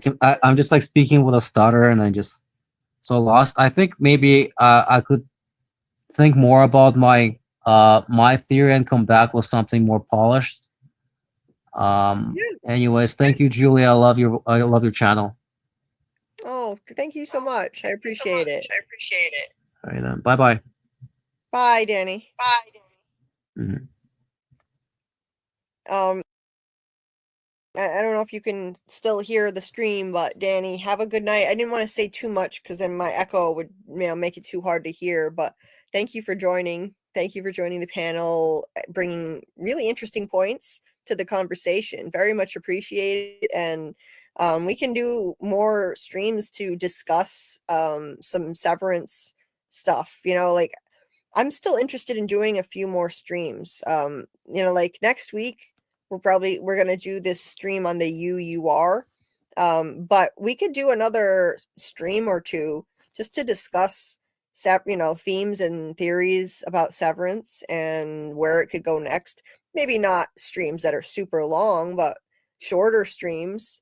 Just do some more discussion. If you want to come back, Danny, you can call in again. We'd be happy to have you anytime. And it was fine. We figured out a way to handle it with the echo. When Danny speaks, we just mute. Danny speaks, and then when I speak, I mute him, or he mutes himself, and it worked out fine. So thanks for calling in. It's great to hear from new people, like Doc said. Very much appreciated. Thank you for calling in. It's great. Yeah, we can do a few more of these. Lauriella was supposed to join us tonight, and she had Wi-Fi issues, so she couldn't. So I'm thinking we could do another stream maybe the week after next. Next week we're going to be doing a stream on the UUR, but which is associated with this show, of course. But maybe the next week we could do another call-in, just discussion on Severance. Maybe just make it a shorter one so that we're not knocking ourselves out too much. But we'll see. We'll see what we can fit in. And because I do think there's a lot more to discuss about this. S. Madison had asked, does Natalie know something we don't know about the board? I think she's in the dark too, although She knows something we don't know. She knows something because she can hear them talking on her earpiece. So she hears something. She's able to, she definitely must know something that we don't know. She may not know their identities, but she can at least hear their voices, and that's something we haven't experienced other than one creepy yes from somebody on a speaker at one point. We did hear a voice, so we know that there's somebody there. We heard a yes on the speaker, but that was all. So that's a great question. Natalie probably knows something that we don't know, but I'd be willing to bet she doesn't know much. Probably not the identities of these people or anything too specific. I think she, Drummond, Melchick, they all are pretty much in the dark. I doubt that they know much about what's going on. They're just following orders. They're true believers in the cult, and they're just following orders. I think that's all that's going on here, and I don't think Drummond, Melchick, Dr. Maurer, Natalie, I don't think any of them know that much, but they're so blindly faithful to the cult that they will continue to follow it regardless. That's my opinion. As for who the hell is on the board, I have no idea. Like, the board, maybe the board is just J.M. Egan. I don't know. That'd be kind of a letdown if that's all the board winds up being. I don't know. I mean, if with all this hype about the board being so secret, I'd like it to be something more exciting than just J.M. Egan, but there was something like that in the movie The Master. Huh. Okay. They lived in delusions from the hunger, the cold, and the sound of frogs screaming, shrooms, and toxic gas, and they created a deity that was hungry just like they were hungry. Oh, wow, David. Jeez. I lived in Malaysia for 10 years. During the Najib scandals, when they change governments, major projects will just halt. Some will be completely replaced by the new government for their cronies. Wow, David, it's crazy. They all use the same ancient mystic knowledge to manipulate people. Yep. Yeah, that was interesting stuff indeed, Callie. Danny brought up some great points. Thank you, Pandaclima. Thank you. If you haven't liked the stream, yes, please like the stream. I would very much appreciate it. S. Madison says her lips quiver when she hears their voices. Yeah, she looks scared, honestly. Her eyes give off feelings of fear to me. Fear and anxiety, intimidation. Yeah, I totally get what you're saying. I see it too. I think she feels intimidated. Lumen CEOs are dead people. I've seen that theory, S. Madison. Yeah, there was one theory I heard that they're a bunch of dead Egan's brains in jars. I mean, who knows? Maybe. But honestly, I don't know. I know, wait, you're not saying they're on the board. You're saying like Lumen CEOs are dead people, but I don't think you're talking about the board, or maybe I'm misreading it. But yeah, that all the past Lumen CEOs are dead. That much is true. AA said, I think Natalie knows. Maybe she's one of James' daughters. She's older than Helly. I believe in the show, or at least it seems that way. Not her looks, she's gorgeous, but she could be high ranking. Yeah, it could be. Like, she looks like she could be mixed race, so it's possible. I mean, James has said he's sired others in the shadows, meaning he's impregnated other women on the side, trying to find cure in one of these offspring. And so, yeah, it's not out of the realm of possibility Natalie could be one of them. I mean, she could be mixed race, so it's possible. Yeah, I've also seen theories about how, like, what was it about? Cobell. Like Cobell could be James' daughter as well. I don't know about that. Probably not. But I've seen that theory. I've seen other theories about people being related. And Mark could be an Egan and things like that. Maybe the board is a motherboard with all the keys downloaded to it. Hey, that could be a motherboard. You know, it could be a crazy twist like that. That would be wild. Yeah, with all their consciousnesses downloaded to it. The only problem, the problem I have with the theories about the dead Egans being on the board, the problem is that the technology for all this stuff wouldn't have existed until recently. Although, I mean, in our world currently, there is no technology for this anyway. But so, I mean, I guess that could. I mean, this is not our world we're talking about. This is a fictional world in Severance, a world where the severance process exists. So maybe in this world, who knows? They made some discovery a long time ago and were able to preserve the consciousness of the Egans. It's possible. Anything's possible when it's a fictional world, a sci-fi fictional world. So it could happen. Probably it's a motherboard with at least Kier Egan's mind in it. Wilderness, yeah, it could be, because we gotta remember that this is not our world we're talking about. This is sci-fi. Severance doesn't exist in our current time either, and if that kind of technology can exist in the show, then hey, maybe we find out the Egans discovered a way to do this a long time before, and or at least they resurrected the consciousness of the Egans who already died. It could happen. Yeah. Still a lot of possibilities. We still, yes, Wilderness, we still don't know shit, basically. Yes, there are still there are a lot of possibilities. I will say though that there are less possibilities than there are on MGM Plus's series From. I don't know if you watch From, Wilderness, but From, there are a lot more possibilities on that one. There's still a lot of things that are unanswered that, like, it could be the answer to that mystery. I mean, who knows? The most recent season gave us a lot of answers that we did not have before, but there are still a lot of possibilities. There are still many, many questions. And on this show, there are a lot of questions, but not quite as many, I would venture to say. I think it's a little more clear what's going on, but you're right that we have not gotten enough hard evidence to really be sure of a lot of things. We don't even know Kier's story, right? Like, we need an origin story for Kier.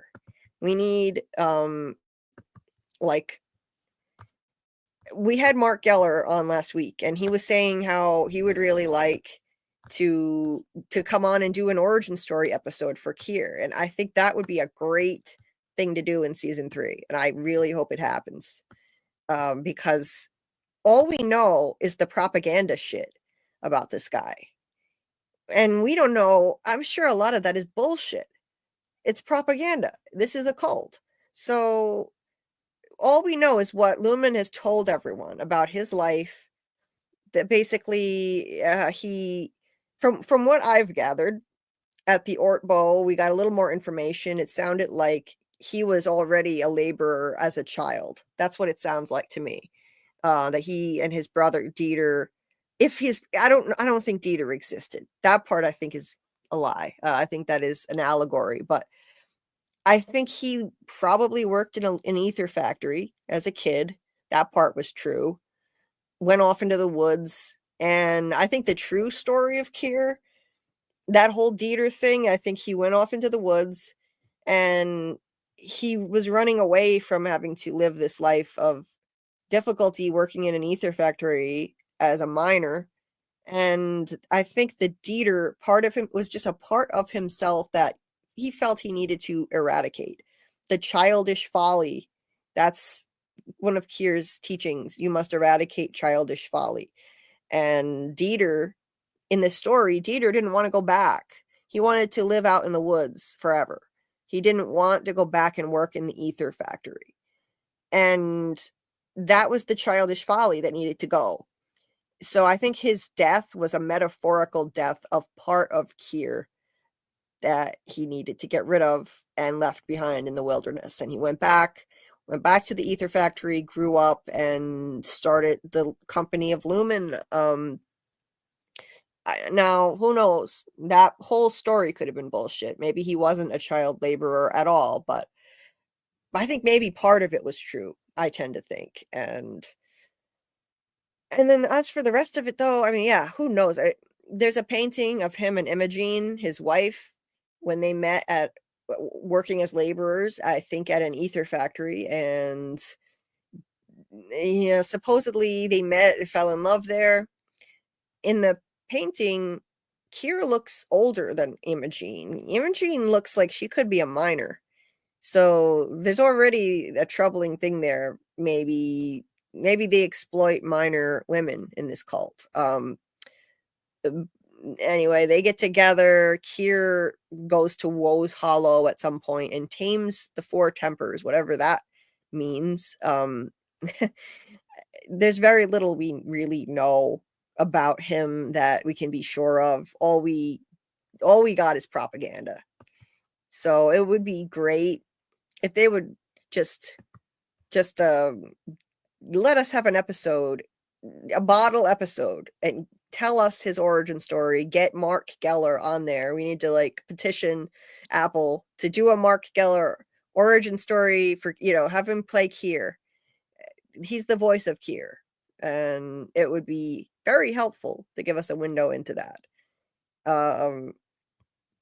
What did they do with Gemma? We don't know the purpose of it. Honestly, we assume we do. Yeah, I mean, we have to basically infer a lot of things that they're strongly implied but not confirmed. Like with Gemma, we don't know if she was kidnapped or if she volunteered to go get severed with them in return for some kind of radical fertility treatment, and then they just kept her prisoner. And then as far as how they faked her death, well, that part is pretty much implied. They somebody paid off the cops. They have people on the payroll all over Kier, and they just used some other body and faked the dental records. Her body was burned. This other woman who died, this Jane Doe who died. That part we can pretty much bank on, but and we don't know the purpose of it either. But from what we've seen, it looks like to me like the purpose is to, from the very beginning, we keep hearing about taming the tempers. What does that mean? It's become more clear in season 2. They're trying to flatten people's emotions, desensitize people. That's the ultimate goal. That's why in the finale, Drummond, when he was about to sacrifice the goat, he said that this will be for Kier's eternal war against pain. So that sounds like culty bullshit, but it keeps coming back again and again, this theme of desensitizing people's pain, making people numb so they don't have to experience trauma or grief. That's why people get severed in some cases. That's why Mark got severed. So that theme of suppressing pain and unpleasantness keeps coming back again. So I do think that's what they are trying to achieve. This eternal war against pain. They're trying to flatten emotions. And I think we've gotten pretty strong evidence of that. They just haven't spelled it out yet. And as for the motivation, was it altruistic, or is it just about controlling the masses? I think it could be a combination of both. They may be so fanatical that they think they're controlling. I mean, they're helping by doing all this, but it's at the end of the day, they want to control people. They think they know better than you do about how to take care of yourself and deal with your own problems. So they want to control your life. They want to control people. And yeah, that's the vibe I'm getting from the clues we've seen. Lumen needs Cobell. Cobell was the mastermind. They couldn't even change Cobell's name from Milchick's computer. I know they were stupid to get rid of her. She's a genius. She invented the chip. She was able to keep control of things. Milchick completely let it all go to shit in season 2. He could not even change her name from his computer screen. I was pointing that out from day one. I was like, clearly he's not up to the task. He couldn't even get that done. I said from the start when I saw that Milchick is not up to the job and they need Cobell to do this, and they were foolish to get rid of her. And sure enough, all of the stuff that he implemented failed. The Ortbo was a terrible failure, leading to Irving almost drowning Helena, and then they had to fire him. And the kindness reforms didn't work. What they did with Dylan, what he did allowing Dylan to see his Audie's wife, that backfired. Big time. Dylan wanted to quit as a result. He got too attached because she wanted to leave. All of this stuff failed. So they should have kept Cobell. They screwed up big time. Maybe Kier is on the board trapped as an innie somewhere. Yeah, I mean, anything's possible, David. Trapped as an innie. Who knows? I know a popular theory is that that they're trying to resurrect Kier, and it's an interesting one. Panda Kalima, yes, I'm from the answered questions created more questions. Yes, indeed, they did. And it's the same with this. We got answers to questions, but we also have new questions now, too. 53 likes. Thank you so much. Thank you, Scott, for all your help with that. Thank you, Dieter, for all your help in the chat, as always. I appreciate you guys. And Panda Kalima, the newest mod. Or maybe they can rebuild people as innies from memories. Like Mark didn't refine Gemma. Then they transfer the innie into a baby. That could be possible. Maybe. They could rebuild people as innies. There could be bigger reveals yet to come as to what they're doing. This could just be one layer of it. Remember in season 1, we just saw one layer of it. It seemed like it was just about severing people so that they couldn't remember what they were doing at work. And we assumed, okay, they must be doing something really illicit, and it was necessary to keep it so secret that they severed them. We didn't know what they were doing with the numbers, but it seemed like that was it. That was the mission. But then we find out in season 2, no, it's much bigger than that we found out about the Cold Harbor Project and what they're doing to desensitize Gemma, how they want to spread this worldwide.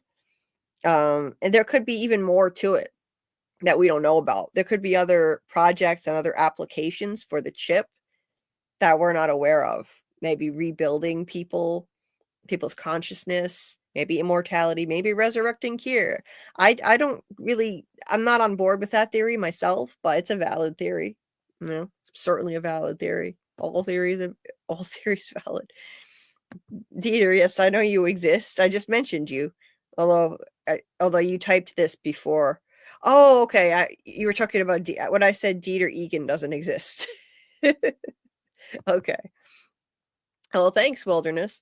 That's cool. I don't know how many of you guys want to check out The Residence, but it's a great show on Netflix.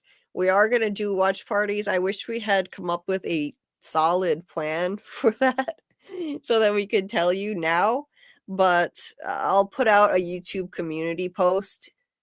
We'll figure this out by morning, and I'll put that out by morning on my YouTube community posts and in the Discord too. I'll put out I'm on X, Discord, and I'll put something out on all those platforms to announce what we're doing, whether it's going to be Tuesday night or Wednesday night. We'll do a resident stream, and we'll do a watch party for episodes 1 and 2 right before it, if you haven't seen it yet. So thank you, Wilderness. I appreciate it. And I'm sorry that we're not too organized right now, and that's my fault. I've had a lot going on. So I should have had this planned out more ahead of time, but we'll figure it out. We'll announce it. What's From about? Oh, well, From is good night, Scott. Good night, Scott. I might have missed you already, but no, don't be sorry. You're awesome. Thank you for being here. Don't expect you to be on all night, and I'm gonna head out soon myself. Actually, I need to get off here, take care of myself. From is amazing. If you love shows like Severance and Yellow Jackets, I think you would love From. It's a great mystery box show about people who are trapped in a mysterious place. They don't know how they got there, and they all come from different parts of the US, and they find themselves in this town, and they don't know how this happened, and they try to get out, drive around in a circle, and there's no way out. And then, like, at night, monsters come out and hunt them. So they have to, take certain precautions, and it's a really awesome show. There's a lot more to it than just that, but I wouldn't it's the kind of thing where you have to watch it and to see. If I said more about the deeper meaning of what the show is about, then it would ruin it, so I won't. But that's the basic premise of it. But just know that it's much deeper than that. It's not just about horror. It's not just for shock, blood and guts and all that stuff. I mean, that's just one element of it, the horror aspect, but there's psychological drama to it. There's there's the mystery box element. You could say it's sort of sci-fi too. Like, it kind of defies genre, honestly. It's great. I can't recommend it enough. I built this whole channel on From initially, and got my first almost 1,500 subscribers just based on covering From. I have a lot of deep dives on it, so if you do check it out, all my deep dives are in my channel in playlists for From. I did a deep dive into every episode of season 3. I didn't do any yet into seasons 1 and 2 that are pre-recorded deep dives, because I found the show late. I found the show a year ago. So I started covering it in season 3, and I have deep dives for every episode and theory videos, and those are all in playlists you can find if you do check out From. And we're currently doing a rewatch. So we're doing a deep dive into every episode of From, starting at the beginning. And so far we've done season 1. Now our next one is going to be season 2, episode 3. We're currently debating whether to do that this week, Wednesday night, or do something on the Residents that night. So kind of going back and forth, toying with the idea on that. So we'll keep you posted, everybody, on what that schedule is going to be. But yes, please check out From. You won't regret it. Everyone says if you watch the first 7 minutes and you're not hooked, then, that would be crazy. It's the 7-minute challenge. Most people are hooked after the first 7 minutes. So give it a shot. Check it out. You might enjoy it. Anyway, the top 5 TV shows of all time. Oh, wow. That's a tough one. I'd have to say, just off the top of my head, The Twilight Zone. Oh God, it's so hard. The Twilight Zone. I'd have to put From in there, even though it's not done yet. That's how great it is. It's hard because it's not really fair to judge it yet, because it's not done yet, but I've got to put From in there. And oh, that's so difficult to say. I'd say maybe Fringe is another one. I love The Office, the US version, the completely different type of show, but I love that show. And oh god, it's very hard to pick just 5. It's really difficult. Honestly, I kind of feel like putting Severance in there, even though Severance only has 2 seasons under its belt, because it's just that amazing. So I don't know. I guess right now I would say Severance too. Hopefully next year we'll have a flashback with Kier in Severance and a flashback to the 70s massacre in From. Yes, hopefully, David. Hopefully. Okay. I haven't watched Yellow Jackets. It's not that it's not my thing. I do love this kind of mystery, possibly supernatural drama where people are trapped somewhere. I tend to gravitate toward that kind of story. So it is my thing, that whole concept. But I tried watching it. There's a character in it who is basically like my ex, but like 10 years older. He's way too similar to him, and we had a very traumatic breakup about a year ago. So I don't know. I find it triggering. Eventually I'll probably uh-oh, did I glitch? I don't know what happened. I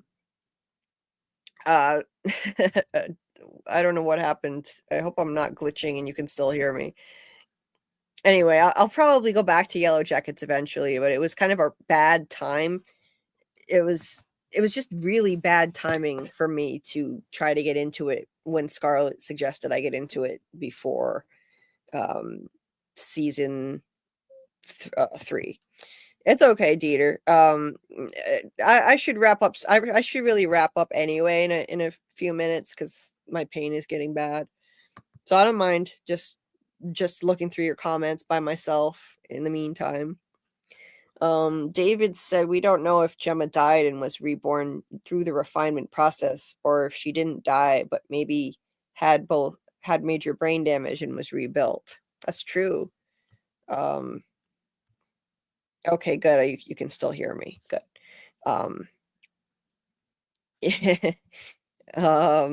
Wait a minute. I gotta highlight this. So From is everything. Where did I see that? So From is everything. Yeah, pretty much. It's very hard to it's very hard to like explain what genre it is. It's a mystery box series. It's a drama, it's a thriller, has a bit of sci-fi possibly, and horror, of course. So it also has comedic elements too. There's some dark humor in it as well. Yeah. Let me scroll back up because yeah, so it's like this was a common theory before Gemma was revealed that maybe she had really bad brain damage and they rebuilt her somehow. And we still can't be sure of that. That's true, David. We don't know.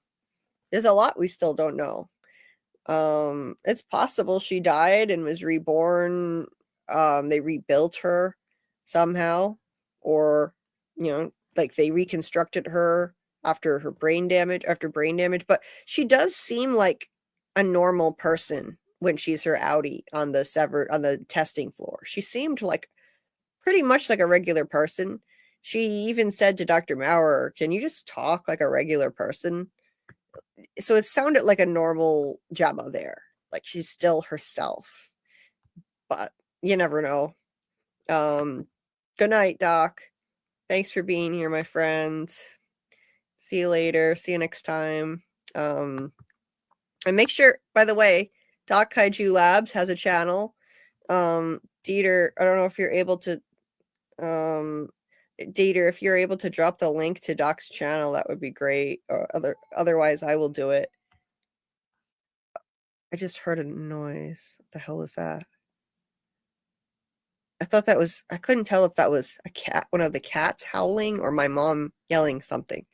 By the way, our friend here, Doc Kaiju Labs, has a channel of his own, and so definitely check it out. Doc collaborates with us on Friday night FROMACADEMY lives, and he's an awesome member of our community. So definitely consider subscribing to his channel. Check it out. He's such a creative, interesting person, and we're so glad that he joined our community. So I'm going to see if I can find the link if Dieter doesn't have it handy, if he's working. Nope, he already did. Thank you, Dieter. You're the GOAT. Thank you very much. Thank you very much. Yes, please take a moment to check out Doc's channel and subscribe to Doc. He joins us on Friday night FROMACADEMY lives. And anyway, yeah, I've heard good things about The Last of Us 2 Wilderness, and I'm considering covering it. I'm considering it because there isn't much more on the horizon. So there's not much there. There's just not much there. And I've heard great things about it. It sounds pretty bleak and depressing, but I'm going to give it a shot. Oh, hey, Real Cinema Therapy. How about having watch parties for Dark and do weekly lives? Yeah, that's something I could do at some point. Yeah, maybe like later on. Right now, I think we're gonna probably cover The Residents for a while, for a few weeks, doing 2 episodes at a time, that new show, The Residents. But I would totally do something for Dark. I love Dark. It's one of the best shows I've ever seen. Actually, I would put that in my, I forgot about that. I would put that in my top 5, one of the top 5 best shows ever made. It's that good. And take a moment to subscribe to our friend here, Real Cinema Therapy.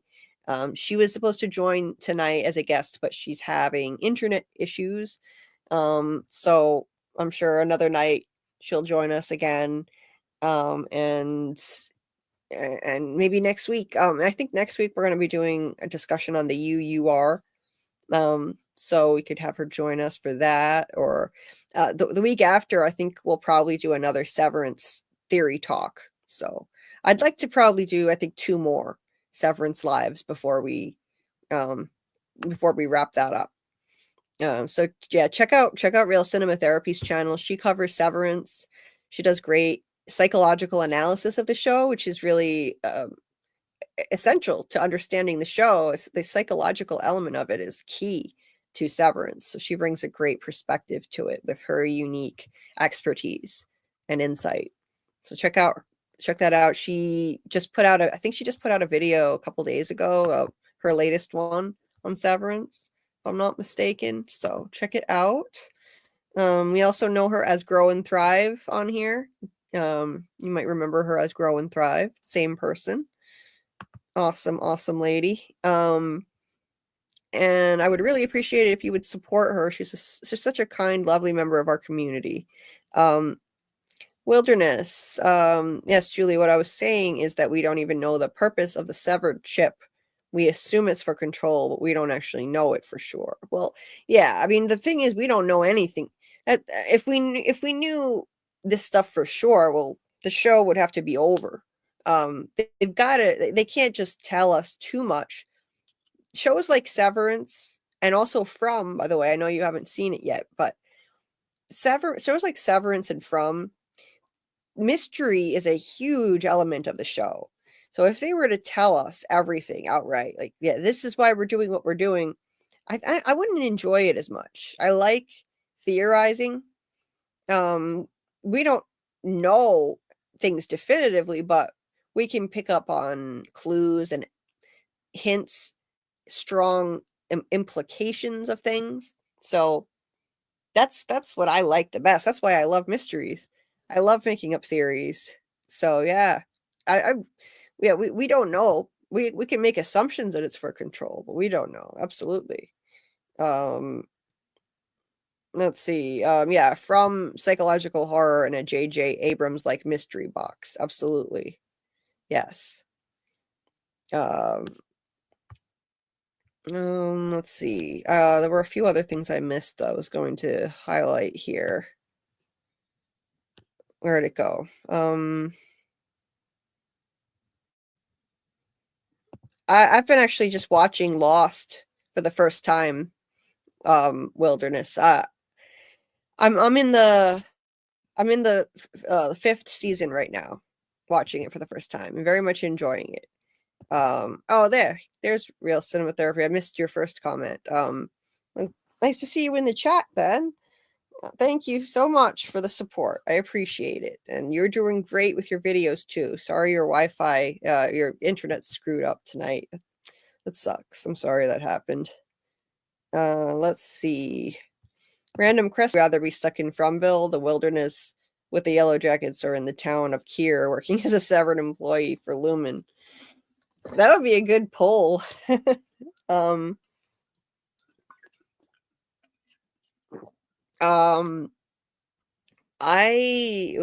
a tough one. I think I would rather be in Fromville, actually. I know it sounds, it's a horror show and people get ripped apart, but if you just follow the rules, you stay inside, you put your talisman up, then you can have a life there. You can actually have some quality of life. You can have time outside. People on Severance don't get that. The innies, they don't get time outside.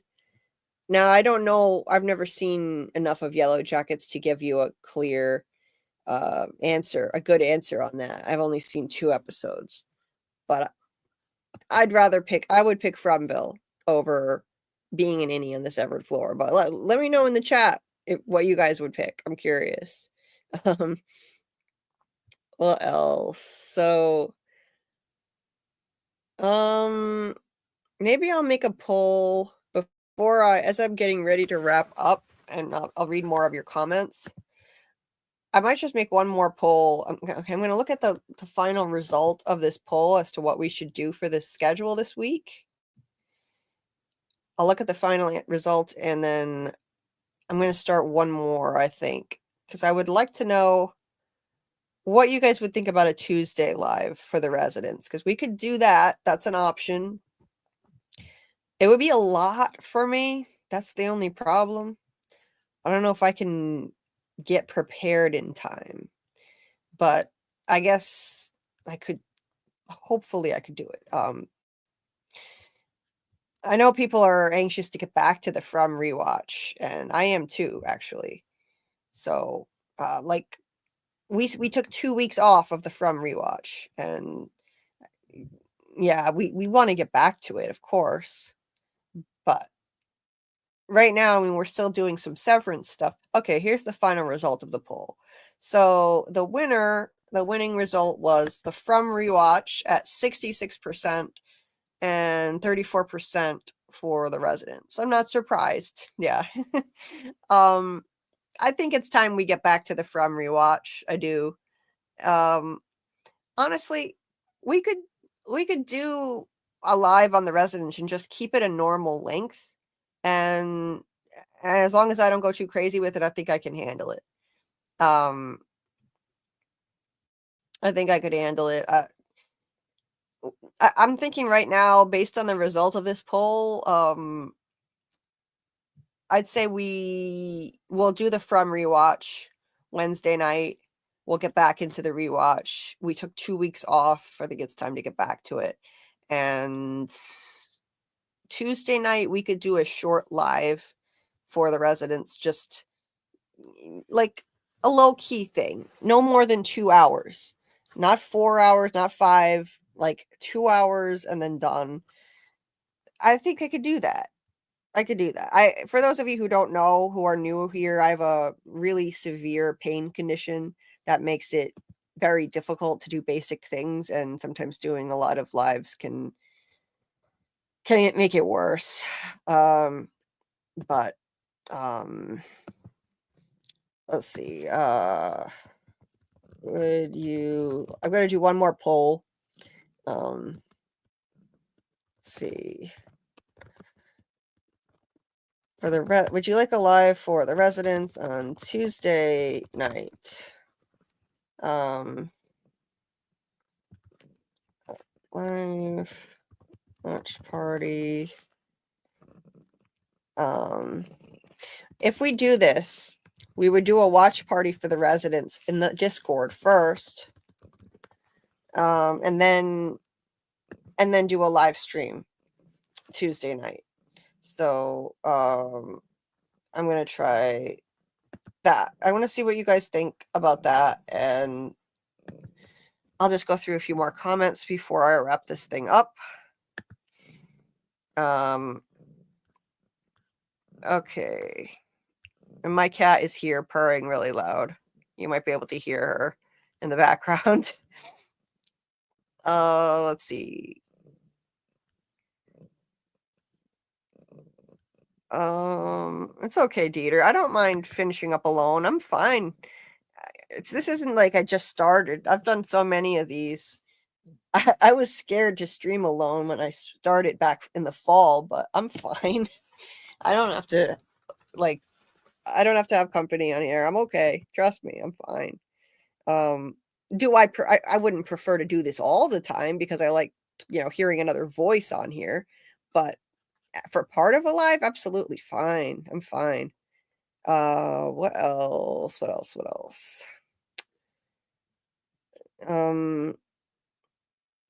There is a 2-minute clip.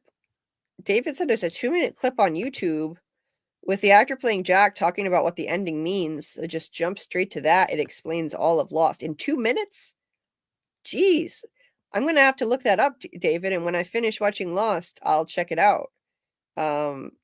Okay, interesting. What else did I miss here?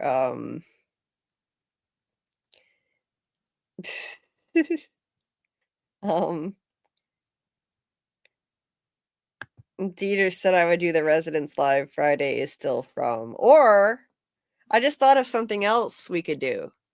Ah, damn it. There are too many possibilities. I don't know how to juggle all this. I was going to say we could also do a combination thing on Friday where we do the Residents first, and then Doc can't join us for From Academy until after midnight. We could do the Residents live first on Friday, and then we could do From Academy when Doc comes on. So that's another possibility. Doug Hughes usually joins us on Fridays, but he's away on a trip for the next 3 weeks. So that leaves some time open. Although we could also, I was thinking like it would be fun to invite Tony Teflon on for another talk. He came on for a theory chat with us on Friday, the week before last, and it was so much fun. So I don't know if Tony's available to do another live with us Friday night. I would really love to do that. Again, that's another variable that makes it hard to decide what to do. It's okay. I'll figure it out. Thank you for I see your words of support in the chat, Dieter. Thank you. I see all of it. Trust me, even if I'm not highlighting it, I appreciate it. Thank you for hitting the like. Thank you for cheerleading for likes. You're awesome. I truly appreciate your support. It really does help. It helps people find the channel. So, thank you for all the kind words, Dieter. Thank you. We have so much time before From season 4, so this few weeks delay is not a problem to do the Residents. You're right, Dieter. No, you're right. I mean, I should probably do a poll. Like, are you guys going to hate me or be mad at me if I don't do From Rewatch this week? Because I know now what you prefer. That 66% of the votes prefer to do the From Rewatch, but would you still come back if we take a short break and come back when we do it? That's what I should really ask. It's just tough trying to juggle it all. Thanks, AA. I'll probably get back to it eventually. I probably will. And trying to catch up here. Panda Kalima likes The Last of Us. I think I may, even though I think it's going to be kind of triggering for me to watch that show. Because it starts with a pandemic, and I don't know how much the pandemic affects the show, how big a part of the show the pandemic is, but our COVID pandemic, basically, I blame that for completely ruining my life. So if the show The Last of Us is too much about a pandemic, then I don't think I could deal with it. So I don't know. You guys tell me, if you've watched The Last of Us, is it too much focused on a pandemic? Because if so, I don't know if I can deal with it. I hate anything related to pandemic subject matter in my entertainment. And I won't bore you with the long, sad story of how the pandemic made my life unravel. Trust me, though, it did. Anyway, Stranger Things is coming. We're guessing around October. We don't have a release date, but the estimate is October, I believe, last I heard. So we're going to be covering it. I'm definitely covering it. I just wish it wasn't bingeable, but we're going to still do it anyway. Because I wish we could do it, week by week, but we can't because they drop it all at once. We'll still break it down week by week, maybe 2 episodes at a time, although each episode I've heard is going to be like the length of a movie, so that might be kind of difficult. You are welcome, Real Cinema Therapy. I appreciate you dropping in. Sorry you couldn't join us. And we can all thank Millie Bobby Brown, 11 actress, for this delay, because Lady is now too famous to do Stranger Things. Carol, without Stranger Things, nobody would know you. Oh, geez. Yeah, she's just been all over the place. Is that why it took that long? Wow. Wow, it's crazy. Man, I'm very excited for Welcome to Derry too, AA, and I'm definitely going to cover it because I love the It franchise. But we still have no release date. Since like the middle of last year, it's just said 2025. No, still nothing. We're now into April officially today. Happy April Fool's Day, everyone. Watch out for pranks. So yeah, I want to cover it. I just want to know when the hell it's coming. I love the It franchise, and they got Bill Skarsgård to play Pennywise, so I'm definitely on board to cover that whenever they decide to actually release it. Wilderness. Julie, I'm sorry I just asked if you did Residence, because when I walked in, it was on the poll. If you don't do Residence streams, it's okay. No, you didn't. No, you're fine. You're fine. We were planning on doing them anyway. Trust me. No, we want to do streams on the Residence. The trouble is figuring out when to fit them in. That's the quandary that we're having at the moment. No, but trust me, you're fine. You're fine. I'm glad that you are enthusiastic about it. That's great. AA would choose Fromville too. All to Fromville, Julie Dieter. Yeah. Wilderness would pick Lumen. Yeah. If you saw From, you might pick Fromville. You might. You just might. Yeah, I'll have to figure out. I'll do a lot of thinking about it when I get off of this, and then later this morning I'll make an announcement on how we're going to do this. Oh yes, AA. Eventually, I want to do a Bates Motel rewatch and an American Horror Story rewatch. Yes, absolutely. I love both of those shows. That would be really fun to do. So I'm totally game for that. Absolutely.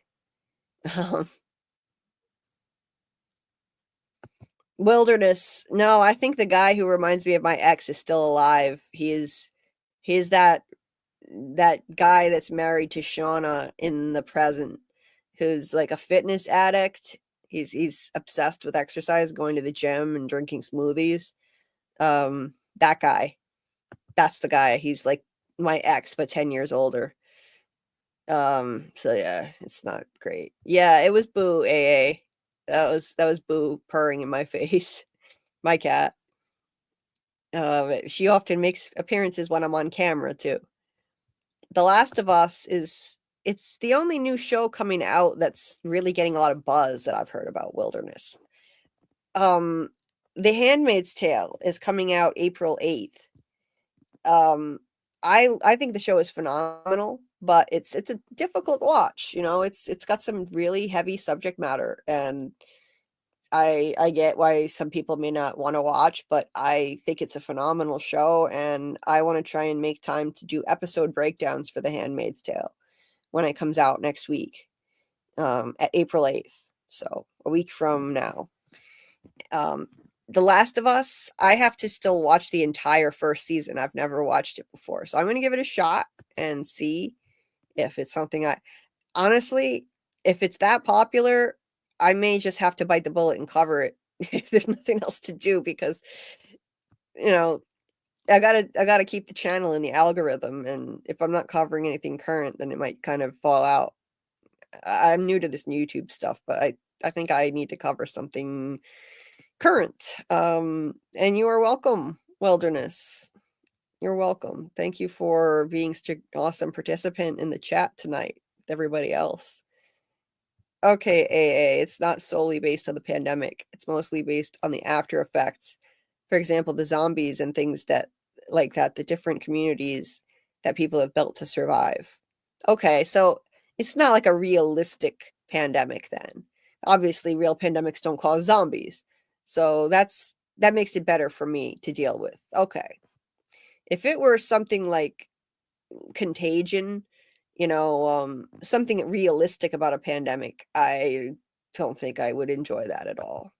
But that I could maybe handle that. I will give it a shot and consider covering it. Scarlet is not keen on covering that show, but I may not have a choice but to just bite the bullet and cover it if I can't find something else other than The Residents to do. So I will keep you posted on that when I check the show out and decide. Jeff. Yeah, that's the name, Jeff. Yeah, does it make sense now, AA? Yeah. And Shauna kind of reminds me of myself a little bit with her insecurities. She's even brunette with really fair skin like me. And she's insecure in the present with Jeff, at least in season 1. I don't know what she's like past season 1, but yeah. So it reminded me of me with him, and it was a bad situation to to sit through. Yeah. Yeah, I might give it a shot. I'm gonna try watching an episode of The Last of Us. I'll give it a shot. Now as far as The Residents, I'll make an announcement later this morning about what we're gonna do. If we're gonna do it tonight or if we're gonna do it a different night. I will keep you posted on that.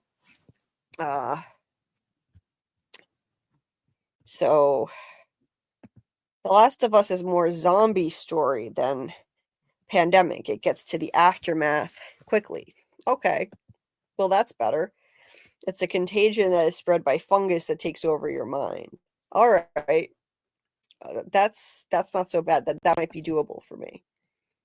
Yeah, I'm not really I'm not big into zombie stuff. I never actually watched The Walking Dead, but people say they like the show The Last of Us, so yeah, it's worth giving it a try.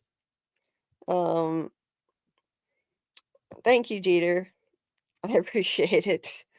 It would be great if someone could just, wave a magic wand and remove my pain for me, but sadly that's not possible. But yeah. So, I should have put more thought into the schedule for this week and figured stuff out, but I was very busy working on my Severance breakdown. So if you haven't checked it out yet, please check it out. It is the latest video on my channel, and it is called, where is it? I'm trying to find the link. It is called The Any Revolution Begins, Severance Season 2 Finale Deep Dive.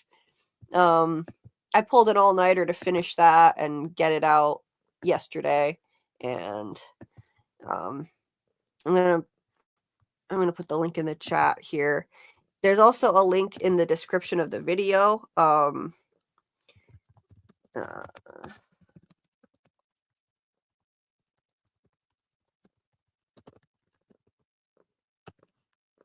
So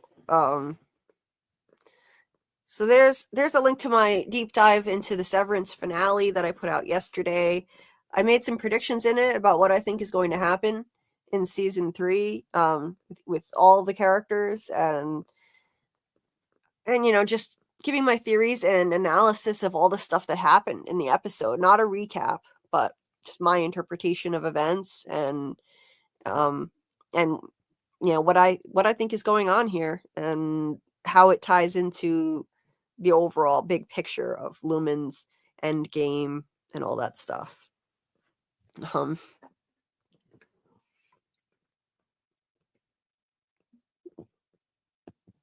Well, thank you.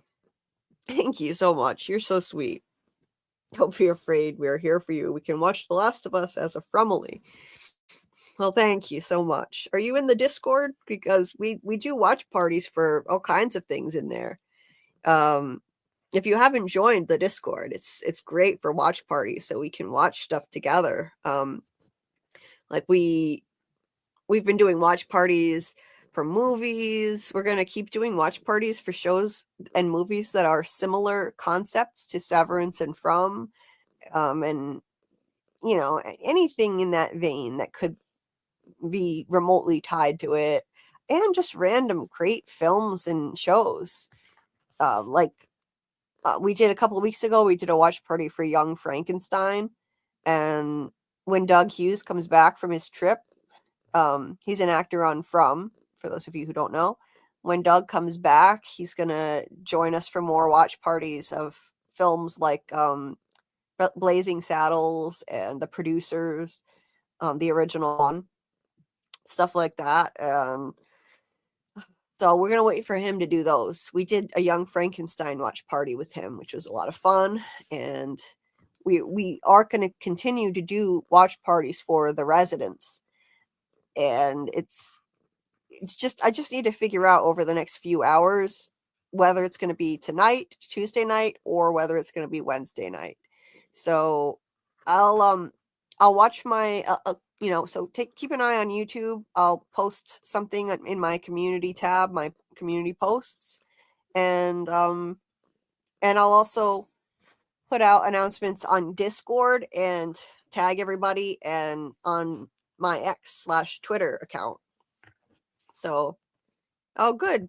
Yay, I'm glad you joined. You're such a sweet person. Thank you so much. I'm so glad you joined us. Now, welcome to the family. It's awesome. Because this is like a family, and I appreciate you guys so much. We're all here for each other. You see how nice everybody is to each other. Dieter said, it's not feeling so good, still a bit negative for our week now. My oldest son has the stomach flu, and I'm starting to feel something also pretty down. I'm sorry to hear that, Dieter. But see how nice everybody is here. Trace says, hope you and your son feel better soon. Wilderness, hope you get better, Dieter. Everyone is so lovely here. This is why I love this community so much. Thank you, Trace. I don't know what pain I have either. Nobody knows what the hell's wrong with me, but I do have severe, debilitating, horrible pain. It seems like nerve pain, and nobody knows what's wrong or how to fix it. But thank you so much for the kind words and the kind thoughts. You guys are the best. It's not. This isn't just about a TV show, like just one or two shows. This is a support system. It's a family. Sometimes we talk about random stuff on here for hours, and we can get completely off topic, and we're just talking together. So yeah, that's just awesome to me. And the Discord is a great way to stay connected with each other, keep the conversation going, and watch awesome movies and shows together. So we are a dively, deeply Julie Lee. What in the world, Dieter? Yeah, see how kind everybody is. Michelle Miller, everyone is so lovely here. Everyone is so lovely, and I would be lost without this community. So we're here for all of you guys, whatever you're going through. You guys have been here for me, and I can't thank you all enough for that, truly. Michelle, I live with my pain, nerves, and etc. I have the ups and downs, so I can literally feel your pain. I hope your days get better. Thanks, Michelle. Yeah, it's surprising how many people live with chronic pain when you really get talking about it. It's a lot of people. It's a lot of people. And in many cases, like no one knows how to treat it properly. And it's a growing number of people in society that are suffering like all different types of pain. And yeah, I'm sorry you have to deal with that too, Michelle. I hope you're managing your pain okay and hanging in there. See, a lot of people in this community are going through struggles of their own, and that's why we gravitate towards shows like From and Severance, where people are struggling and somehow finding purpose in the midst of all of that. It's cathartic. I don't think it's an accident that we all find ourselves watching shows like this and in fan communities for shows with this kind of content about how people deal with trauma and pain and finding purpose and all that stuff. It's inspiring. And then we connect with each other. That's the beautiful thing about it too. Then we come together because these shows resonate with us so much. And then we find out we have so much in common in terms of struggles in our lives. And then we can support each other. We struggle with different things, but I find that so many of us have significant struggles in these fandoms, more than the average person. Everyone has problems, but I meet so many people who have worse struggles than the average person in these fandoms, and then we can be here for each other like a family. It's a beautiful thing. It really is. Yeah, Jeff, I mean, I don't know. I only watched 2 episodes, but it looked to me like he's very much hooked on the gym. He's very fit. He's in his mid 40s.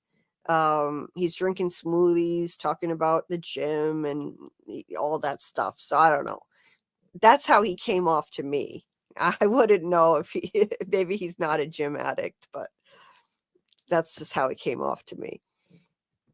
I have a bad back with 10 years of chronic pain. It's like we're all the misfit toys over here. See? There you go. Panda Kalima. I'd say exactly what I was just saying. All I have to do is start talking about that kind of stuff, and it's amazing how many people experience problems like this: pain, health conditions, other really difficult life circumstances, abuse, trauma, grief, you name it. And we all seem to gravitate towards shows like From and Severance for a reason. And then it's great because we can support each other. We can connect with each other. Yes, we are like the island of misfit toys. Oh, Michelle, that's great. I'm glad you feel genuine and accepted here. That's the idea. That's what I wanted for this community. So I'm so glad when I hear people say that it you know, it's actually working. You know, like you're feeling that. That's the kind of environment I wanted to create here. And I couldn't do it without all of you kind, lovely people who join. So that's wonderful. That's just amazing.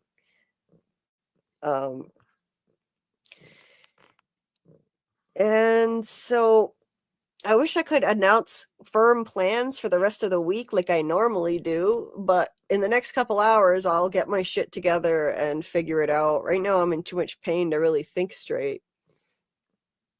I was thinking about getting on the treadmill, but I'll probably wake my mom up.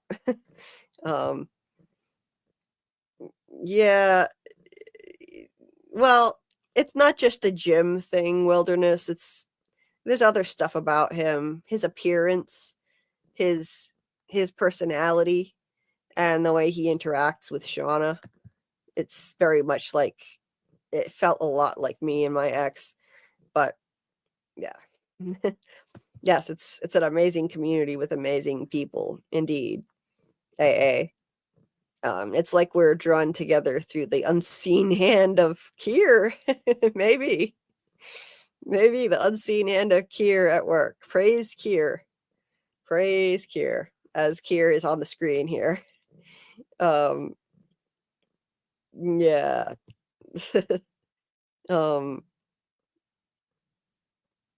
So yeah, I'll keep you guys posted on and I'll post in YouTube on my community post section what we're gonna do tonight and for the rest of the week in terms of watch parties and live streams, and let you guys know we are definitely doing something for the residents, but I just have to nail down the exact plan and I will let you know. So if you're in the Discord, I'm going to tag everybody when I have the plan set up later in the morning, and in YouTube, if you're not in Discord, it'll be in my community section in my posts. I'll make a post. I'll also make a post on Twitter. So yeah, I'll do that. And Pantaclima says I'm trapped in Iowa, but I'm from California. Well, I'm sorry. Sorry, you're trapped in Iowa. It sounds like you're not too happy to be there. Sorry about that. I feel kind of trapped where I am too. I would rather not live in Rhode Island anymore. Why am I still tiny? What the heck? Okay, there. I fixed it. Yeah, I live in Rhode Island and I would really rather not be here anymore. It's not really his personality that bothers me, AA. It's just his existence at all. I look at him and I just immediately think of my ex and I want to pretend he doesn't exist.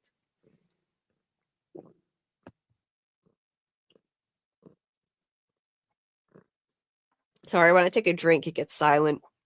And you can't see me, so you don't know I'm drinking water. They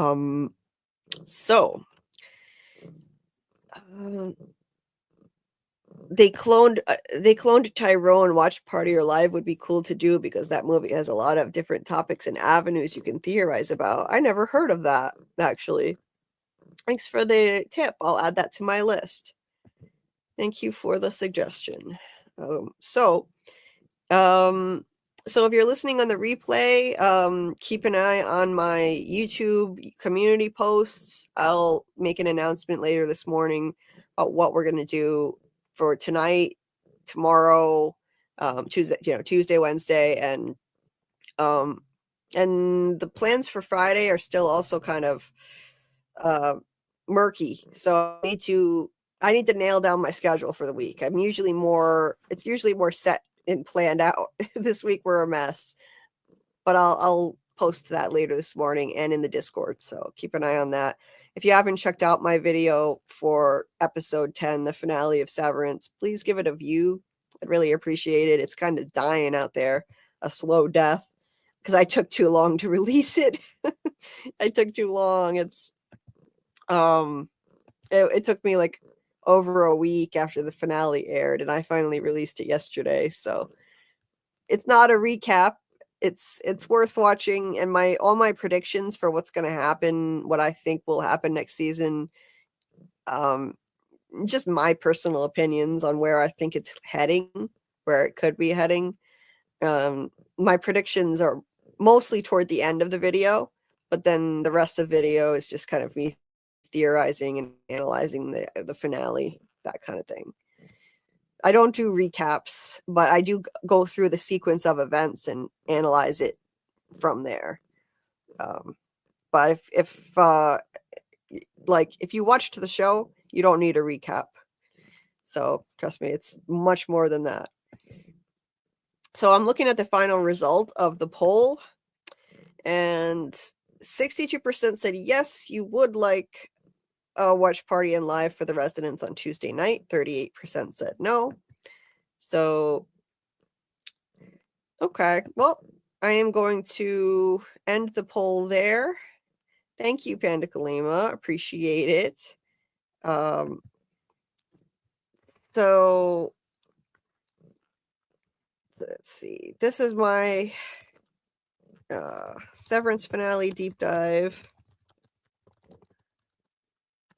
That's the link to that. If you haven't seen it already, if you're listening on the replay, it's in the description of this video as well. Wilderness. Friday is a From stream night, so Rhode Island, my condolences. Yeah, I'm not like I used to like it here a lot, but now honestly I'm not so fond of a lot of things. Yes, I will end with Amy's song Dieter. I will do that. I don't know, Dieter. It's a slow start like the others, but after a few days, yeah, maybe people will still watch my video. A said, I think the idea you had of doing the residents on Friday would make sense before Doc comes on for FROMACADEMY. That might be the best plan. Yeah. At some point soon, though, I want to have Tony come back on and talk From theories with us. So I'm going to message him and ask him when he would like to come on again. So that's another variable. I don't know when he feels like doing that. If he wants to do that this week or next week. So that's something else that I have to consider. Because I had so much fun doing that theory roundtable talk with Tony. That was a blast. I could use more fun like that. That was so much fun. All these lives are fun, but that was like a special one for me. Really special. We had a great time, although Doug won't be able to join this time because our friend Doug is away on his trip and we miss him. I hope he has fun. Our friend Doug Hughes, who plays the man in yellow on From Wilderness, you wouldn't know about that, but he's a new character on From, and so if you check out the show, you're not going to see him until the very end of season 3, but he's awesome and he's joined our lives for months now, sharing awesome stories from his long career in theater and playwriting and just life experiences. He's hilarious and he's become such a good friend. But he's away for the next 3 weeks, so we won't be doing streams with him until he comes back from Spain and Poland. He's on a trip right now. So we wish him safe travels. I hope he's doing well, and I'll keep you guys posted on that. And I'm sure he'll keep us updated with his Instagram, Mini Man in Yellow photos. So sorry that I can't give you then don't need to watch it. There's more shows. Fuck Yellow Jackets.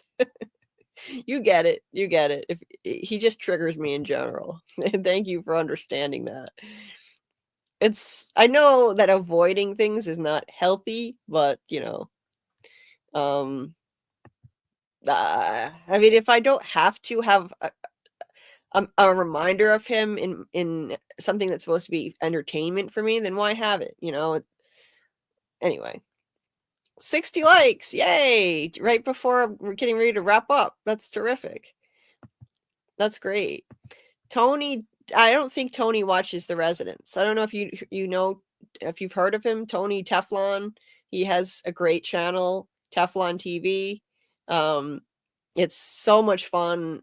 He is the first person I ever followed for From Lives, and he's supported me as a channel on this channel and as a friend. Amazing. He's so kind. He's been such an awesome friend to me. And so he's appeared on a couple lives the last 2 Fridays. I don't think he watches The Residents, but I would like to have him come on again and talk From theories with us. So I don't know when he can come, if it'll be this week or next week or what, but we'll figure it out. If you do end up watching From and liking it, check out Tony Teflon's channel because he's like the king of From. He's amazing.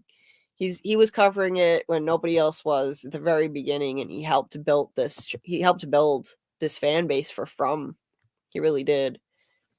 Thanks, Wilderness. Yeah, it was great having Mark Geller here.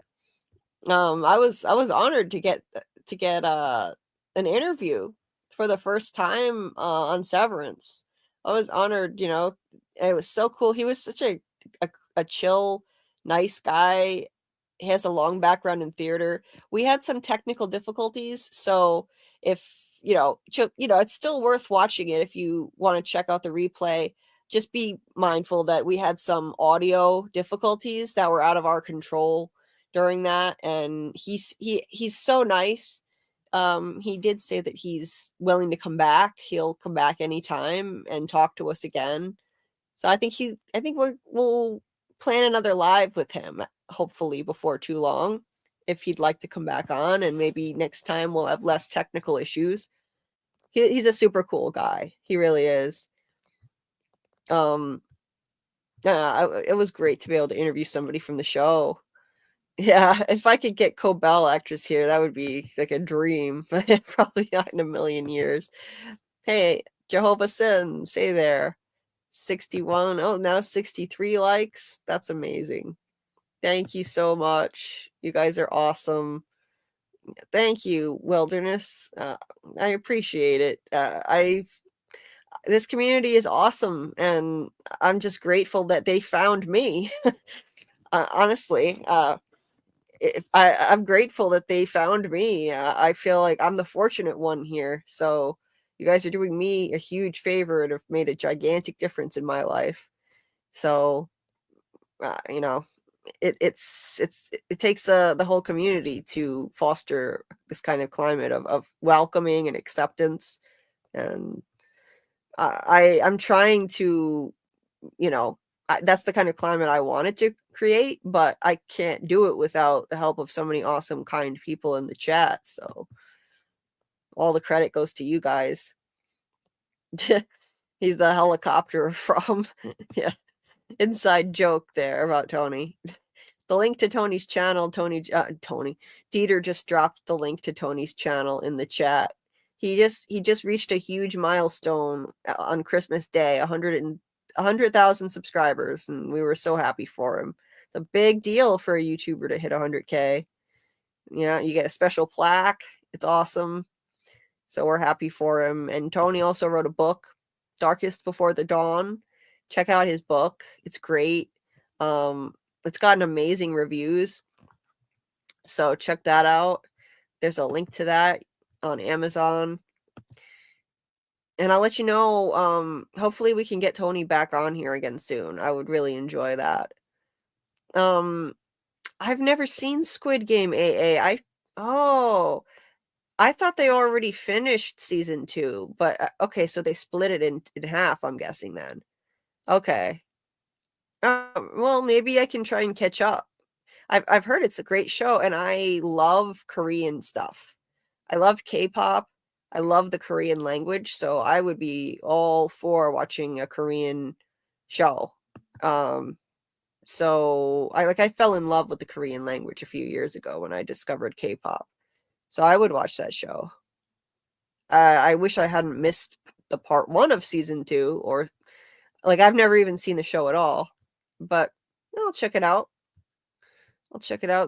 Good suggestion. I appreciate it. Don't get me started on Squid Games. Oh no.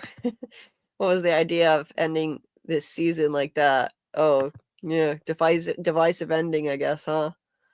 Oh, okay. It's coming out June 27th.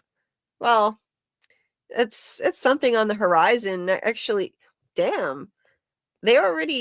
So they just put out season 2 earlier this year, and they're already releasing season 3 in June. What the hell?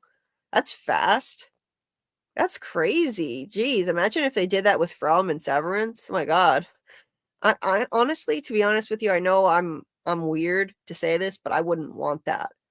Because if they released stuff too fast, we wouldn't have as much time to be together as a community and talk theories. I enjoy off-season theory crafting with the From community. And I don't want it to be over too quickly. I don't think we're going to get a lot more from. I think maybe we'll be lucky to get 2 more seasons and it will be done. I don't want to rush it. So I'm glad that they're taking their time. Okay, well, that's crazy about Squid Games. Wow. Well, I'll watch seasons 1 and 2 of Squid Games, and if I like it, I'm thinking I probably will like it. Maybe I'll cover Squid Games in June. So thanks for the suggestion. Yes, Dieter. Scene Invaders. They have a really great channel. I like Scene Invaders. Yes. Actually, I feel like Scene Invaders, I feel like I've seen them pop into my chat before. Actually. I think, if I'm not mistaken. 100 likes and you're gonna do the helicopter dance, Dieter. Oh God. Oh Jesus. Oh boy. Okay. Yes. You are awesome. Thank you for being here for me. And I'm here for all of you as well. It would be fun to have you on Scene Invaders. Dan would love it, I bet. Well, that would be cool. I don't know how big a channel Scene Invaders is. If they're huge, then I don't think I'd be able to connect with them because I'm too small of a channel. But if they're not huge, then yeah, I love collaborating with other channels. Anyone who wants to collab with me, I'm always game. So yeah, that would be cool. Let's see. Okay, season 3 is basically part 2 of season 2. That's why they're so fast. They ended season 2 at the middle, basically. Don't praise them. Oh boy. I know season 1 was really popular, and I felt like I was missing out on a big trend. So I've been wanting to check it out, and I just haven't gotten around to it. Squid Games basically did an Outlander this season. Outlander also got me pissed as fuck. I'm out of the loop of Outlander. I watched the first 3 seasons or so, and then I haven't seen the rest yet. So I kind of dropped it for other reasons. Anyway, but they have a Discord. Oh, cool. And they started doing live streams. Scene Invaders, huh? Scene Invaders. Let me look up this channel, and then I need to get off of here. You guys make it so difficult to leave because this is such a lovely, awesome community, and I feel less alone talking to you. So I hate leaving. I really do. But then I stay on too long and my pain gets out of control. Okay, I see they have 9,000 subscribers. That's not crazy high. That's like, that's not like, oh my God, gigantic. So maybe I could connect with them. I figure like I have no shot with giant channels, obviously, because mine is too small. But yeah, I would love to collaborate with them. But wow, yeah, they get a lot of views on their From videos. 22,000 views on this From Theory video from 3 months ago. Jesus. Yeah, they do quite well. If I'm not mistaken, I'm pretty sure Scene Invaders has been in my chat once before. It was either that or it was a very similar channel name to that. I know I've seen something like that. But I think it's easier to have Julie there instead of Scene Invaders on here. Hey, if they would let me join one of their lives, that would be terrific. Maybe I'll start crashing their live streams and, that's how it was never intentional, but there have been multiple channels I've connected with just by going to their live streams and popping into their chat. And I didn't mean to. I wasn't trying to connect with these people so we could network. I was just checking them out, like, oh, this is cool. Someone's going live about From, and I would go in their chat, and then next thing I knew, they noticed me. We made a connection. They realized I had a channel, and I started collaborating with certain YouTube channels like Sci-Fi Vision and Smitty Snippets. And there's another one I won't name because I got screwed over pretty bad by that other channel. So I don't name that channel on here. I'm going to follow Tony Teflon's example. And when somebody screws me over really badly, I will not name them publicly, but I'll acknowledge something happened, but I'm not going to say who it was, and they know who they are. And certain people out there in the YouTube community are toxic pieces of shit, and you got to just be really careful who you trust. Let's say that much. I learned that the hard way. But I am like Tony. I will not name anybody, call anyone out on a live stream publicly. I won't. I got screwed over actually by 2 different channels. No, actually, no, it was more than that. It was more than that. You don't want to know. You don't want to know. But I will never name anybody. Sci-Fi Vision is awesome. Yes, Jamie is great. Jamie is a very nice person. She helped me get ready for my very first interview when I was really nervous. Really nervous.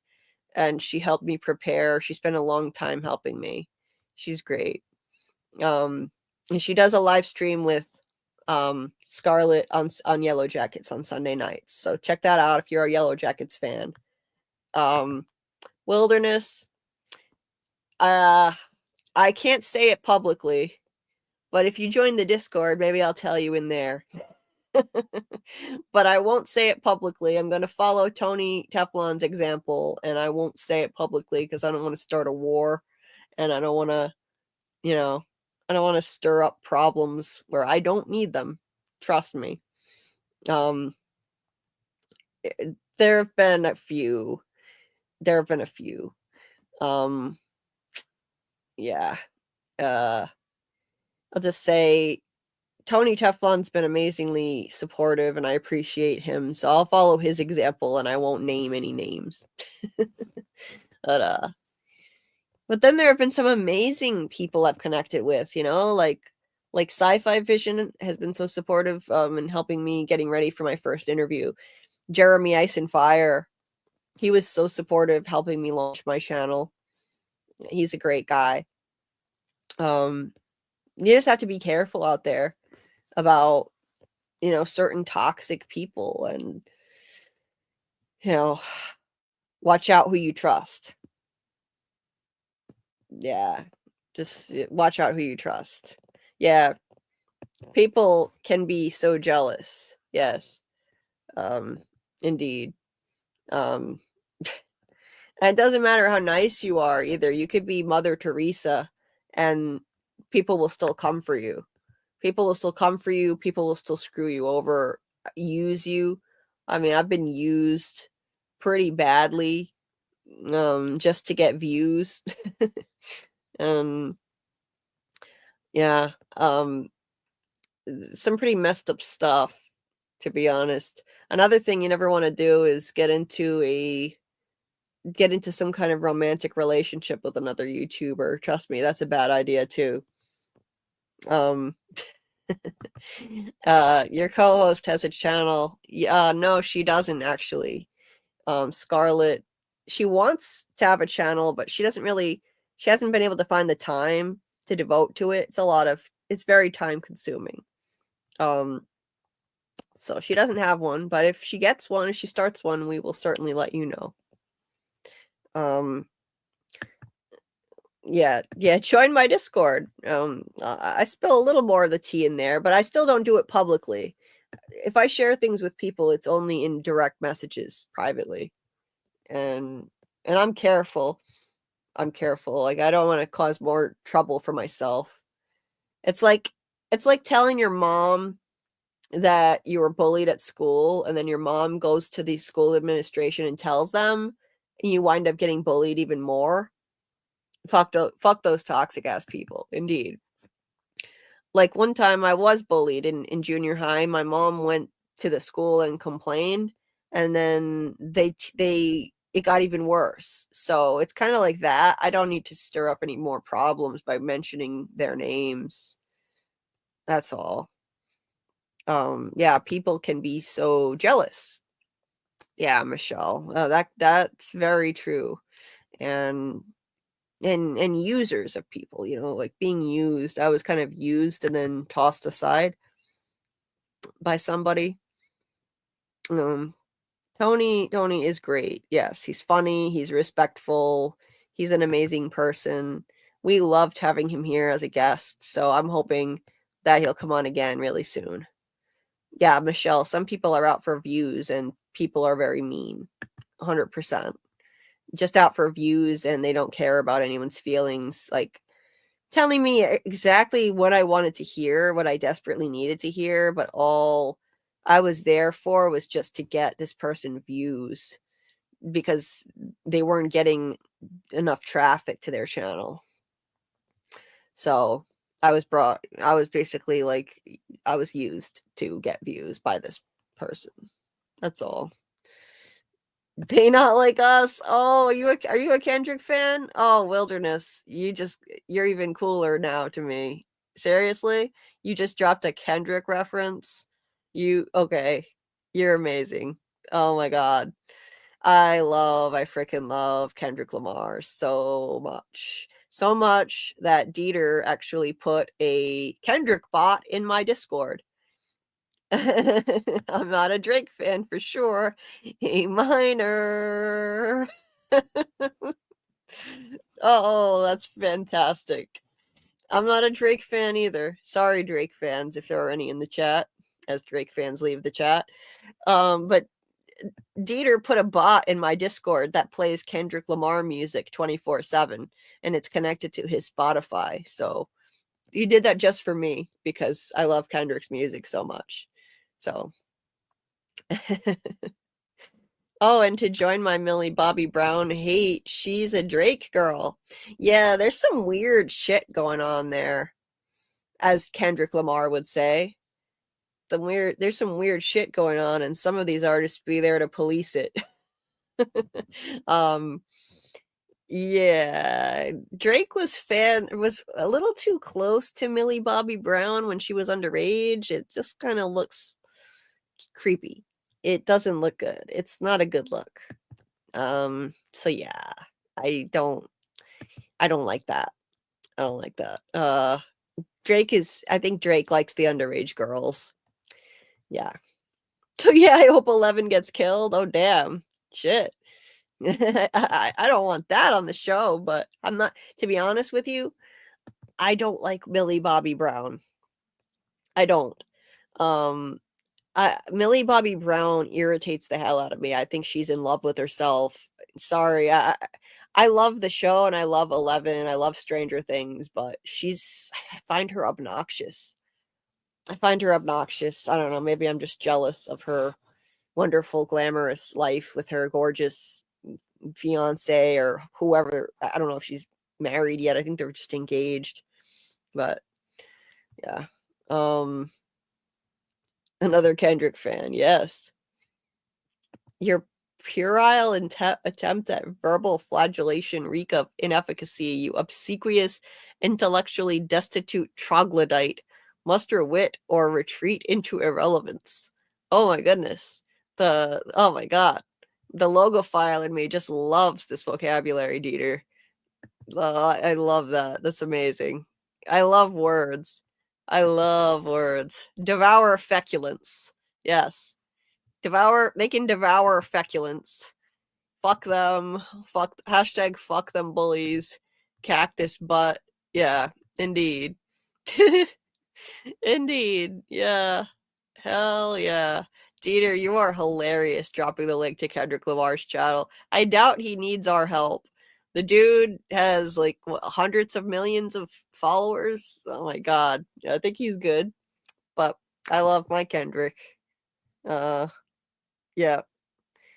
There are rumors that Drake is into underage girls and Kendrick. That's what the whole A minor thing was about, Dieter. You know, trying to strike a chord, and it's probably A minor.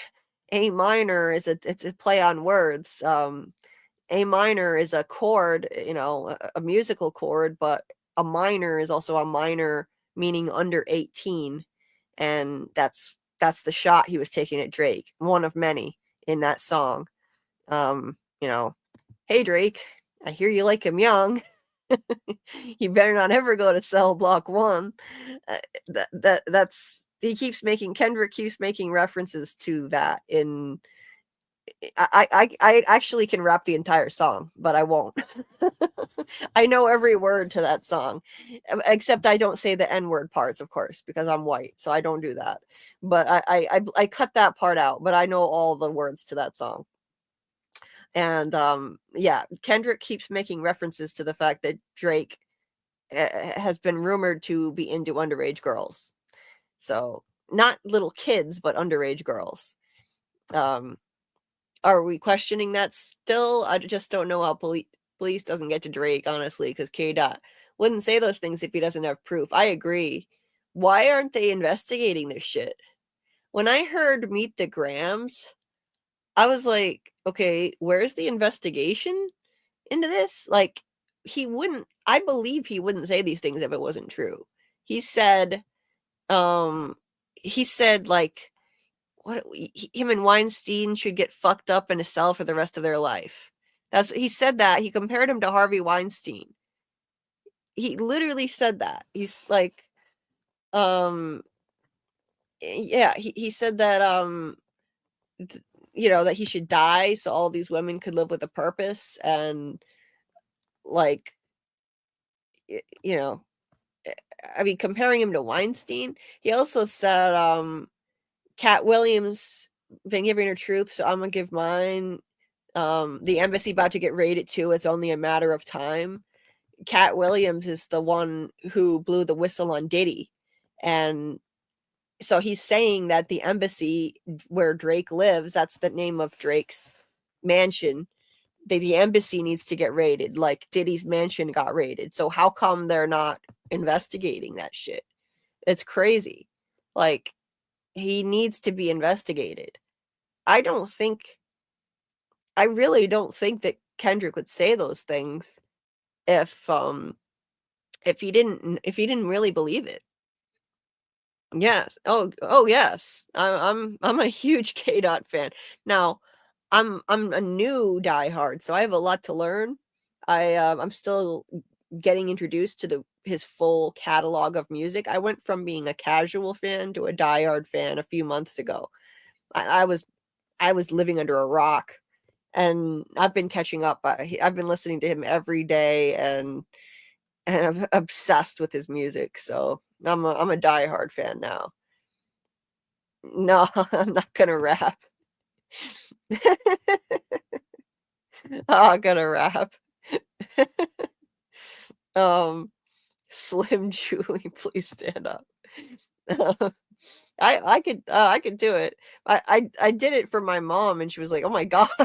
The whole Not Like Us song, except not the N-word parts. I don't say the N-word parts. Yeah, after P. Diddy, probably most of the celebrities are on some wild shit. Honestly, yeah. Seriously. Enjoy every word equally. Yeah. A lot of people went to those Diddy freak-offs. When is he gonna start dropping names? I'm surprised more people haven't gotten arrested yet, to be honest. Weinstein, exactly. That's who Drake compared him to in a song. He said him and Weinstein should get fucked up in a cell for the rest of their life. about Drake. About Drake, seriously. If I rap, I don't know if it would copyright claim it though. I don't know if it would copyright. No, I would feel like an idiot doing that. I would feel silly. No end before you see. No, but I'd probably trip over my words if I tried to do it with people listening. But I can do even the fast-paced parts of Not Like Us. It took some practice though, because Kendrick raps really fast. Nah, I can do a visual, like I don't mind doing like individual lines, but I wouldn't do the whole song. No, but it's so iconic. Say, Drake, I hear you like 'em young. You better not ever go to cell block 1. To any bitch that talk to 'em and they in love, just make sure you hide your little sister from 'em. They tell me Chubb's the only one that gets your hand-me-downs. And party at the party playing with his nose now. And Baka got a weird case. Why is he around? Certified lover boy? Certified... Can't say the word. The other word... I can't say that word. The PDF file. I don't want to get taken down. Why you trolling like a bitch? Ain't you tired? Trying to strike a chord, and it's probably A minor. Are you happy now, Dieter?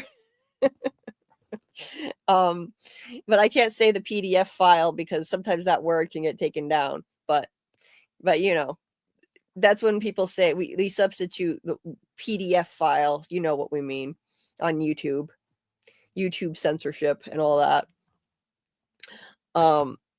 But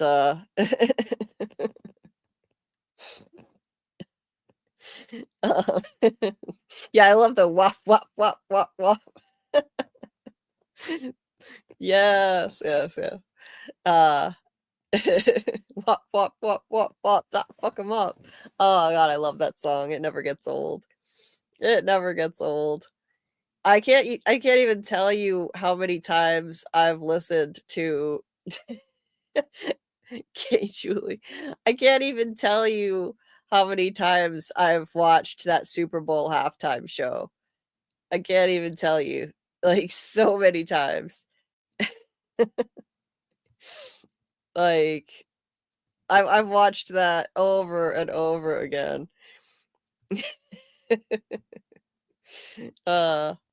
That's funny. Laura. Oh, yeah. Yeah, no, that's like the easiest part. So that's the part I was like the least afraid to do. So I can do that. But I can do the whole song. It's just I'd probably get pulled for copyright or panic because there are people listening. But I can do the whole thing. Today was a good day. Julie didn't even have to use her AK.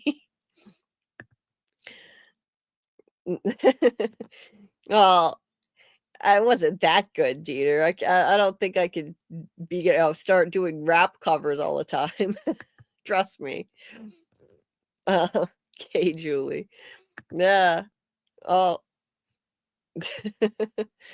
That was the deep dive talent show, everyone.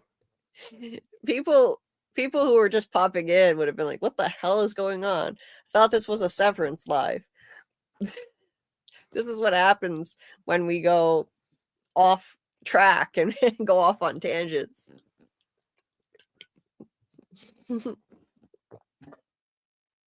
I just wish I could have finished saying the line certified lover boy because the way he spits it out is just so vicious.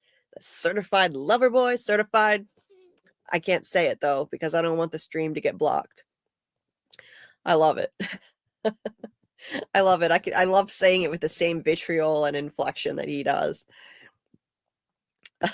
Thank you, Wilderness. I appreciate it. I appreciate it. Yeah. It's amazing. Yeah, I have a lot of pain I'm suffering through in my life, but these live streams lift my spirits, and I guess that's where the energy comes from. So it really helps. Doing this stuff really helps. MC Deep Dive talent show. Yeah. Could you imagine doing that after a couple of drinks? Oh, I'd never be able to do it then after. I mean, I would trip over my words too much. What's Severance? Laura, next stream. Oh, yeah. Have a couple of drinks. And maybe I'd have the courage to do more of the song. See what you can accomplish if you believe in yourself. I'm not into rap, but now I heard you sing. Well, I'm telling you, it's a fun song. It's a great song. YouTube, if you block Julie, you get a cactus butt. Yeah. Yeah, don't block me for that. I doubt they would. I think with rap, it's a little more difficult. If I were like straight up singing a song, then that can get the stream taken down. But rap is a little bit different. So I don't know. I don't know how it works. AA, what do I want to see in season 3 of Severance? Well, it's tough. I want to know, I want to see Kier's backstory. I want to see a flashback into Kier. I want to see a flashback into Kier and where he came from, and I want to see, like, I don't know, they revealed so much. Like, I want to see more functions of those chips. I want to see, like, goldfish function, elephant function, clean slate, freeze frame. I want to see what else those chips can do. That's what I want to see. Definitely. Oh, well, thank you, Dieter. I mean, I can't really sing that well, but I mean, I can at least, follow along to an easy rap like that. Trust me, I couldn't do one of Kendrick's harder ones. So the resident stream, I don't know yet, Wilderness. I don't know. I will update you in the next few hours. I forget if you said you're in the Discord yet or not, but if you're not on Discord, you can check if you go to my channel and look at my community tab, or I think it's called posts now, not community. They changed it, but it's on my channel under posts. I can make posts and put updates in there, and I will put an update with when the resident stream is going to be happening, and I'll schedule it. And so I will let you know. I'll keep you posted. Right now, I'm still undecided as to whether it's going to be tonight, Wednesday night, or Friday night. So I'll keep you posted on that. So out here trying to function. Can you record an entire song? Oh, geez. Like, record the whole, like, a whole cover of Not Like Us by Kendrick. I could probably do that. I would have to figure out what to do about the N words, though. Like, I can't say those. I think some people say ninja, instead. Oh, but or I could just not say anything when he says the N word. Otherwise, as a white person, I can't cover the song and say those words. Plus, I wouldn't be able to. Well, I wouldn't post it publicly anyway. I would feel like an idiot. But if you would find it entertaining, Dieter, then I can do it for you, and maybe post it in Discord or something. Okay, Julie, to do the intro song of this channel. Oh, geez. Yeah, that could be my intro for the beginning of it. My ninja. Some people use that word. I've heard that word used as a substitute for the N word. Theater, I don't know which night. We have to figure it out. I don't know. So I will let you guys know. I will post it on Twitter/X. I'll put it in my YouTube posts later this morning, and I'll put a Discord tag out for everybody. So I'll do that. I'm sorry that I don't have a clear idea of what the hell the schedule is for this week, but just I'll keep you posted, and once I have it definitely scheduled, I'll schedule it so it's in the live section of my YouTube channel too, so you'll see it there also when we're doing the resident stream and what we're doing, if we're doing the From Rewatch or what's going on with that. So okay, yeah, thanks Wilderness, I appreciate it. Thanks for your support. Yeah, just keep an eye on if you're wondering when it's going to be, you can go to my channel and look in the post section where I'll put my schedule for the week, and any updates will be in there and under posts. And you can also see when I have lives scheduled, although I sometimes don't get around to scheduling them until the very day of the live.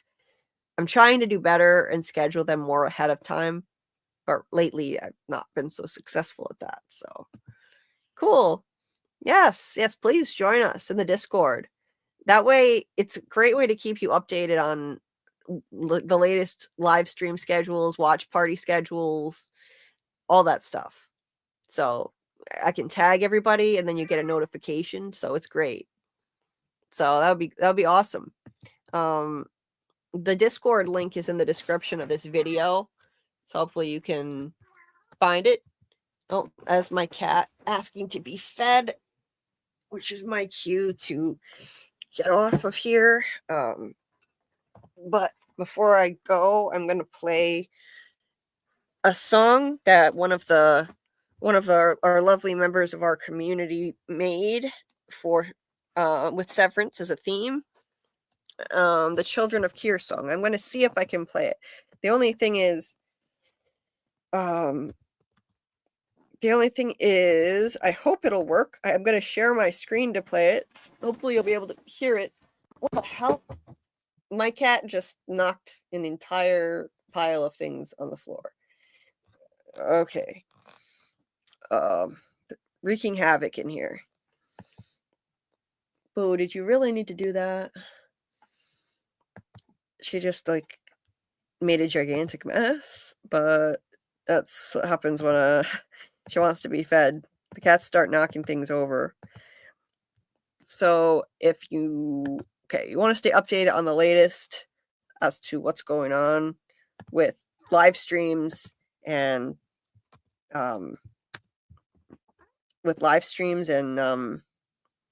watch parties, the Discord link is right there. And it's also in the description of this video. If you're listening on the replay, you can find the Discord link in there. We're going to do lots more fun watch parties every week for the residents and movies and all kinds of stuff. Thank you for everything, Panda Kalima. You're awesome. Thank you very much. What do we say to death? Not today. Game of Thrones. What do we say to pain? Not today. Ah, nice. I wish I could say not today to pain, damn it. But it's every goddamn day for me. Never ends. Yes, it's hard to think, indeed, when I'm in this much pain. So I'm gonna see. Thank you for dropping the link to Amy's song. I'm gonna use this as my ending for the night. And I appreciate everybody who joined the conversation. Thank you very much. You guys are awesome. And I appreciate you all. Everybody in the chat.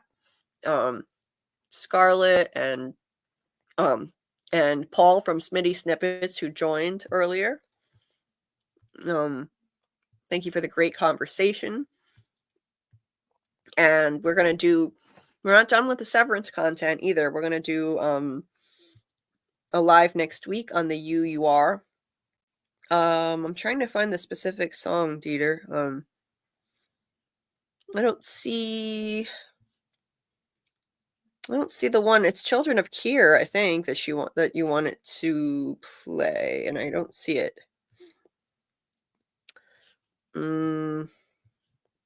I did download it though. Hold on. Did she take it down or something?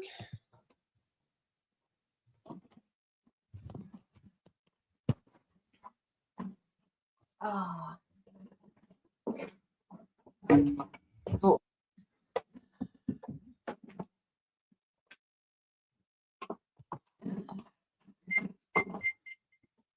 Just a second.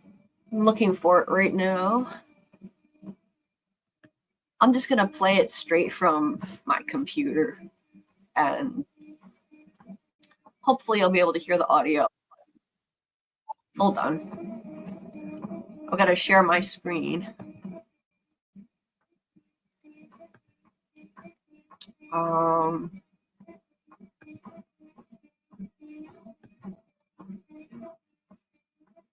Just a sec.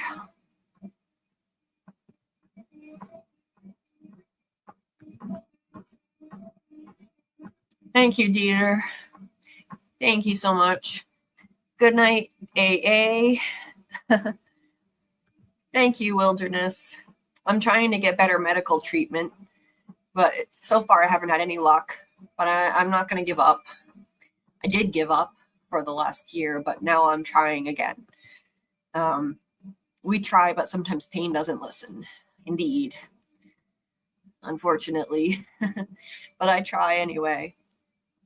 So next week for Severance, we're going to discuss the UUR audiobook and ebook, which are available for free online. And if you don't know where to find it, if you don't have an Apple device, I'll share the links to a PDF and an audio file in my Discord.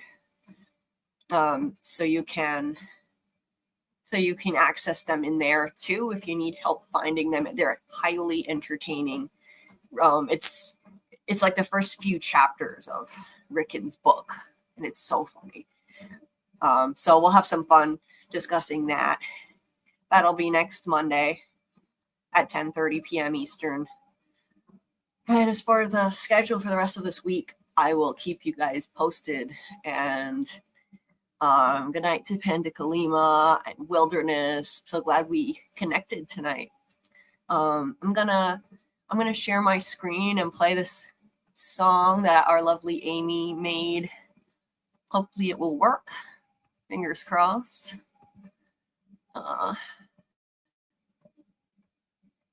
Now, let me know if you can't hear it, but it should work.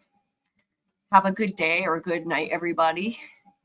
And I'll keep you posted on the schedule for the rest of the week. And thank you so much. I appreciate all of you guys. I'm going to mute myself. Just let me know in the chat if you can't hear this, please. I will see you on the next one.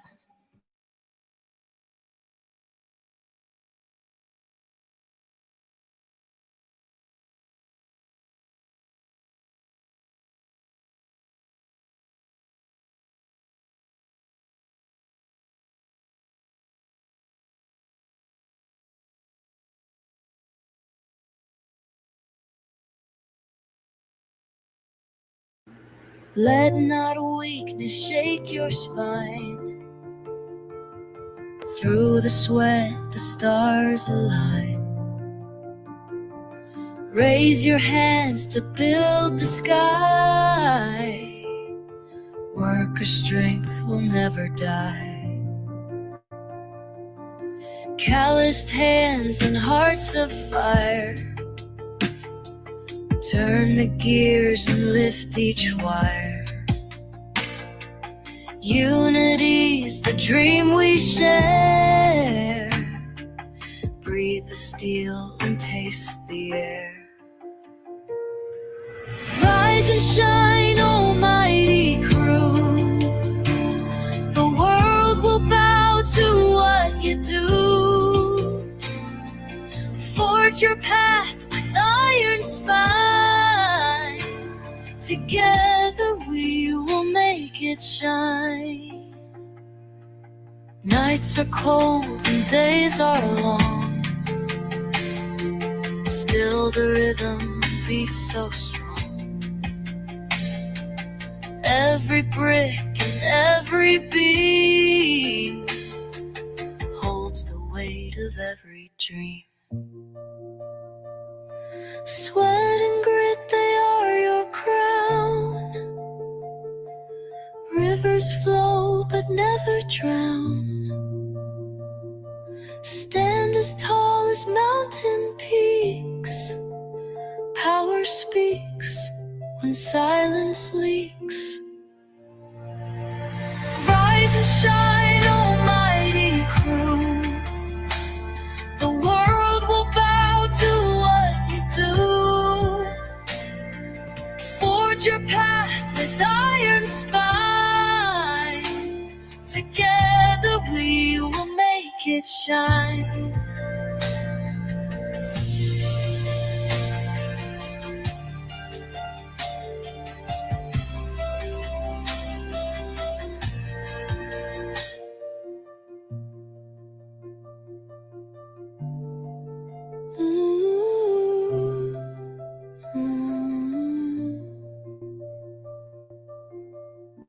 Dear chosen one, dear